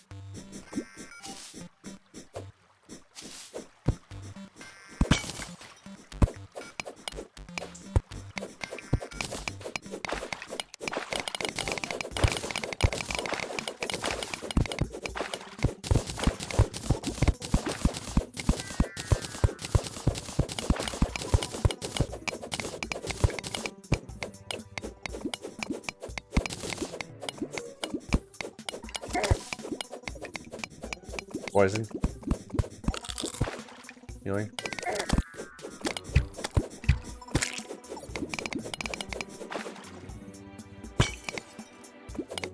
I don't like poison at all. Oh my god, when will it stop? Holy shit, stop it already. Oh my god. Might die. I'm fine, actually. I was close though. What pickaxe does the homie have here? Seems like a nice one. Probably like diamond, no dash. Some fancy one. Guarantee it. Yeah.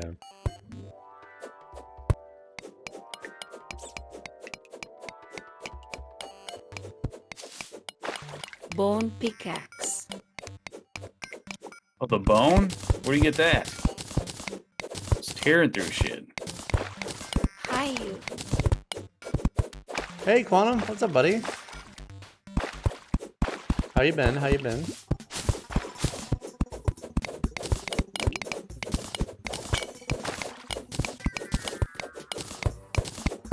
Killing undeads.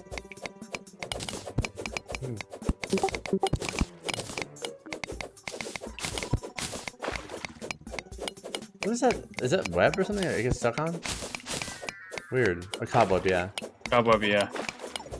NME they've been good. How about you? Yeah, been good, man. Been playing different games. You know. Lots of different stuff. Quite a variety.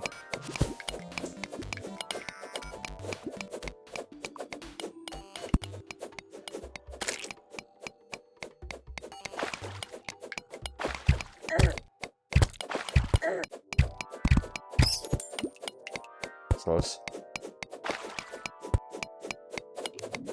I haven't played Terraria in years. Yeah, I was just saying this before, is that, like, you know, it's great returning or going to play a game after it's been out for so long, because, like, so many new updates and content, you know? So...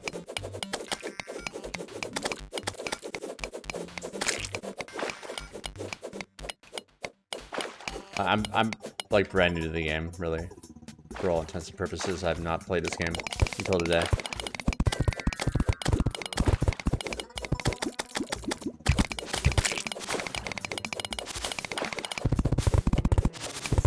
Whoa, sounds badass, dude.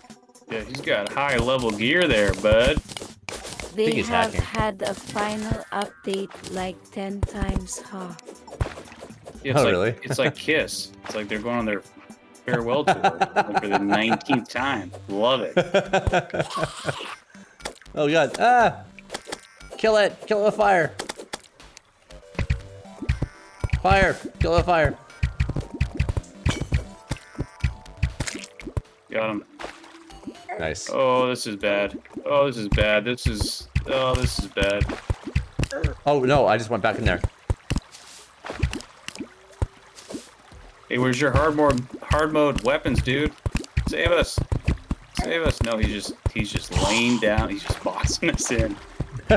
Respect. Mad respect. He's like, look how cool I can mine. We need help. No, on your own.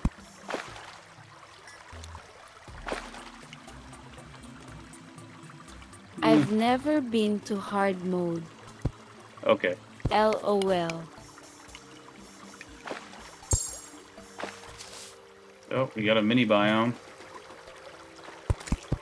Nice. Oh yeah. What's this?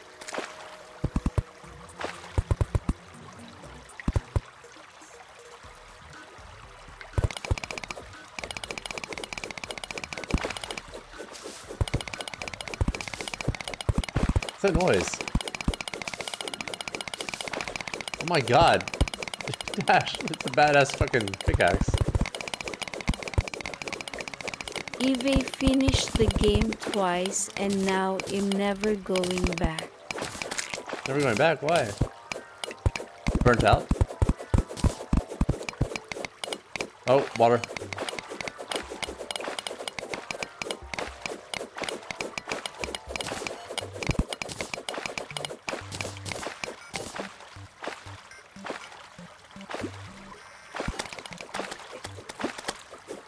We're under gear. Yeah, and also my save files corrupted. Oh, probably from like a gap in updates, right? Or just some other bullshit.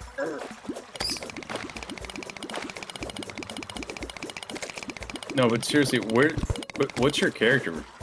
Like, you have like all this cool stuff I've never even seen. You're saying that's not from hard mode? It shows the enemies. And... Yeah. Oh, okay.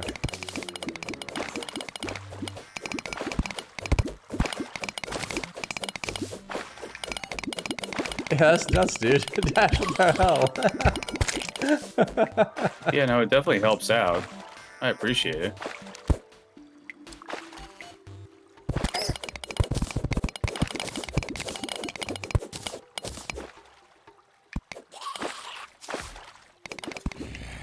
Well, when Dash is done talking to his girlfriend, hopefully we can get a more detailed explanation as to what his wizardry is. You can play modded Terratia, it called Mod Loader. Oh, really? Is there like Steam Workshop like mods and stuff too? I imagine, right? There's like a loader that you install. I think it's called T-Mod. Yeah, it's a T-Mod loader. I haven't played enough of the actual game to... Ooh, here we go. Let's go, baby. We got... Gravitation potions. A demonic base. It's gold. Yeah, it Boom. is. Let's go.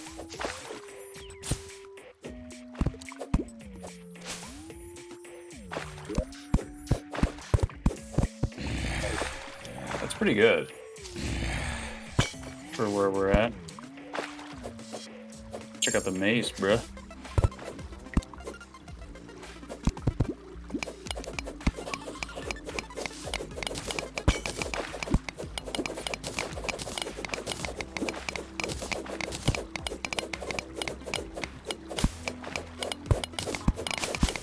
Yeah, he's a cool grappling hook too.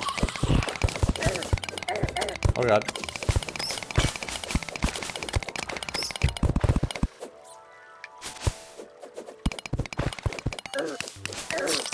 Oh, I just got killed. Careful.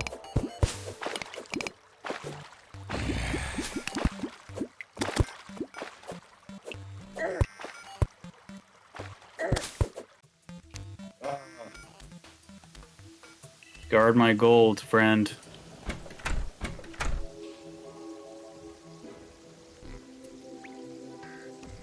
Heading back. Maybe a little teleport onto him. Oh yeah, let's do that. That'd be easier. Well, I have think I no grabbed need one. for this wooden yo-yo anymore.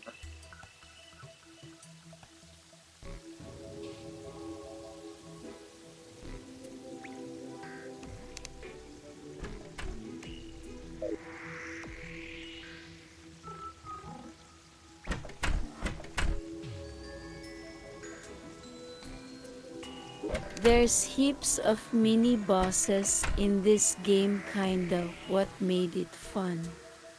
Yeah.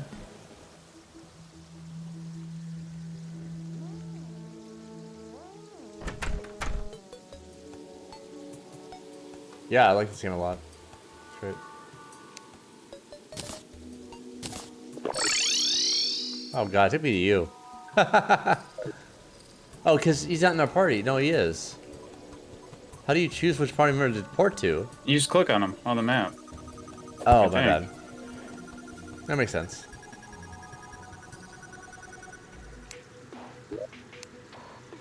Sean, do you have HBO Max? Of course. Why? Apparently the Banshees of Inisherin is out free on HBO Max. Oh, I'll watch it. I have 2 days off, so I'll watch it. There you go.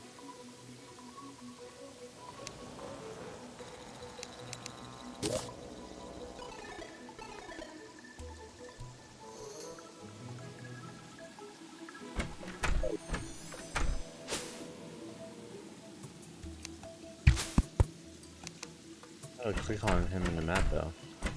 Oh, wait.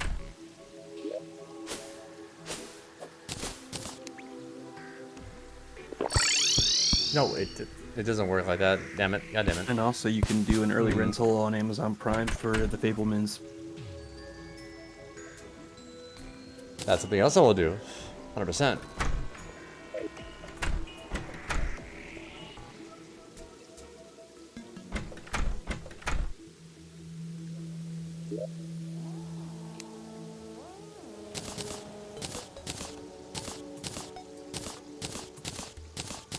Teleports to home, I'm pretty sure. Oh, I was doing the wrong one. That's my bad. I'm just dumb. There's 2 different ones. That was my fault. I did the, I need a wormhole potion. Understand why I can't make like a shine potion.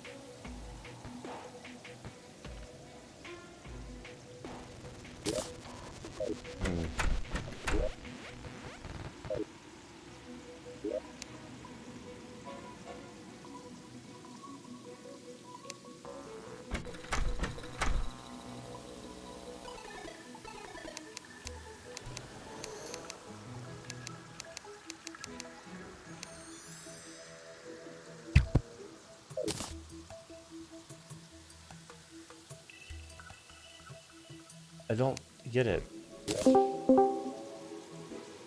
Dash. Hey man, she finally fucking went to bed.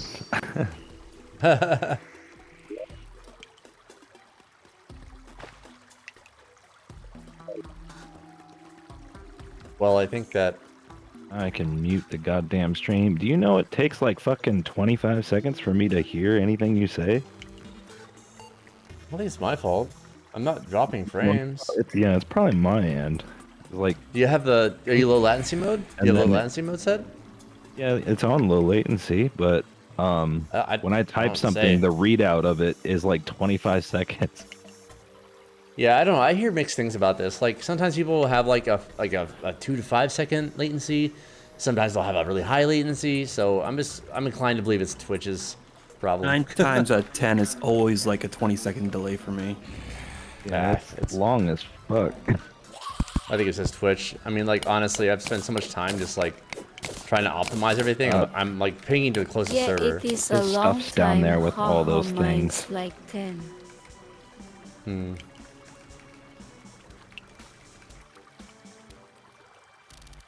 I just didn't know if both of you were gonna teleport back, so I should stay safe, or should I go down there and try and kill them?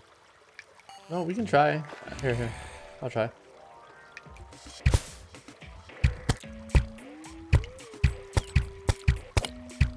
There's a lot of them, my god.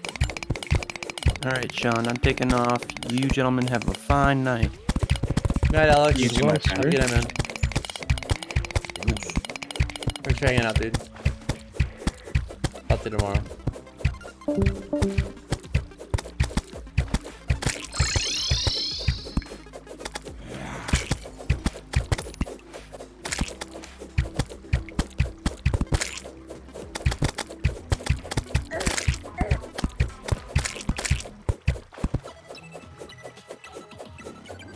We did it.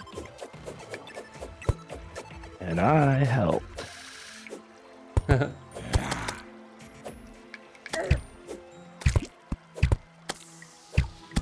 Damn, I haven't used a mace before. It's kind of tough.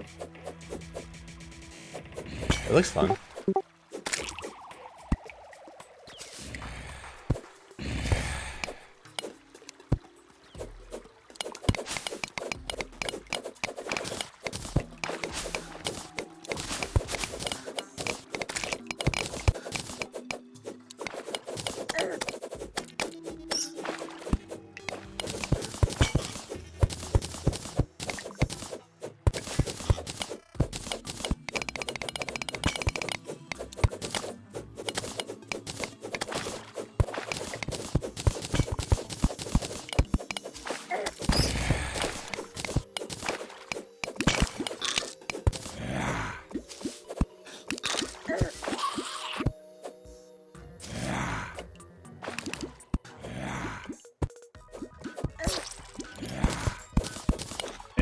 I'm bad.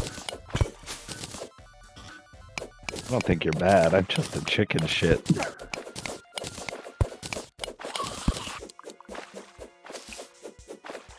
What part of the game is all your gear from? The beginning. Yeah. 'Cause my girl never wanted to like have major interest in progressing the game, so it's mostly just building is what I did with her. Oh, okay.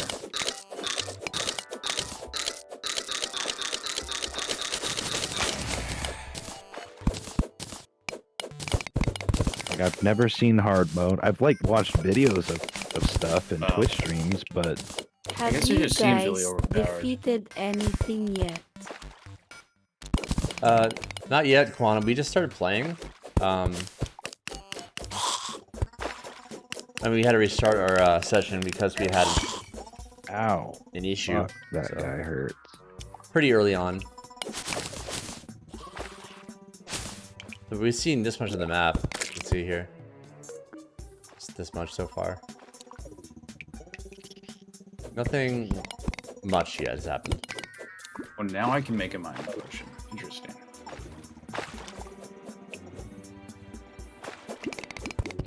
Need moon glow.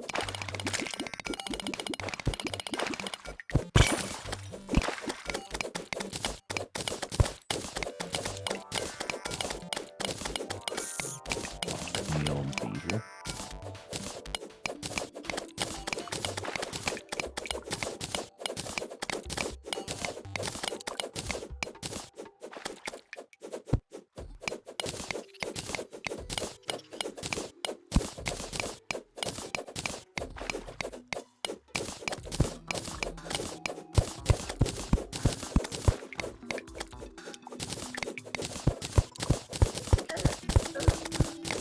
Ow. Ow. Is that alright?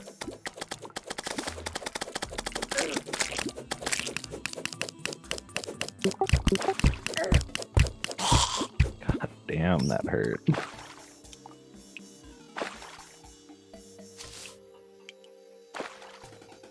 The health crystal over there. You take it since we've taken one each already, I think. How do you tell how many you've eaten? Because I've already eaten one from your world. Oh, the little gold, the gold thing. I have inside. 140 health. I have 160. Oh, okay. So that I'll should take be it. yours. That's I feel fine. Like. No, it's mine. No, I have 120. That's definitely his. Hmm?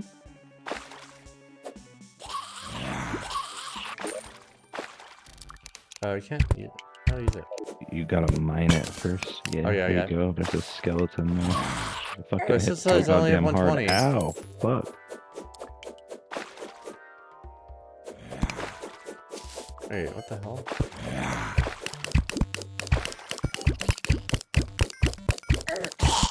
You fucking pushing him into me with your arrows.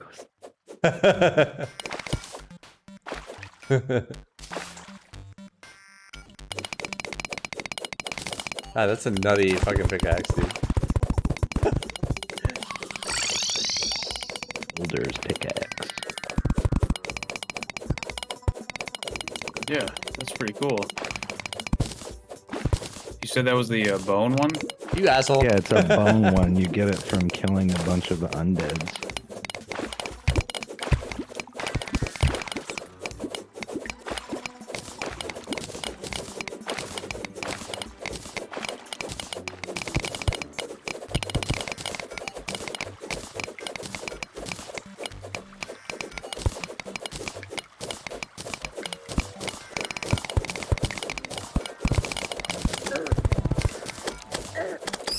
Does like 4 damage a swing though, so it's fucking weak in terms of killing stuff. Alright guys, I have to go to bed, but I will be playing more tomorrow if you're around. Thanks for hanging out. This was a blast. Oh yeah, dude, I want to play this tomorrow. I'll be around tomorrow. You just hit me up. If I see you playing, I'm gonna jump in your server. And hopefully we get 3.18 PTU, but who knows when that's gonna happen. Well, I'll do that too. Fine. Yeah. This is just biding Alright guys. time. Yeah. Good night, have fun.